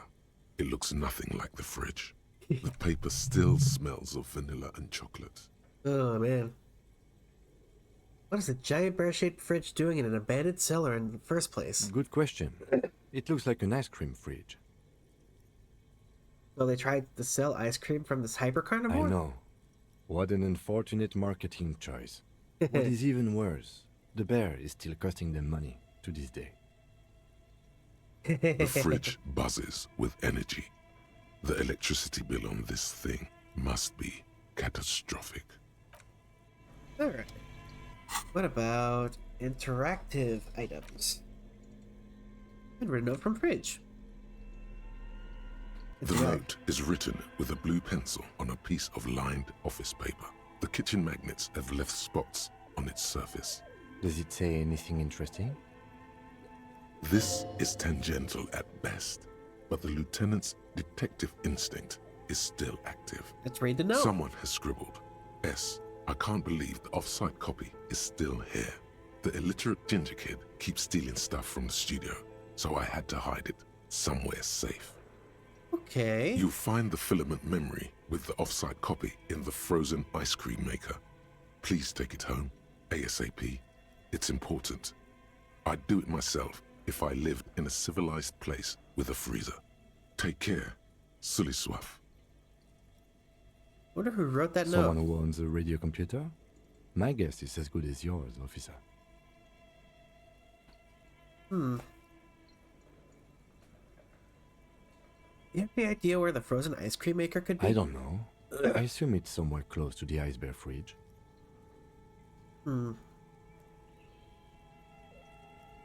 Another way. Okay. Oh.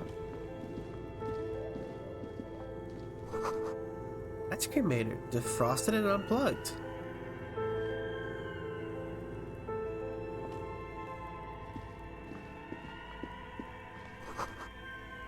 Flashlight casts a shadow. There's a hidden doorway here. Okay.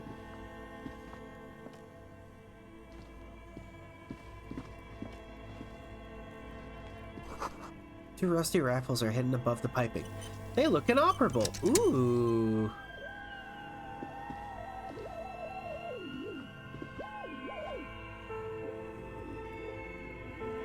Oh, can't talk to Kim right now. Oh. Okay. What do you think is going on with that computer, chalkboard, and fireplace? Looks like an undercover counterintelligence program. No, that's not it. I think... Like he's ready to lay out a fine theory, crafted together like a puzzle box. It looks like one of those popular pen and paper role-playing games, only these people were trying to automate it. make it work on radio computers. How are they planning to do that? Through call-in stations. None of the players have to be physically present. Anyone in the world can participate in the game, as long as they have a two-way radio. Then there's the game master frequency that listens in on the smaller call-in stations. I think that was supposed to coordinate the stories, functioning as a master of ceremonies of sorts. Okay. His fascination has swept aside other concerns for the moment. He's a little hooked. Unironically, me too. Coordinating so many games would take a whole switchboard of people, possibly divided into sub-frequencies. Has anyone ever done this Not before? to my knowledge. They make automated games in Grad, Messina, Königstein. You know, places with industry. But I don't think anyone has attempted to create an interisolary game before. We just don't have the technology. And this was a role-playing game? Indeed. Those Welkins are a dead giveaway. Role-playing people love that stuff. The world looks like a modified version of the WeWorld board game, with hit death thrown in. Huh. What do you think happened to the company? No idea. They stopped filling out the schedule on the chalkboard. Wow. Indeed, it's ambitious and untethered from reality, but...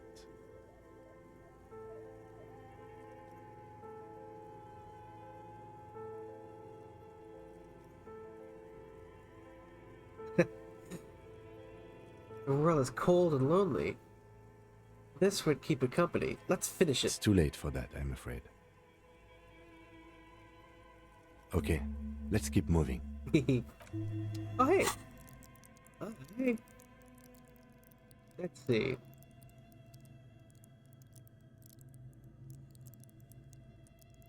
How about, let's raise perception.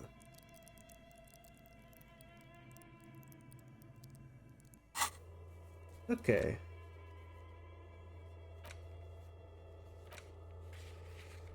Okay.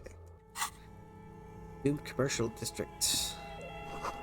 I'm gonna struck some busted guns beneath the ceiling.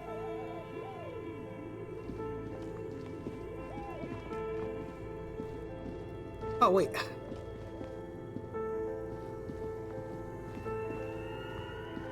A few bricks have fallen off, revealing a compartment behind the wall. It's too dark to see in. Look, there's a hole in the wall. There is, yes. And there also appears to be something inside the hole. Okay. Interesting. Do you want to take a look? Okay, I do. Your hand reaches deep into darkness and spiderwebs. Rummaging around, you find rusty rifles hidden away. Rifles, kid? Are these any good? Most of them are rusty and inoperable, like the rest. But one catches your eye. A bolt-action model with a fine wood stock, in better cosmetic order than the others. This one looks nice. That's a rare sight. Seems to no longer be functional, but still a beautiful thing in its own way. Where are we? Seems like an old bunker from the revolutionary period. Look at all those rifles. Must be an old weapons cache. What does this mean? A rifle here? It means there are firearms, albeit inoperable, still lying around in Martinez. It's an interesting coincidence, I would say. Might come in useful in the future. He likes this find. Okay. What are we looking at here? Ooh, antique Bell McGraw rifle. Okay.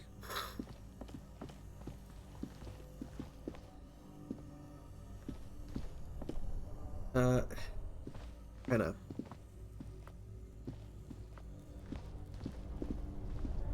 Okay. Frozen ice cream maker that's still running.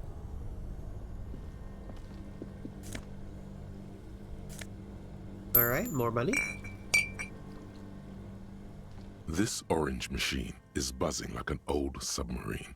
It has a hand-cranked ice cream churner on top and an electric freezer that appears to be frozen shut. Try to crack open You the lid. slip your fingers under the frozen lid, but the ice is too cold for you to get it. No, this is going to need something else. Some kind of super pry bar. Don't even try to open it with a regular pry. If you want to try again, then you need to have the pry bar in your... Equip the pry bar by going to the Tools tab in your inventory. From there, you can equip it to a held slot. Turning the crank feels oddly satisfying, like stir. Oh, I could try. Put that pry bar in my hand. Yep. This orange machine is buzzing like an old submarine. It has a hand-cranked ice cream churner on top and an electric freezer that appears to be frozen shut. Oh, that's not worth it. Okay, no.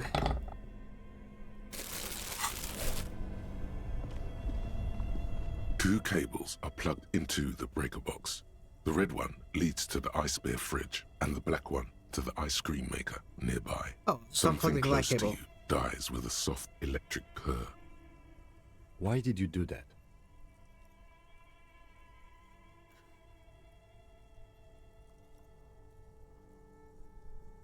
It's black. It's not like the red one. The lieutenant raises his brows, but doesn't say anything. But this orange machine is dead still.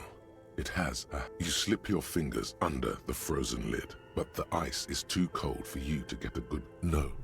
This... If you want to try... Equip the pry bar by going... I mean... Is it different now? Now that the... This orange machine is dead still. It has a hand-cranked ice cream churner and an electric freezer. The ice around it slowly melting. Okay, I'd imagine if I just come back to this later, it's gonna be perfect. It's gonna be melted by then.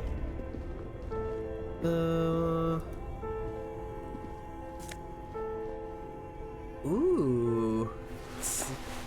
Insane mesh tank top. Okay.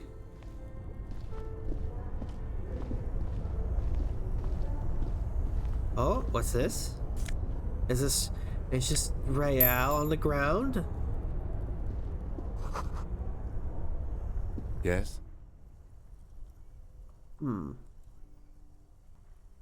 Okay.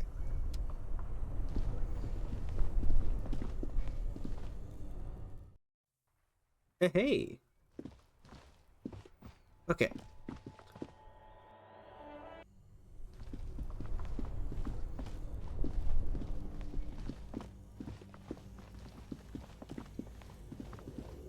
Ooh, the wall collapse. Okay.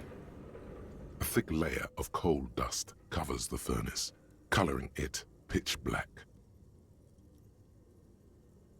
Spear, my hands is coal. Of coal now covers your skin, sinking into the wrinkles. Your hands look ancient. Maybe you could paint something with this coal. Leave a cave painting for future archaeologists.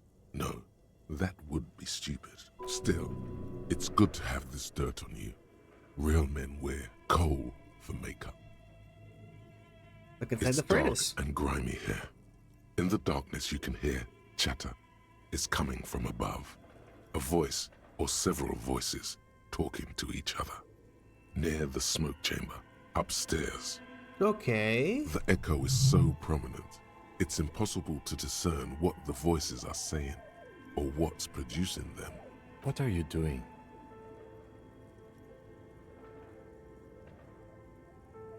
I'm not sure, Kim, but I think I can hear someone talking upstairs. Wait, really? Maybe it's coming from behind those safety curtains we saw upstairs.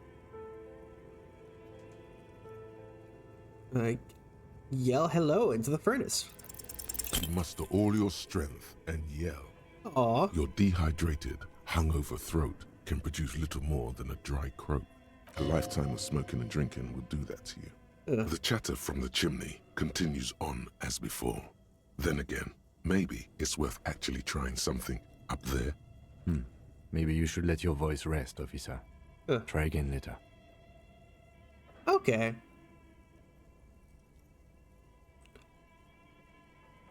A hollow ring echoes through the furnace. Your toe hurts. Oh, hey. Yell hello into the furnace. Something Yeah! breaks loose in you. A mighty bellow echoes throughout the chimney's depths. The chatter of tiny voices above suddenly cease. Then...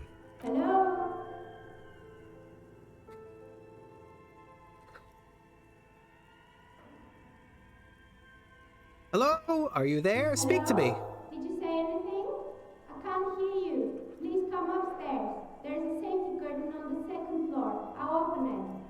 hear a low rumble upstairs, the sound of a curtain being pulled aside. After you, officer. Alrighty.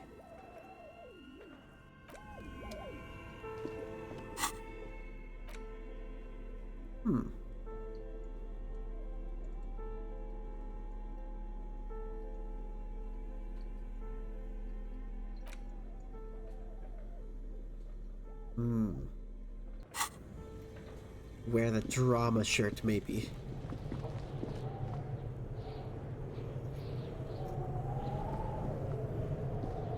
Okay.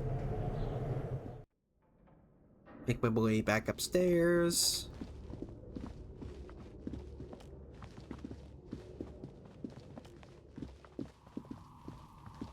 Oh, hey.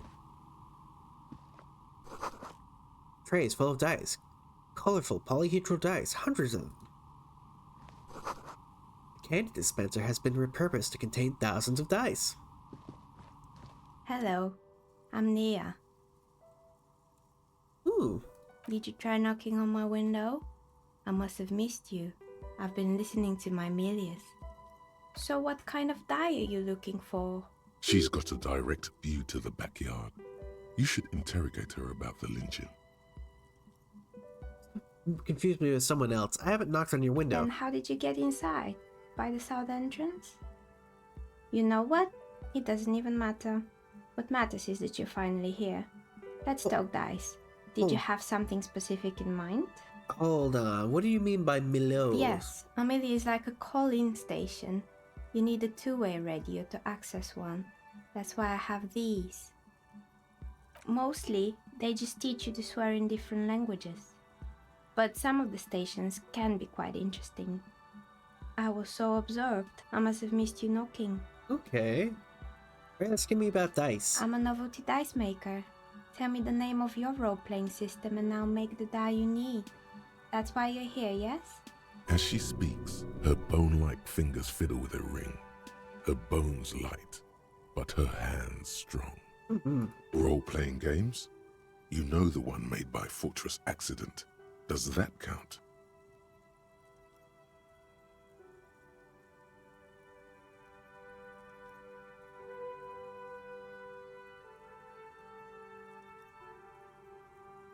No, I was looking for something else. Answers. Answers? How strange. These days people only come to me for dice and role-playing games. I'm not sure how helpful I'll be, but go ahead and ask. What do you know about the man who was lynched behind the whirling rags? Nothing really. I didn't know him. The lieutenant looks at his notebook. Then, the woman under the large window. Your window looks directly onto the courtyard. You're saying you didn't see or hear anything unusual last Sunday evening? I'm sorry, detective, but as you know, I usually have my headphones on when I'm working. It shuts out most of the daily ruckus behind my window. And you never took your eyes off of the work to look at the window. I might have, but in this case, all I would have seen is my own reflection staring back from the darkness. It's really hard to make anything out in the yard when it's dark outside. Besides, I rarely get up to look out the window when I'm in the zone. You often work Sunday nights? Profession, making dice for people, but I like it, and I prefer doing this to sitting at home. I see. She nods. Anything else, officer? Hey, where are we anyway? What is this place? We're inside the chimney of an old central furnace. It's strange, I know. But when I arrived here, all the other rooms were taken, so I had to build myself a makeshift home. Besides, I don't really have to pay any rent here, so that's a plus. Creative. When she arrived here, there was no room anywhere else. She must have known the other businesses. I've heard this place is cursed. Did you know that people call it the doomed commercial area? I've heard the stories, but I don't think those stories are true. Wait, how do you explain what happened to all the companies then? It's just capitalism. We only hear about tales of success, so it's often surprising to realize how many ventures actually fail. Plaisance is the one who sent me. She's convinced the place is swarming with malicious energies. Plaisance, the bookshop lady? I've heard that her business is doing rather well. Have the energies spared her somehow?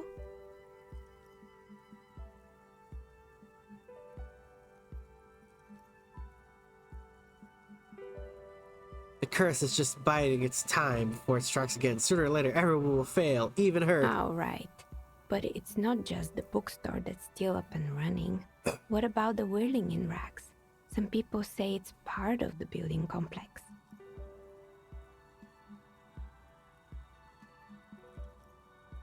You're right, the world doesn't really look like it's cursed. And then there is me.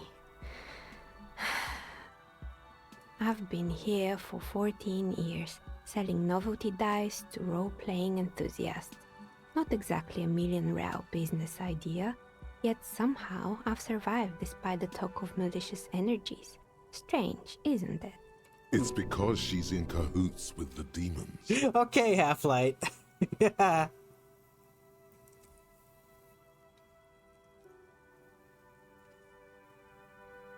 I'll be the first to admit there's many inconsistencies with this so-called curse. I was just about to ask, what do you think? Do you think the curse is real? The jig is up. The she-demon knows you've uncovered her true identity.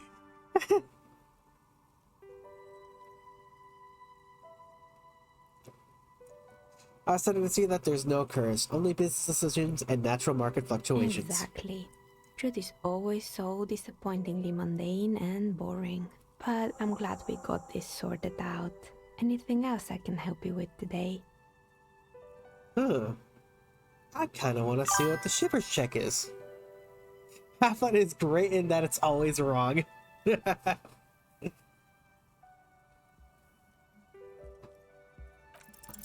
You feel nothing. If anything, it's uncomfortably warm in here. Yeah, start taking off my clothes. I need to connect. Excuse me, what are you doing? Officer.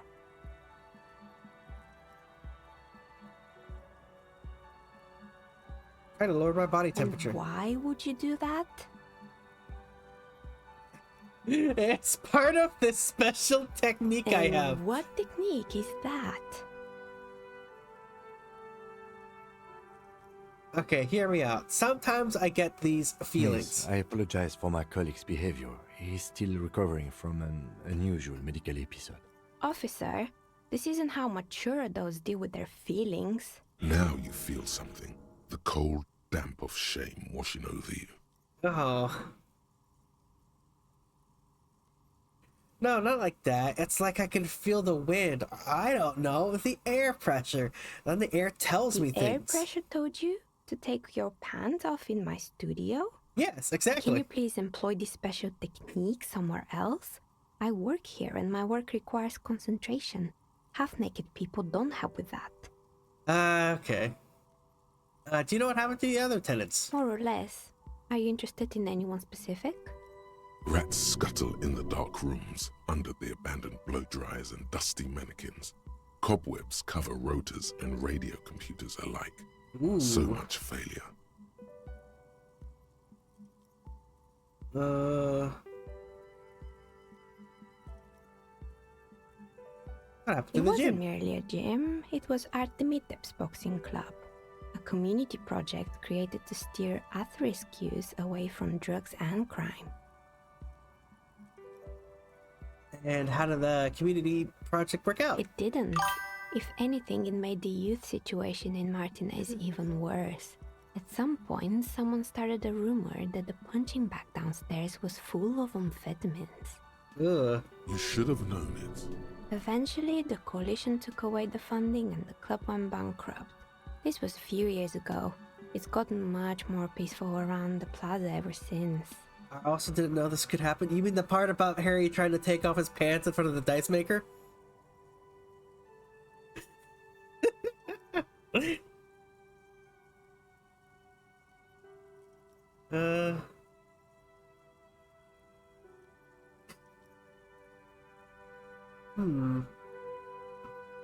Good. I hope it clarified things a bit. What else? I'll leave. Well, now we know who is up there. And that means we can explain what happened to the doomed commercial district and make our way out of here. Oh, but she did say there was... The barbell waits patiently. I wanted to see if I could try it again.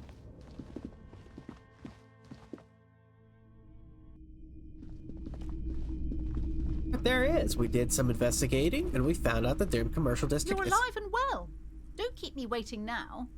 What's in there? In that dark sarcophagus? The dark sarcophagus. Yes, yes. How was it?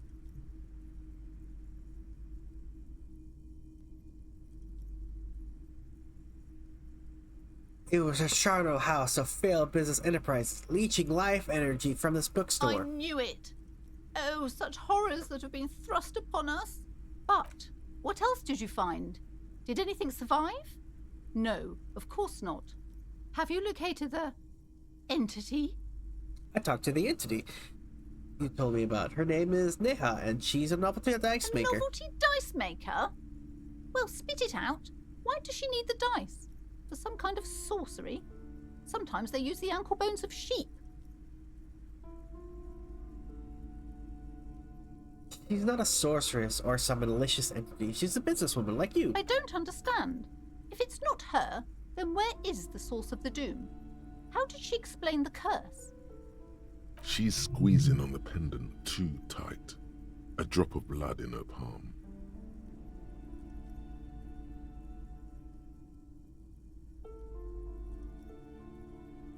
You said it's just capitalism. Wait, what? The entire economic system is cursed?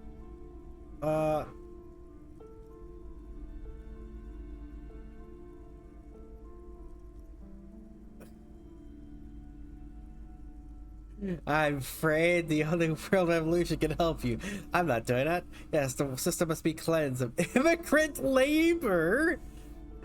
Oh, it's true. We live in a precarious world. Nothing ever turns out right. You need to get used to chaos. Okay. Precarious world?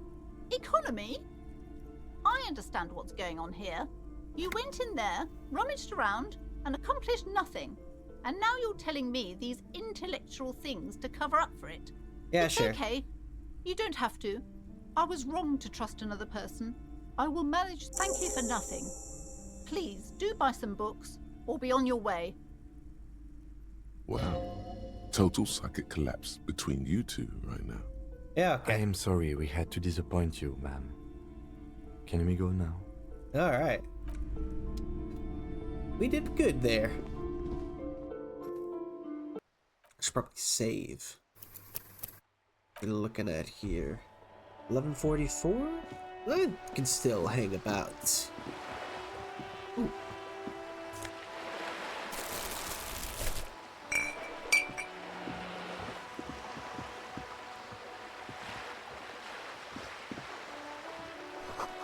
Enormous balls worthy of a real man.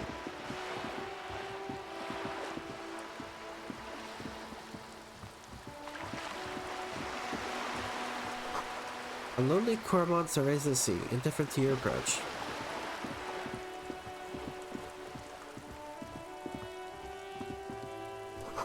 Inside a frame.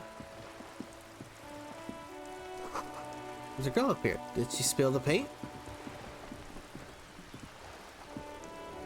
A sturdy metal door guards the southwest entrance to the apartment building. It's locked. Let me knock on it. The door rattles against your knuckles, but there's no response. Let me knock again. The door rattles again, but this time... Stop banging on the door! I'm not letting any more strangers inside. Hold on, who am I speaking Doesn't to? matter who I am. Now go on, get out of here. From within comes the faint sound of a broom sweeping across the concrete floor. The police, open the door. The police? Everyone knows the police don't come round here.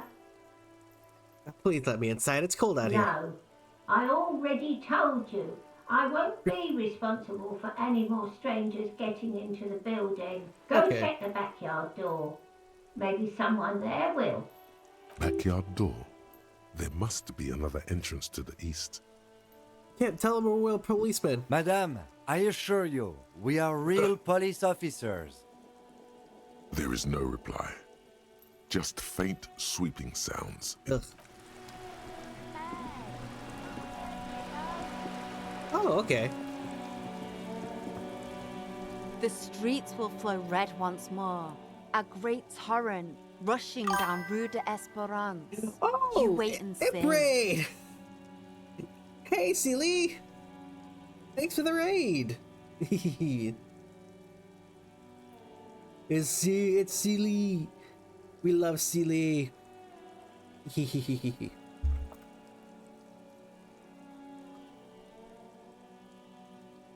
Hi, Silly. Hope you had a wonderful night and hope you had a wonderful stream. Hi. Wonderful in parade. Yeah! The streets will not flow red with anything. Who are you? Hopefully you're all having a wonderful night. It's once again excessively Chinese. Looks like a sort. I've seen a couple of like screenshots, and I caught a tiny bit of what you were playing. It's kind of reminds me of like those like videos of like people playing cultivation simulators.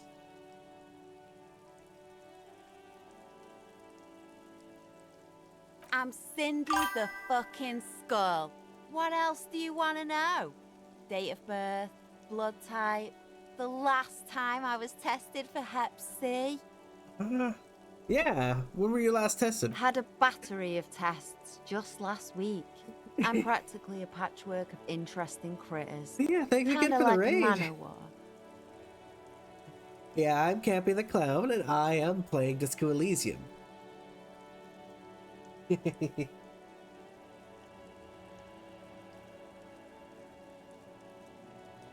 I keep looking off to the side. What are you looking at? The lieutenant furrows his brow at another one of your eccentricisms. Hatred, disgust. It's difficult to tell which of the two is more present in her girlish features. The woman on the boat does not notice her staring. That is on her. Someone's got to keep an eye on her. Yeah, I'll stick around for what I can. Gotta go pick up my bike in the morning. Alright. That's cool. Probably the Wild Pines rep. We should talk to her. She's a professional negotiator, though. I have the feeling she will be very cooperative while telling us nothing. You should take the lead. Ask her unexpected questions, you know? Do your thing. Don't be afraid to get a bit wacky. Throwing her off is our best bet. Good idea, piggies. Run along now. Fuck her shit up good. Impound. Watch your Catch you later, back. Cindy. Let me take that morale heal. Oof.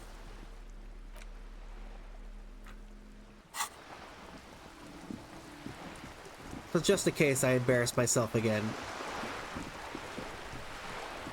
A striking woman leans against the cabin top of her sailing boat, smiling as you approach. Good afternoon, officers. I'm Joyce. Joyce L. Messier. I represent the board of Wild Pines, the owners of the harbour. You gentlemen must be from the RCM. RCM? What is that? I'm a little foggy here. I meant you, the Revachol Citizens Militia. The police. Joyce L. What does the L stand for? My maiden name. Take her I'm hand. glad to see you here. Like steel, there is strength there. If she wanted, she could sink her nails deep into your skin. Okay. I was dispatched to handle a strike, not a lynching. Anything I can do to assist the RCM in this matter, I will, gladly. That is good to hear, madame. My colleague will take the lead on this interview.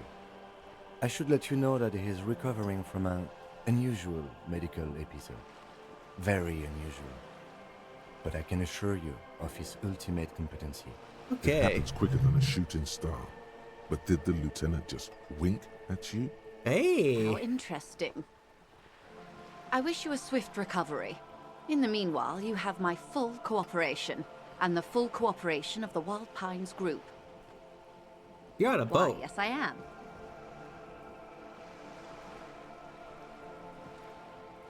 Do you have a license for this boat? I assure you, I'm a highly qualified pleasure craft operator. The crowns of her teeth are porcelain, white as the boat's hull as she smiles. She's got veneers. Qualified pleasure craft operator. So charming.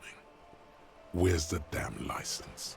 Can I see your license? I just renewed its safety inspection last month, officers. It is completely seaworthy. In fact, it's taken part in not one, but two insulindic regattas.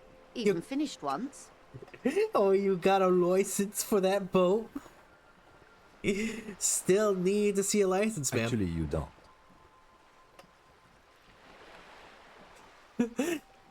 I'm pretty sure I do. Police. It is a little known fact among those who police that the Wayfarer Act specifically denies the RCM the authority to demand anyone's operator license. Wait, exactly how little known is this fact? I was just being polite. Even school children know the Wayfarer Act. So we can't pull over random civilians and demand their papers? That's weak. Unless it's their passport. No. Do you want to ask for the lady's passport? Yes, I'm going to need to see your passport. Look at her passport. The woman is silent, smiling while the waves lap against the hull. In your hand, under the plastic, a light blue passport saying, Republic of Vespa. The coat of arms has a lion and an ostrich. Seagent. Look at the photo page. The woman, born in the year 3 in the commune of Revachol, smiles at you. Face adorned with frown lines and crow's feet. The photo is recent. The name reads, Rejoice Leighton Messier. Your name is Rejoice? Yes, but please don't call me that. Why? Joyce is much more efficient. You're from Vesper. My husband is. I have dual citizenship. A Vespertine is handier when traveling. Okay, everything appears to be in order. She nods and returns the plastic bag to her coat. Not a lot of people have boats, are there? Of course there are. We're on an archipelago. How else are you supposed to get around? Wait, we're on an archipelago? Yes, we are. We are on Le Caillou. Caillou? I thought we were in Revachol. We are. And the city of Revachol is on the island of Le Caillou. Still, I haven't seen anyone sail a boat around here. I haven't seen anyone else drive a souped-up Capri Kenema motor carriage either. Actually, that motor carriage has been specially issued to serve as a patrol and pursuit vehicle. It's for crossing long distances in the greater Revachol industrial harbor. It's not a toy. Neither is this. A toy, I mean. It's a machine for crossing long distances in the Bay of Revachol, between the city and the islands. Does she have a name? The boat? No.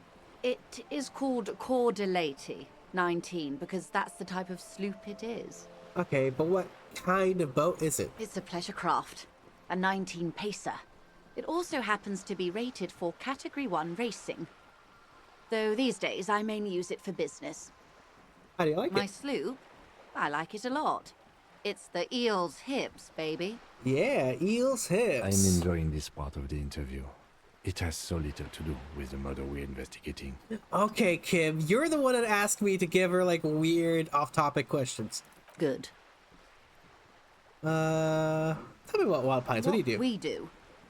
I'm afraid I don't speak for Wild Pines as a whole. It's a giant undertaking. So what do they do? The Pines' core competency is logistics.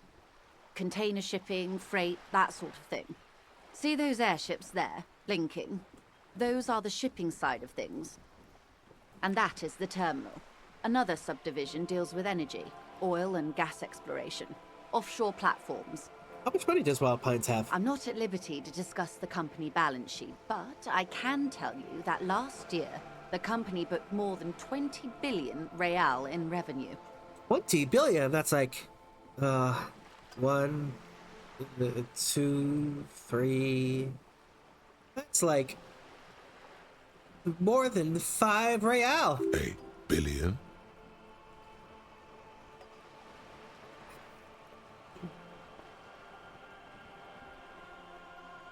the money I owe is so much less Yes, than that. past a certain point, numbers begin to seem imaginary, but they are quite real for the 72,000 employees who depend on Wild Pines for their paychecks.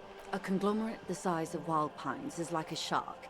If it stops moving and growing, it will die. Then what becomes of those 72,000 families? It is a tremendous responsibility. When does Wild Pines get all these billions? They started as an exploration and cargo fleet conducting trade between the Samaran and Insulindian Isolas 250 years ago, when Pine ships explored the South Seminese and charted Lomantang on behalf of the suzerain. Okay. Centuries of care, deliberation, and madness have gone into this endeavor. Vessels pass through the great unrest to re-emerge with apricots in tow. The logic of the system is totalizing. It's taken everything from its employees to build it. What does such a huge system want with a place like this? You mean aside from being the terminal's legal owners, who are responsible for moving 8% of the world's cargo? 8% of all cargo in the world? That's quite the endeavor indeed. There are no minor cogs in the system. Each terminal must be accounted for, lest the entire system break. Every hiccup in such a system means thousands lose their jobs, the world over. I'm here to assure that doesn't happen. What could you tell me about the strike? Everything. Right up to, but not including, trade secrets. What if I want to hear about trade secrets? First, you'd have to repeal the Emergencies Act of Trade in Aliments. That gives me the right to silence. It's quite the octopus. An octopus? I will slay it. Good luck is only kept in place by the vested interests of half the civilized world, including your own. I could take him. What the ma'am means is that the Emergencies Act and the RCM both get their authority from the coalition government. But I am derailing us. You wanted to know about the strike. Okay, what is your role in this precisely? I believe the official title is Senior Labor Negotiator. In practice, I'm a grocery clerk. I relay the union's demands to Wild Pines and return with Wild Pines' counteroffer. And how are the talks going? They're not. That's the problem. The union stopped all negotiations a week ago, after that awful lynching took place. Wait, she just admitted that the lynching and the strike are connected. Ooh. Now they won't even let me into the harbor. There's a 2-meter-20 racist behemoth blocking the gates. Oh, you mean Yes, Measurehead? Jean-Luc Measurehead. So the strike is connected to the lynching? Yes, I believe there is a connection, but that's a subject for later. How are the talks going before the lynching? Let's say I was not making the kind of progress I'd hoped for when I first arrived. And when did you first arrive? I arrived 3 weeks ago. Yes, in the middle of February. The bay was still partially frozen then. I prefer to do these things on site, like the RCM. But the strike began in December. I wasn't the original negotiator here. I took over after Mr. Gaumont hit a wall with Mr. Clare, the union boss. Mr. Clare refused to speak with Gaumont despite concessions he'd granted the union in prior negotiations. This isn't the first time the union has gone on strike. Heavens no. There have been 2 prior strikes. Both times the union won significant concessions, including overtime pay and a medical plan. Okay. This time their demands are more, I guess you could say, aggressive. What are their There are demands? leaflets everywhere, and banners. What did they say again? Oh yes, every worker, a member of the board. Over aggressive commie In posturing. its defense, another said, demand democracy. Pretty tame stuff compared to every worker, a member of the board. Most of them probably don't know what that means. Fortunately, they explained it. Every time the Wild Pines group makes a decision about anything, it needs the signature of each of the 2,200 workers in its Martinez terminal. That's a little excessive. Just so you understand, this is but one of 22 terminals owned by Wild Pines.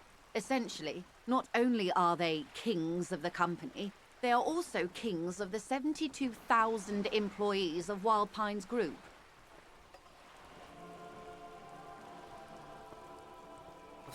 That's pretty funny, I have to admit. They're having a blast. But how can they afford it? After 4 months, my assumption was they would prefer a more practical solution. So what are you gonna do? I'm not sure. Naturally, I assumed that was just their opening position, a hard-nosed tactic with a side of mockery.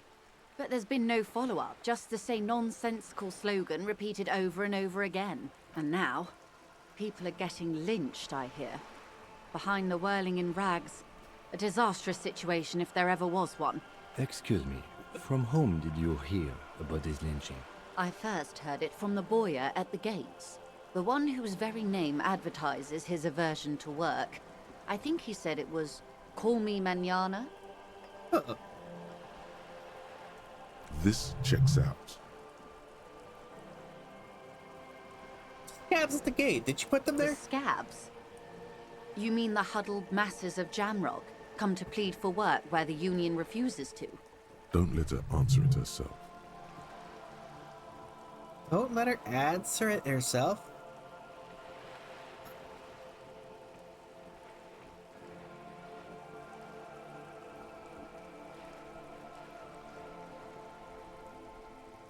Let's call them strike breakers. You put them there, If right? these strike breakers were organized by Wild Pines or its affiliates, then it would be a company secret. I could not share it with you. Not yet, at least. I see. It's implied. She's open to discussing this matter with you at a later occasion. What happened to this Gamon? Mr. Clare told him to... How did he put it? Fuck off, midget. Gaumont is short of stature, you see. Okay, then. Yes. Keep in mind, this is a negotiator Mr. Clare has worked with before, and who was more than fair with him and the Union.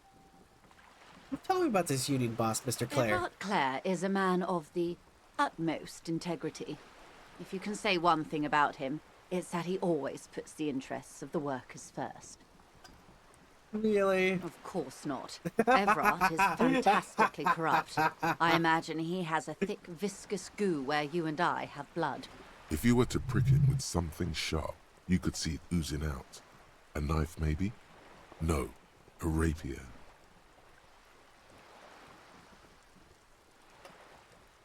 Sound like you're about to take a rapier to Oh, him. heavens, no. We get along just fine. Yet, now that you mention it, I can't stop imagining that black treacle just dribbling down his double chin. He is the most corrupt individual I have ever seen, and I deal with men like him for a living. If there is anyone more venal, more irredeemably nepotistic, then it's his twin brother, Edgar. Wait, there are two of him? Edgar looks exactly like his brother, except for that lazy eye. He also talks exactly like Everard does, and when one's term as foreman is up, the other takes over. It's how they circumvent the term limits, you see, with a funny little switcheroo. While in office, they've embezzled God knows how much of their workers' dues. Ugh. What about the Union itself, outside the Brothers Clare? The Débardeurs Union was once a perfectly normal institution. 20 years ago, anyway. It must not have been easy to establish under the Emergency Act, but they did it. I can respect that. Organised labour at its best, as they say. Then something happened in the local chapter elections. The Brothers Clare came and transformed it into a... how do you say? A mob. The Débardeurs are a crime syndicate.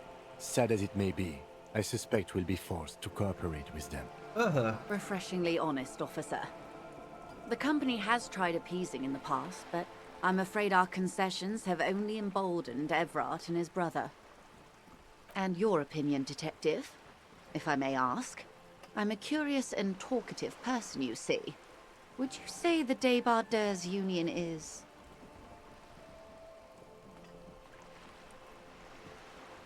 basically a socialist mob? Thank you for being candid. Sadly, Wild Pines have cooperated with what amounts to a crime syndicate for 2 decades. However much you feed the wolf always hungers. I don't have to fully cooperate. I just have to make sure, like, they, you know, they see things my way. I put that wrong. I think I should put it more aptly as in...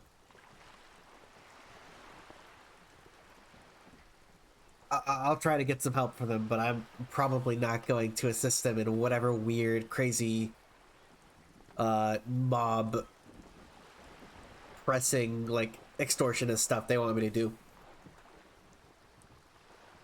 One more thing, you said something happened in the elections? I'm glad you asked. There was a woman, the previous forewoman of the Union. She disappeared. You don't say. Disappeared? Yes. On the last day of the local chapter elections, her daughter phoned in and said she wasn't running anymore, or coming to work. Ever. End of story. I see. This forewoman, her name? Sadly, the company records do not even give a name. She's just forewoman in private correspondence, Holly. I don't even know if it's a sir or given name, and I don't have access to the Union's files. Some kind of extortion, probably. Indeed. The company suspects foul play, but there's nothing they could do. It was a Union matter. The point of the presentation is, these kinds of things happen around the Clares. Watch out when you're dealing with him. Thank you for your concern, ma'am. We'll be just fine. Of course. How else can I help? You tell me about the lynching? Quite a few things, I'm afraid. The information I'm to share with you includes sensitive trade secrets. For the sake of my employer, I have to ask for your names and badge numbers. Okay. Of course, ma'am. We should have introduced ourselves. I am Lieutenant Kitsuragi from Precinct 57. And this is my colleague from Precinct 41. I'm afraid he doesn't have his badge at the moment. I hope... How curious. Why is that, Detective?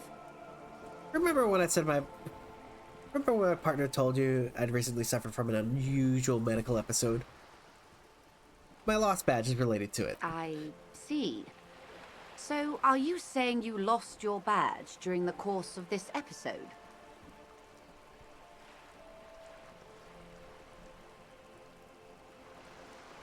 Yes. I can't hear you, darling. Speak up, please. It's possible after a night of heavy drinking, I lost all memory of my life and the world. Oh dear. I suppose this does explain some of the more curious turns in our conversation. As I said, ma'am, his technique may be very unconventional, but he is an officer of the RCM. Of course, I sympathize. But I'm afraid I simply can't share anything more until I've seen that badge. Then I'll find it somehow. Of course. But before we do, officers, let me be perfectly clear. The situation is extremely volatile. The sooner we can speak about this lynching business, the better for all of us. Okay. Okay, that's all I have to... Of course, Detective. Take care. I like talking to her. She's always kind of fun to speak to.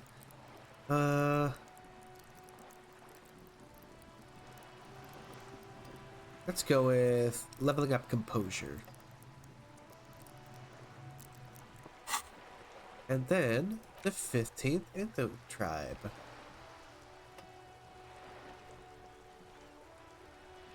Pounds, Corporus, Tricentennial. Names of Ravisholian Indo tribes spring to your head. Set loose at the moment of wild pines, royal monopolies, octopuses, and swordfish, most of them gone now. YBP, Expander, Satan Baptiste, Bright to Star, Elysium, Resplendent East Insulindic, Welter. Wait, no. They're only 14. Okay, we'll find out about these Indo tribes. These so-called Indo tribes.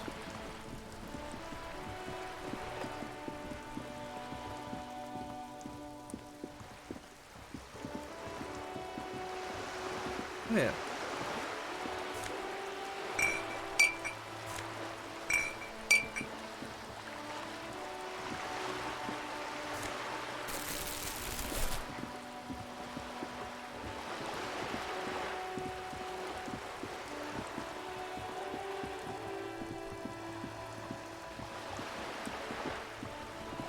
Yeah, I should ask. Oh.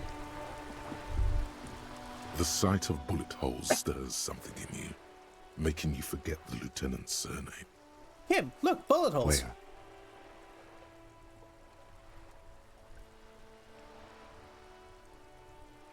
Someone has been shot. We're cops. We should solve it. There? Those are old. What do you mean old? These bullets were fired during the Revolution, over half a century ago. They do not warrant investigation. Okay, what can you tell me about the revolution? Not much. I don't have a fresh perspective on it. Shall we go? Okay.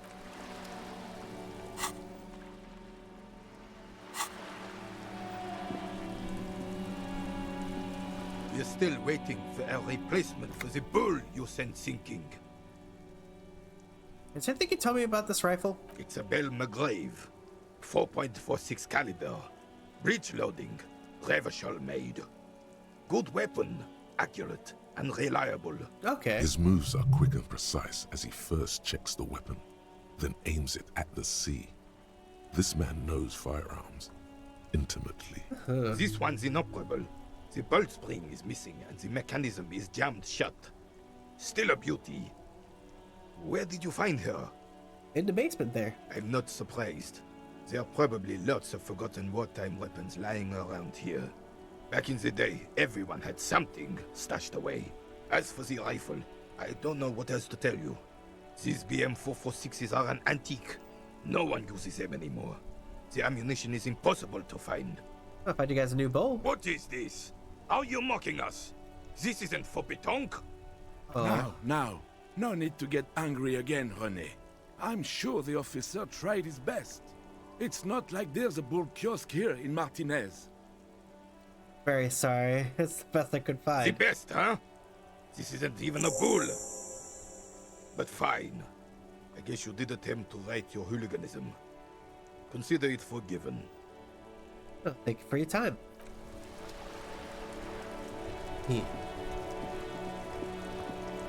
Okay.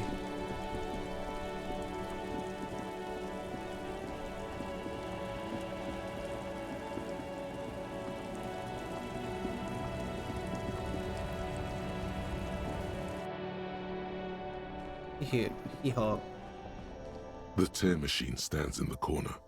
A sign says, 1 bottle equals 10 cents. Your bottles clunk into the machine, and the money appears with a... Okay. Huh.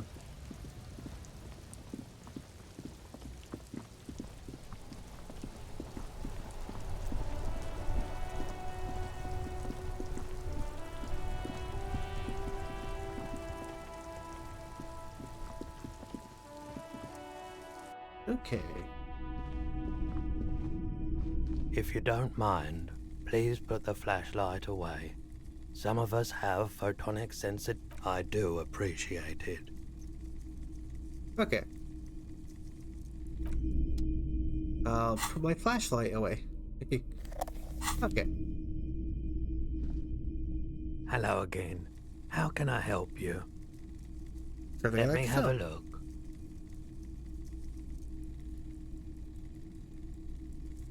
Anything else you're thinking of selling? Okay.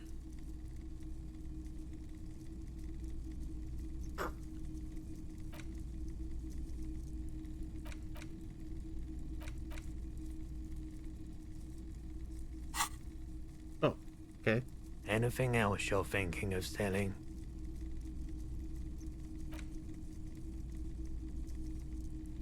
Oh, I see.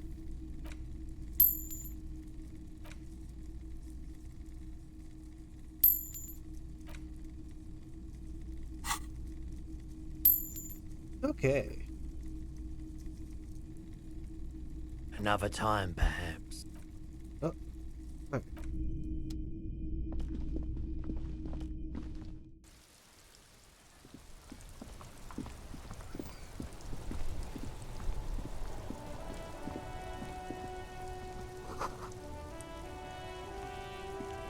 You see a Samaran street vendor surrounded by a motley assemblage of goods. When he realizes you're looking at him, his face breaks into a wide, welcoming grin. The name Sileng is embroidered over his breast pocket. Okay. Happy shopping, officer! Everything's cool here. What's so cool? Everything's cool. The goods are cool, the customers are cool, the place is cool. And one more thing, officer. From out on the bay, a cool wind gathers. It sweeps into the city, tugging at the textiles hanging around the stand. Some distance away, the sound of a tin can clattering across the street can be heard. Okay. You're very cool. Oh, hey. You feel a twitch in your index fingers. There's a finger shootout brewing. Whip him out. Heck yeah. Don't shoot, officer.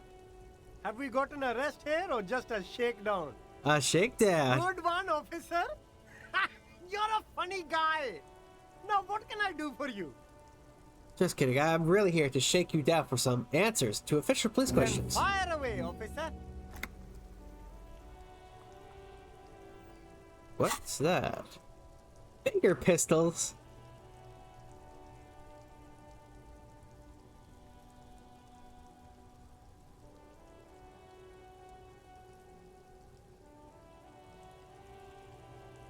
Okay, I'll internalize that.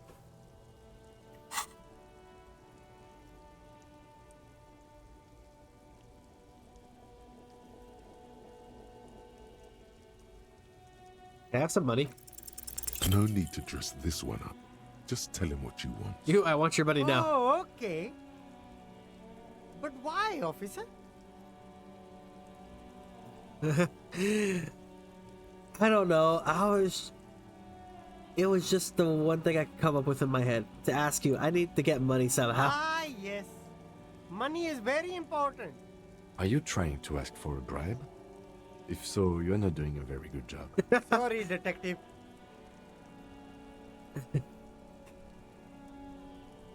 I'll look around, thanks. Are you trying to ask for a bribe? No.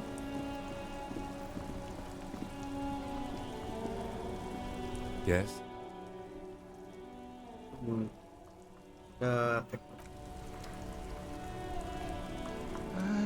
a gander and a hunter and a gatherer. Keep From listening. another planet. Hey there. What's going on here? Jam, my man. The air from the east is thick with the smell of crude oils, heavy metals and other byproducts of the modern era. You could almost taste it. What's the jam? A traffic jam for the ages. Harbor gates up the street are shut tight. No explanation given. Workers on strike, scabs agitating, an all-around clusterfuck. Meanwhile, we're all stuck here in long-haul limbo for days upon days upon days. Limbo, huh? That's where I am. Yeah, exactly. How long have you been here? Oh, well, I guess. Whatever. I was being super. How embarrassing. Oh, hey, now I can get into the kitchen. Excuse me. Spices alcohol, tomato. A thin man is smoking below an exhaust hood, occasionally sipping from his mug. This must be the Whirling's cook. As you step in, he nods toward the table and says something in a completely foreign language. The only words you can make out are Garancy and Quebec. Okay. It must be his name. Garancy. Garancy Quebec. Sounds representative. Hello, sir. Got time for a few questions? The man puts his cup down and replies something, his left hand drawing arcs in the air. You've got some impressive pots He there. smiles and bangs his ladle against each of his pots in turn. I don't think I need anything else. Stay masculine. What about You that? see a heavy steel door with a prominent dimpled lock. It's painted blue.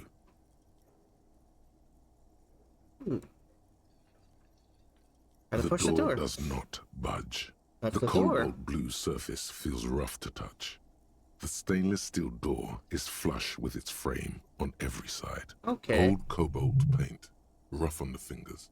40, 50 years since this was painted, maybe. I wonder where this door leads. You do? It's a door in the back of the kitchen. Why do you care where it leads?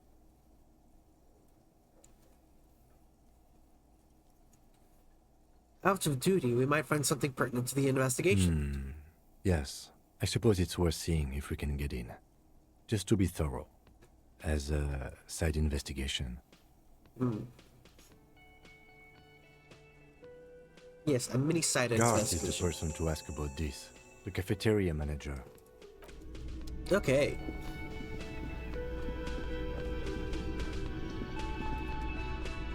Real mature, man. What exactly were you trying to accomplish? Damn, your feet thought we got away. Oh, yeah. Yeah, sorry. You know what? The stupid drinks you've had are on the house. You know why? Because now, I still have to charge you for 3 nights and the broken window. That's 100 square.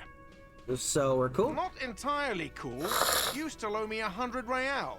If you don't have it by tonight, I can't let you back up there. Now, what the hell did you want? I assume you wanted something to come back here. So I talked to Sylvie. Quick. Oh, but he should be. How good is my suggestion? Let me see. 1. My suggestion is 1.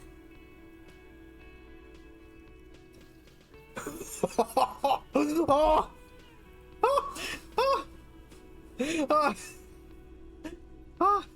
Turns out she's a whore who likes to ride the cock carousel. I like a back, but I don't want to lay that on him. Don't I have anything else, like a back button, for example?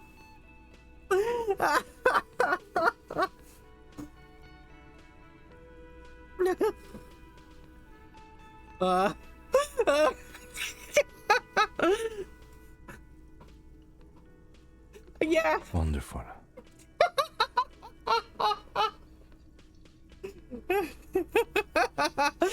She's the whore who likes to ride the cock carousel. It is. It's wonderful.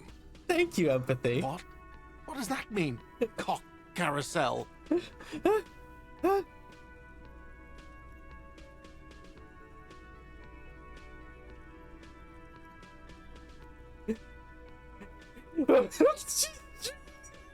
your mouth with your tongue.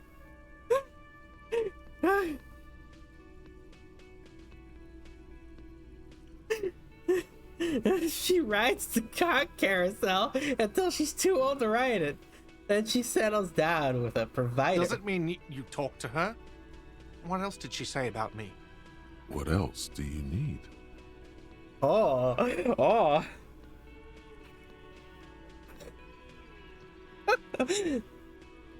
You don't want to know. The man leans his hands on the counter and sighs.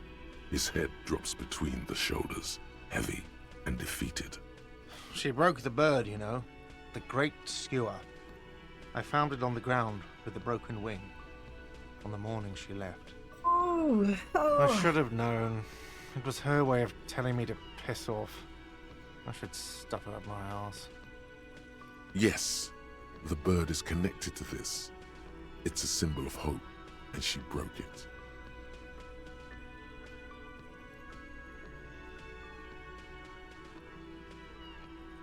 Broken bird feathers. This is all part of the mind fuck on the cock carousel. Cock carousel. I think I understand now. That's what they ride until, like, 39. They ride the cock carousel until the clock runs out. Here, have the rest. Now, let me have a drink and think about this shit for a moment. And there we have it. Isn't that beautiful? Another situation fixed by Dr. Love. Well, yeah. Also, that ends well. Yeah.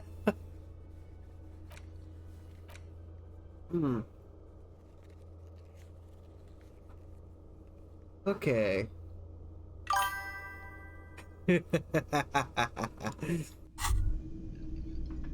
By the way, where is home?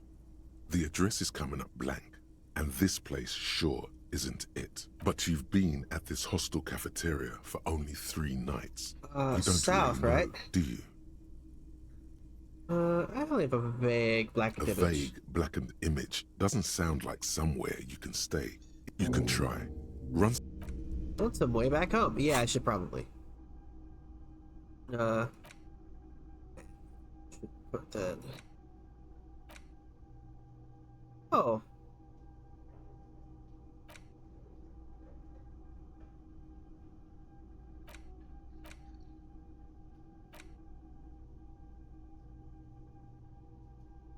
Oh.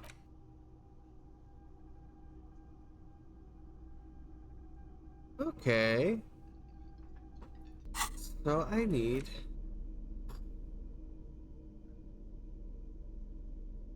Okay, alcohol Commodore Red. Can I help you? There's. As funny as that was, it does suck for everybody involved. Also, yeah, in one of the many instances of me screwing up and like giving up on life, I kind of found out that Harry's the one that broke this.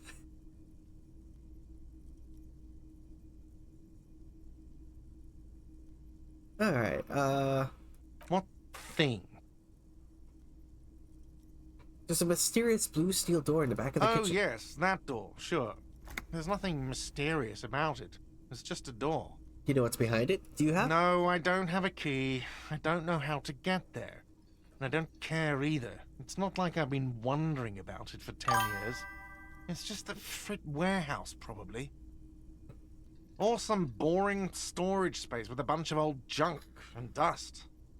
Junk. He's attempting to maintain an air of indifference. It's absolutely not convincing. I think you'd like to know what's back there. Fine, okay, a little. But my job doesn't leave me time for wondering about one locked door in one of the cafeterias I manage.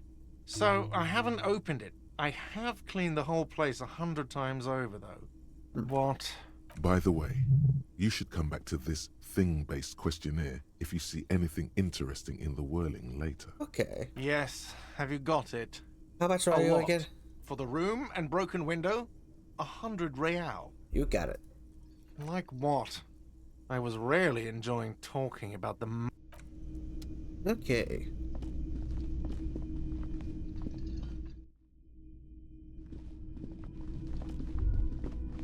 Oh, what? Oh, yeah. You should pick that fat, juicy cigarette butt from the tray. Light it up. The what now? Living shit. Your mesolimbic reward pathway does not mince words. It wants smokes. I think I want smokes. Who knows what you are? A monster, a murderer, the gnome of Jeroma?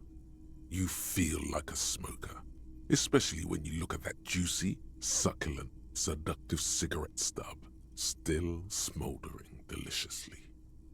How very astute of you. This renders it ineffectual. You should look for a whole cigarette, or better yet, an entire pack. Strike that. A carton. Make sure they're all healthy and able-bodied. Then smoke them all. Going sober or not, I'm not quite sure yet. Well, I'll think about it. Good. Thinking about yummy cigarettes in your mouth is the next best thing. Make sure you think about juicy sticks of tobacco all the time, though. It doesn't count if it's not all the time. I see. And when you're done thinking about them, graduate to getting them. Okay, electrochemistry. Plus, smoking them gives massive bonuses. You don't say. Maybe I won't go sober. Already on the downward spiral, so... Oh shit, my shoes!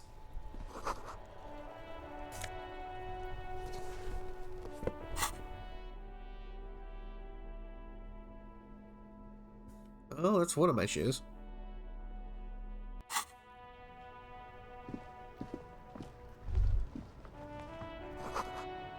The smell of sea makes you dizzy.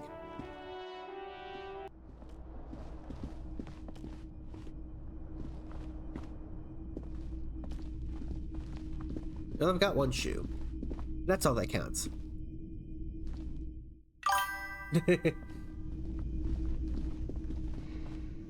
I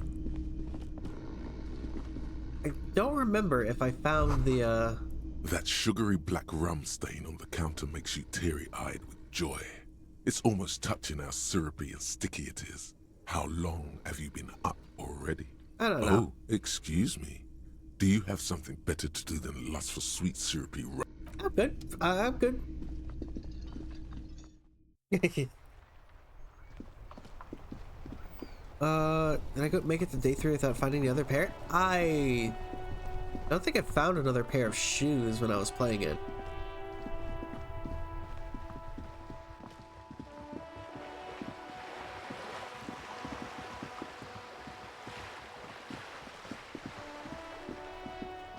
Okay.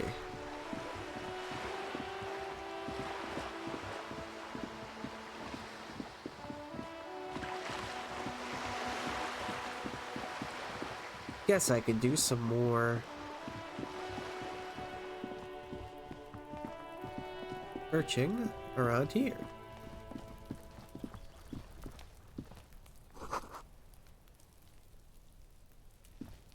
You see a young man on a balcony nursing a cigarette. His eyes have been following you for a while. He has a cigarette. Not looking for any trouble, officer.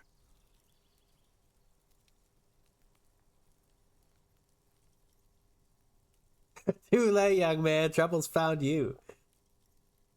Don't tell me. I just want to know what's going on here. I don't want to be seen talking to the gendarmerie, if that's okay. I just want to finish my cigarette.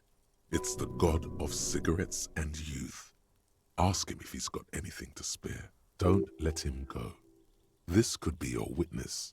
The balcony has a great view of the whole thing. Hold on. Can I at least have a cigarette? Apologies, but this is my last one. Aww. The god himself has denied you absolution. I need absolution. Absolution? I don't know that brand, but I'm pretty sure you can get Astras at the Frit. Can you just, like, toss that one down? I'm not sure that's a good idea.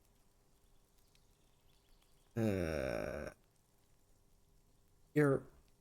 Shut up. I'm not throwing anything. There's no way you'd catch that cigarette anyway. What, really? Yes, really. Don't even try. You'll just embarrass yourself. Ah, you're right. That was obviously a bad idea. Forget I said As anything. you wish. Actually, the gendarmerie really needs to talk to you. Is it really that important? Like a nervous cat, he keeps stealing looks at the neighboring windows. All right, but make it quick. Once I finish this cigarette, I have to run. Looks like you got a good view of the Whirling's backyard. Can you tell me anything about the hanging? I'd even go so far as to say that the view is a little too good, my dear gendarme. Do you have an estimate of when the body will be taken away? We will remove the body as soon as possible. Now tell us, where were you last Sunday? Oh. You already asked me that, didn't you?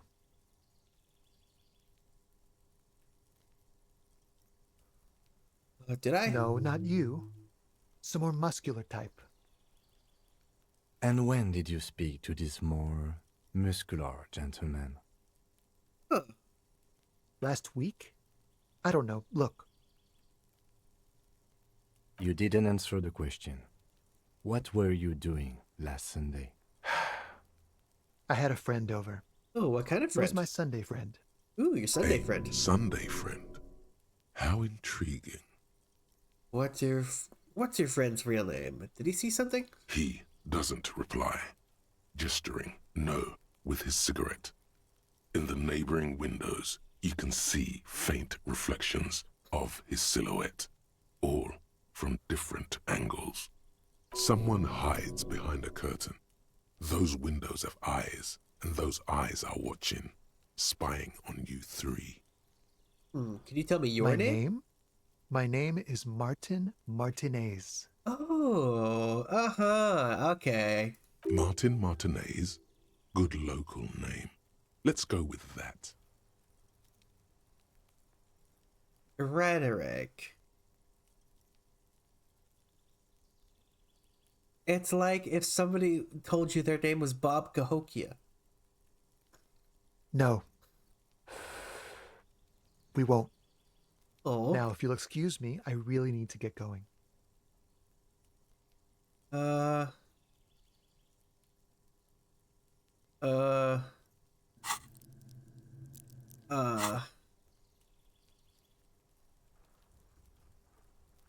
I'll just Good luck with go. the investigation. Okay.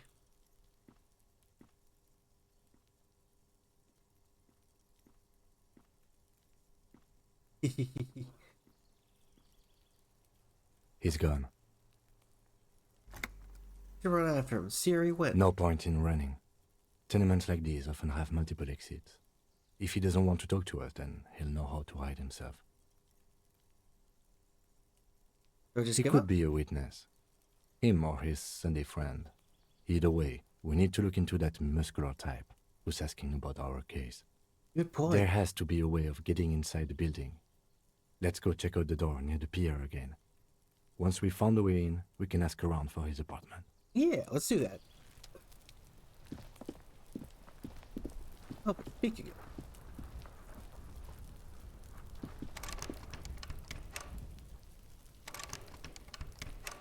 Oh yeah.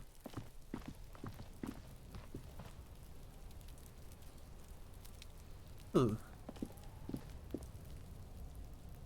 Oh yeah.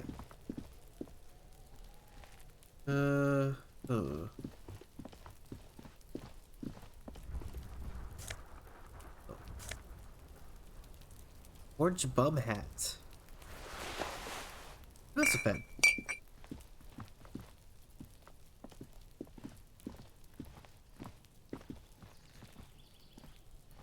A rock. A stone, like any other, lying in a whirl of sleet and mud. Maybe there's something under it. Turn it over. There's a key beneath it, rusty from the dirt. This must be for the front door. Pity it doesn't have the apartment number on it. Huh. This building has hundreds of apartments. We're gonna find the right one. We'll just have to go in and see. All right. Hehehe.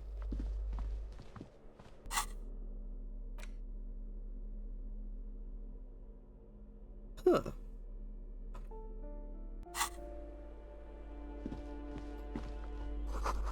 Let's fill the cleaning chemicals. Small laundry detergent.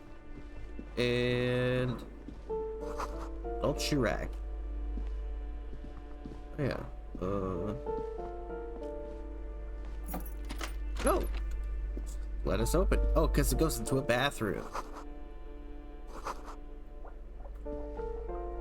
Ooh.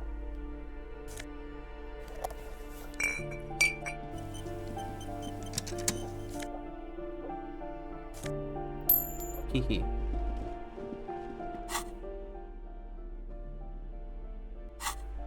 Okay.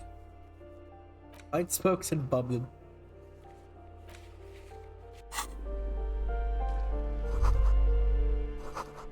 Flooring is scary somehow. You should leave. Alright. Ooh, what's...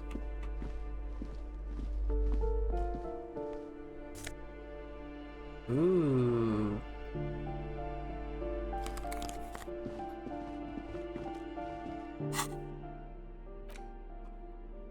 Lip up glasses, the auditor. I like that. Oh, hey, a pair of sneakers. This door has been closed with a padlock. A chalk-drawn number on the board says, number 11. No reply. It's a solid lump of metal, but the shackle is deeply corroded. A solid pair of chain cutters would make short work of it. Better whip out those cutters. You won't get very far otherwise. Okay. Well, we are police officers for the RCM. This door has been closed with a padlock. A chalk-drawn Get number. to it. The shackle snaps like a twig, and the lock falls to the floor with a little thud. It should be possible. After you, detective. All right. Huh. Flamboyant poster of a white star. Real lithography. What is that? A plaster cast bust depicts a middle-aged man with impressive sideburns. The name on the plinth reads Kraz Mazov. Kim, who is this Kraz Mazov? He's known as the father of scientific communism, also known as Mazovianism. His theories about economic history greatly influenced, some would even say sparked, the anti-centennial revolution. I see. Why does this tenant have a bust of Kraz Mazov in their bedroom? The white star, the photos on the wall. I think we have broken into the apartment of a young communard. How fitting. Ha ha ha ha.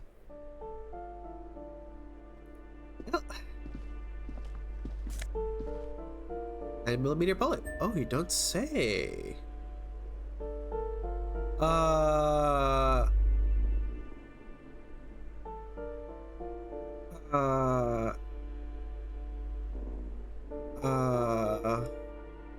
Kim, what are you doing?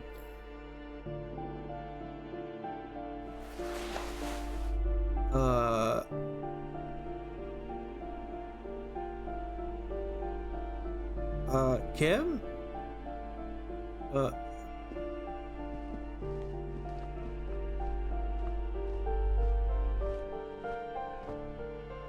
Okay. Yeah, let's yeah, okay. Okay, Kim. He could just phase through walls like that. Plaster cast, but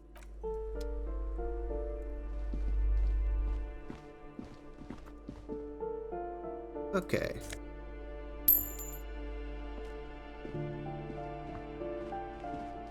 You hear someone walking around inside, rearranging the furniture. The number on the panel says 10. The walking stops abruptly, but no one comes to the door. Okay. Sounded like a woman. A woman's shoes. Knock again. A poor communard, from the looks of it. The room is barely bigger than a closet. That is not the same line. This is please Do open I up. have to open the door? Do you have a warrant? I'm not obligated to open the door if you don't have a warrant. Let's go. We don't have a reason to get inside that apartment. Okay.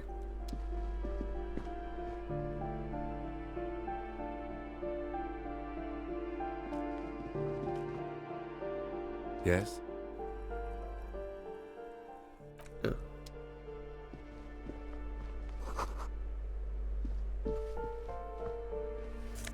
Ooh, more money.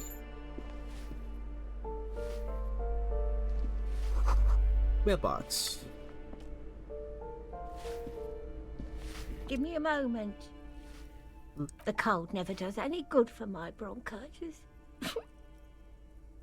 This won't take long. Only have a few questions. Go ahead then. What do you want to know, policeman?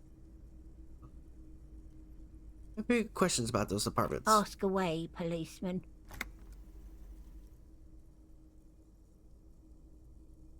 Who lives in apartment 10? No one lives there. It's been empty for months. I talked to someone through the door. Impossible. I would know if someone had moved in there. Maybe it's those countercultural people again. Breaking into a house like it's a public space. You're a policeman. Be good and take a look, will you? Sure, I'll go see what I can find. Great. Young people. They're worse than rats. You know, always littering the hallways with trinkets and empty beer cans.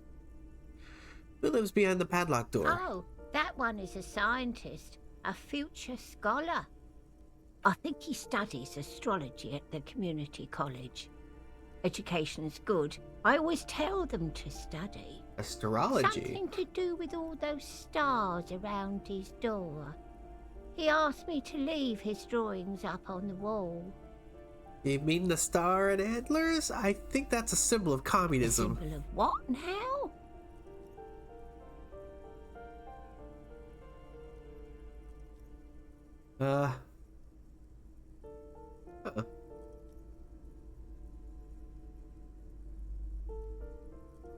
Communism. It's a political ideology. Ah. All I know about politics is that it's brought us more harm than good. Uh-huh. People come and go. I don't keep an eye on everyone. You can tell me about Cindy. The artiste? Nothing I can do about her, I'm afraid. She ruins the walls faster than I can clean them. Still, she leaves an old lady to her business. More than I can say for others. That's she all mumbles thanks. some kind of a response, then hacks something into her handkerchief. Uh-huh. Oh.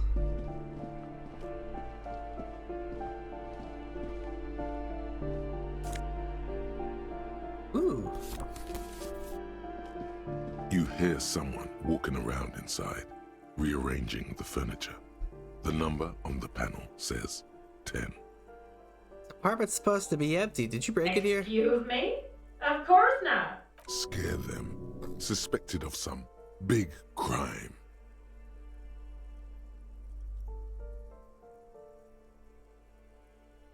I don't need a warrant if I suspect there's been a break-in. Oh, come on. That was smart.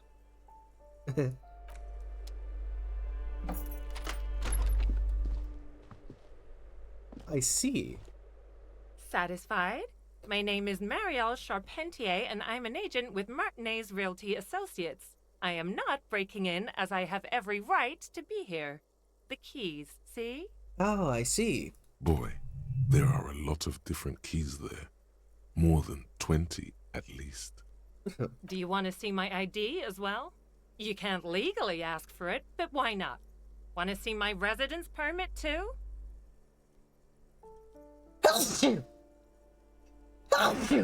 Sure. It feels flimsy in hand, with the words Revachol Zone of Control written under a nondescript municipal logo. There's a picture of her with shorter hair inside, along with all her personal details. I swear, I'm like a broken record when it comes to allergies. But yeah, allergies suck. Nice haircut. Thank you. Do you have any questions? I need to be back in Midtown in an hour.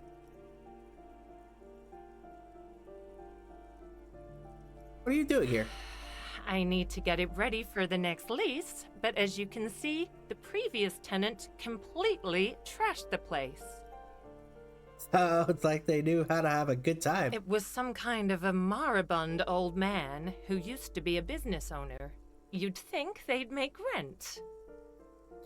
A sudden serious look crosses her face. This story didn't have a happy ending. Ooh. But that was months ago. Anyway, was there anything you wanted, or is that it? I'm in a hurry. I glimpsed at a foreclosed apartment down the hallway. Oh, that's another huge mess. The former tenant owes us 3 months of rent. 3. We closed the apartment and planned on auctioning off the valuables, but... And again, I have no idea how stupid mistakes like this can even happen. But Ron, when he came to close the door, didn't close the neighboring door. And there's a hole in the wall. I see. So preppy.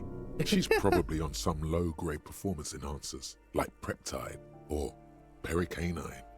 A hole in the wall. Can you believe it? And then the tenant ran off with his stuff. He's gone. The money's gone. Just like that. My money has also disappeared, I think. Well, it does not disappear from my hands. No, I don't let it. I couldn't have that much money. These apartments look pretty shabby. These apartments are perfectly fine. They have gorgeous architecture, a million-real view of the bay, good ventilation, neighbors, life, spark, and they are affordable. I don't know. They seem about partially the size of the living room in my apartment. I'll tell you, Martinez has a future. In a few years, it's going to blossom with artists and creatives and those radio computer wizards. I see. Don't ask me what happened with the wall. I have no idea how we're going to find the time or resources to fix it. Both apartments are now unrentable. Both. Huh. Of course. Finger pistols, 9mm. Snap, snap, baby. Turns out guns aren't that much for protecting as they are for attacking people. If you want to protect people, really work for them, you have to whip out your signature dual 9mm Villiers finger pistols. Who needs real guns anyway? That conversation you just had? It would have gone better had you snapped those bad boys at them. Note, 9mm dual finger pistols do not count for an actual weapon in a gunfight. Dang. Yeah, sure.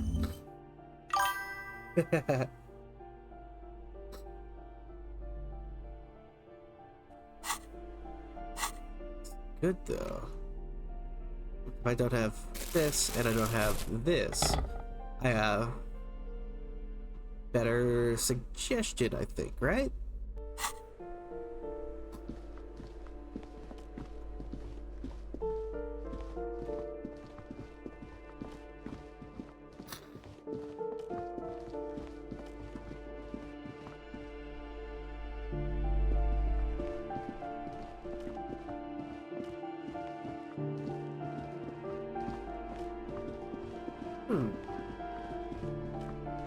Oh, hey, yeah, let me get back in there.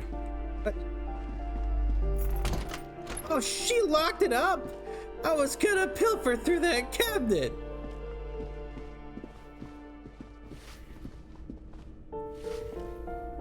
Give me a moment. I didn't find any counterculture people in apartment 10. It was just a real estate agent setting up the room for new tenants. I see. I hope some good people are finally going to move in. This place needs them. Yes, radio computer wizards are coming. I gotta save the place and the economy. Oh, I do like wizards, and people like that in general. They have a lot to tell us about our fates. Okay. She means clairvoyance. Okay, I'm looking for, well, You'll find plenty of Martins here. Don't you worry.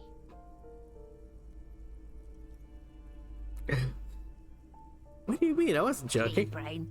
Someone played a trick on you. Martin Martinez is a name for anyone who comes from Martinez, like Tim Jambrock or Raoul Ravachol. Yeah. Oops, you really didn't get the joke there. I thought it was obvious. Anyway, officer, we don't have the witness's name. Talking about a young male in his mid-20s, dark hair, skinny build, a smoke around the balcony. Know where he lives? Yes.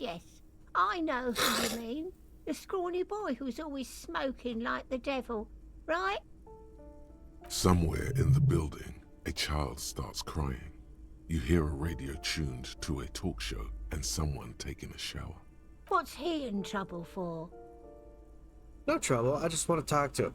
Do you know where he lives? Talk? Okay. He lives upstairs in room 28. Go to the balcony. It's one of those doors there. He's usually home in the evening. I see. Thank you. We should go check out his apartment on the balcony. See if he's home. All right. Thank you.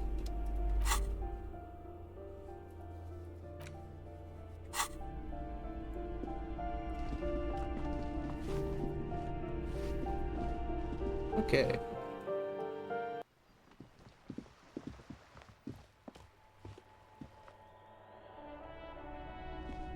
Ooh, we're cold. Pour la home laborer jeans.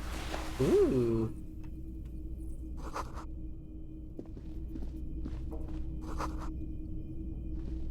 Well, someone's living in here.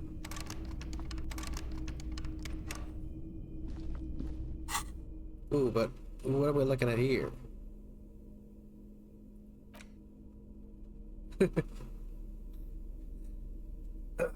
Although these jeans look worn, the wearer must have had an ass given to them by the mighty Lord himself. That beautiful peach-shaped man-ass has imprinted itself so deep in the fabric, you can't but wonder if wearing them would start molding your own vagaries and into a more shapely form as well.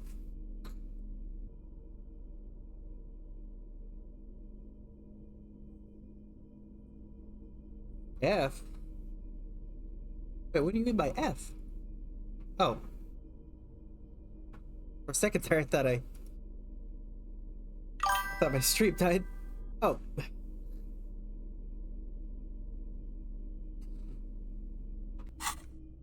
Oh, thank you, thank you.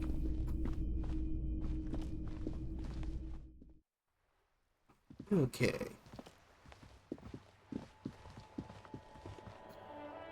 Oh, failed to take the item? What'd I miss?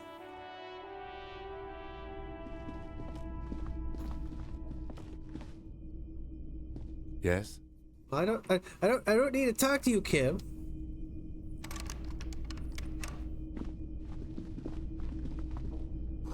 Oh, I've been sleeping here recently. I don't see an item in there. Or...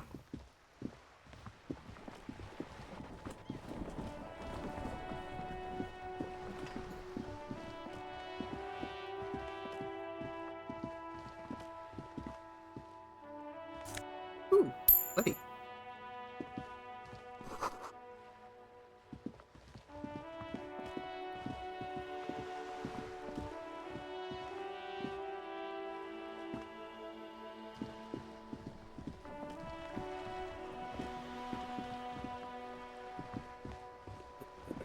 Ugh.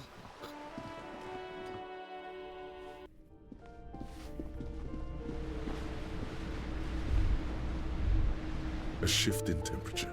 The air chills around you. Dust settles on the stony floor. A former architect stands before a slice of window, a room plan in her hand. A cold wave has made the air in the building stand still and frozen, with temperatures falling down to -20°C. Her face is red from the cold. She's breathing on her fingers, clasping the plan. Traces of sadness are visible in her expression. Faint pencil lines on paper depict the same place, but a missing eastern wall connects the room with the neighboring apartment. Ideas for arranging the furniture have been jotted down. It's clean and empty, with new tapestry embellishing the walls. A standard HB graphite pencil has fallen off a three-legged stool in the middle of the room. Well, I gotta shiver and finish that thought. Ooh, book 16 days of coldest April.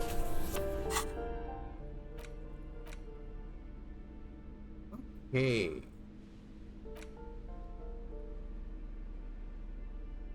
Ooh, look at that summer. Right? Put the wall. The grocery list. Windows are fed.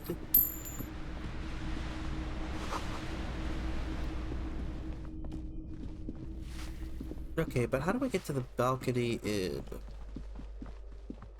another way?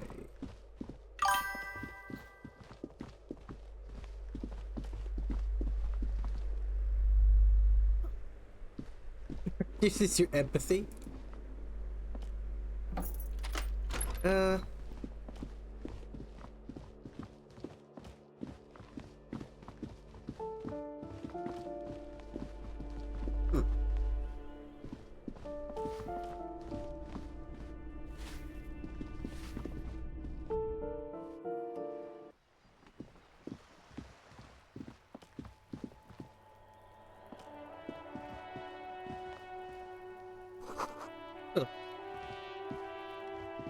Ooh, the piggies have learned how to saunter up staircases. I didn't think you could do that with hooves. But here you are. That's right, we've evolved. Yeah, I can see that. Cool mutations. That smell coming from her paint bucket. It's not paint. It's heavy fuel oil. Is that heavy fuel oil? Red-dyed heavy fuel oil, intended for exclusive use in government vehicles, to be precise. What did you think I was using? Aquarels? Sucked it out of a cop's fuel tank myself. Back in Jamrock. Boobs are bad for you, okay? Something to think about next time you're driving around in your pretty little piggy carriage. Do you know anything about the recent murder? I ain't no snitch, Pigstein. Go forth and forage in someone else's shit. No shortage of squealers in these parts. Okie dokie. Actually, there is a shortage of people who talk to us in a normal, calm, informative manner. We weren't put on this earth to make your life pleasant, fucko. Is that Ben decorum yours? Ooh. Not only have you found my address, you've discovered my biggest secret. I'm a coal miner. Okay. She does have eyes that seem to be smeared with coal. It's not the nicest place, but I guess it'll have to It do. doesn't have to do anything at all. Nothing does. Like me. Right? Shoot, piggy. It. Huh. Oh.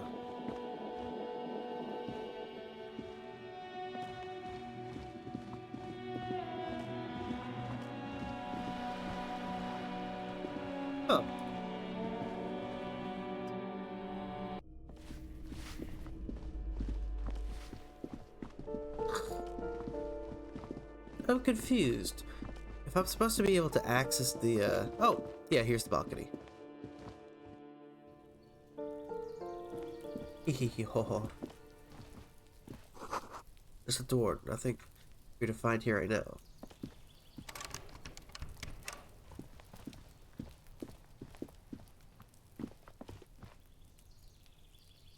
This door is made of metal and appears to be reinforced. Someone here really values their security. Number 28. This is where the cleaning lady said the smoker on the balcony lives. Let's see if anyone's home. Knock on the door. No one answers. Looks like the young man we are looking for isn't home. I think our best chance to catch him is in the evening. We should return tomorrow after we have finished with our day's work. How about 9 p.m.? Sound good? Okay. That's good. Tomorrow, 21? Tomorrow, 9 p.m., right here. Apartment number 28. Good, let's go. Damn. Alright. Turns out it's quite tricky finding someone in a big apartment building. Don't worry. You'll get him. So she Romania to the RCM? Oh. Oh, am I dropping frames? Oh no. Huh.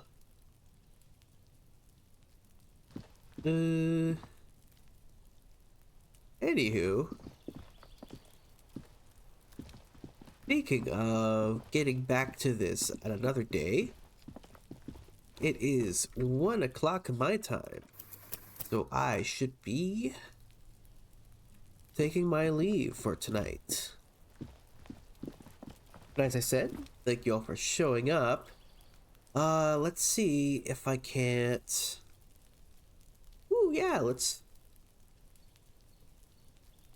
raid my good friend Kaz.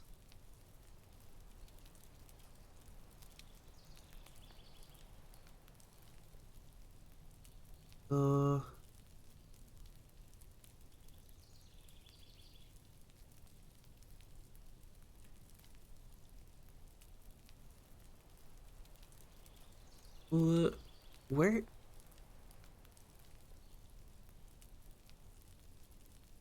Raid channel. Now let's raid.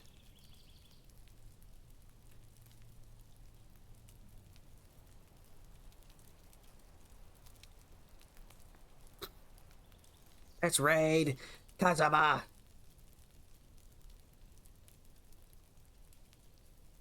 Hehe.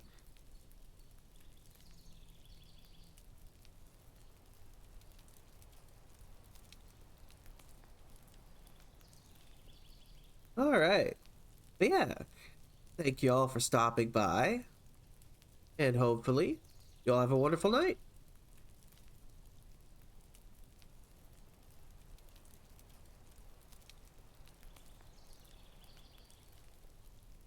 Okay.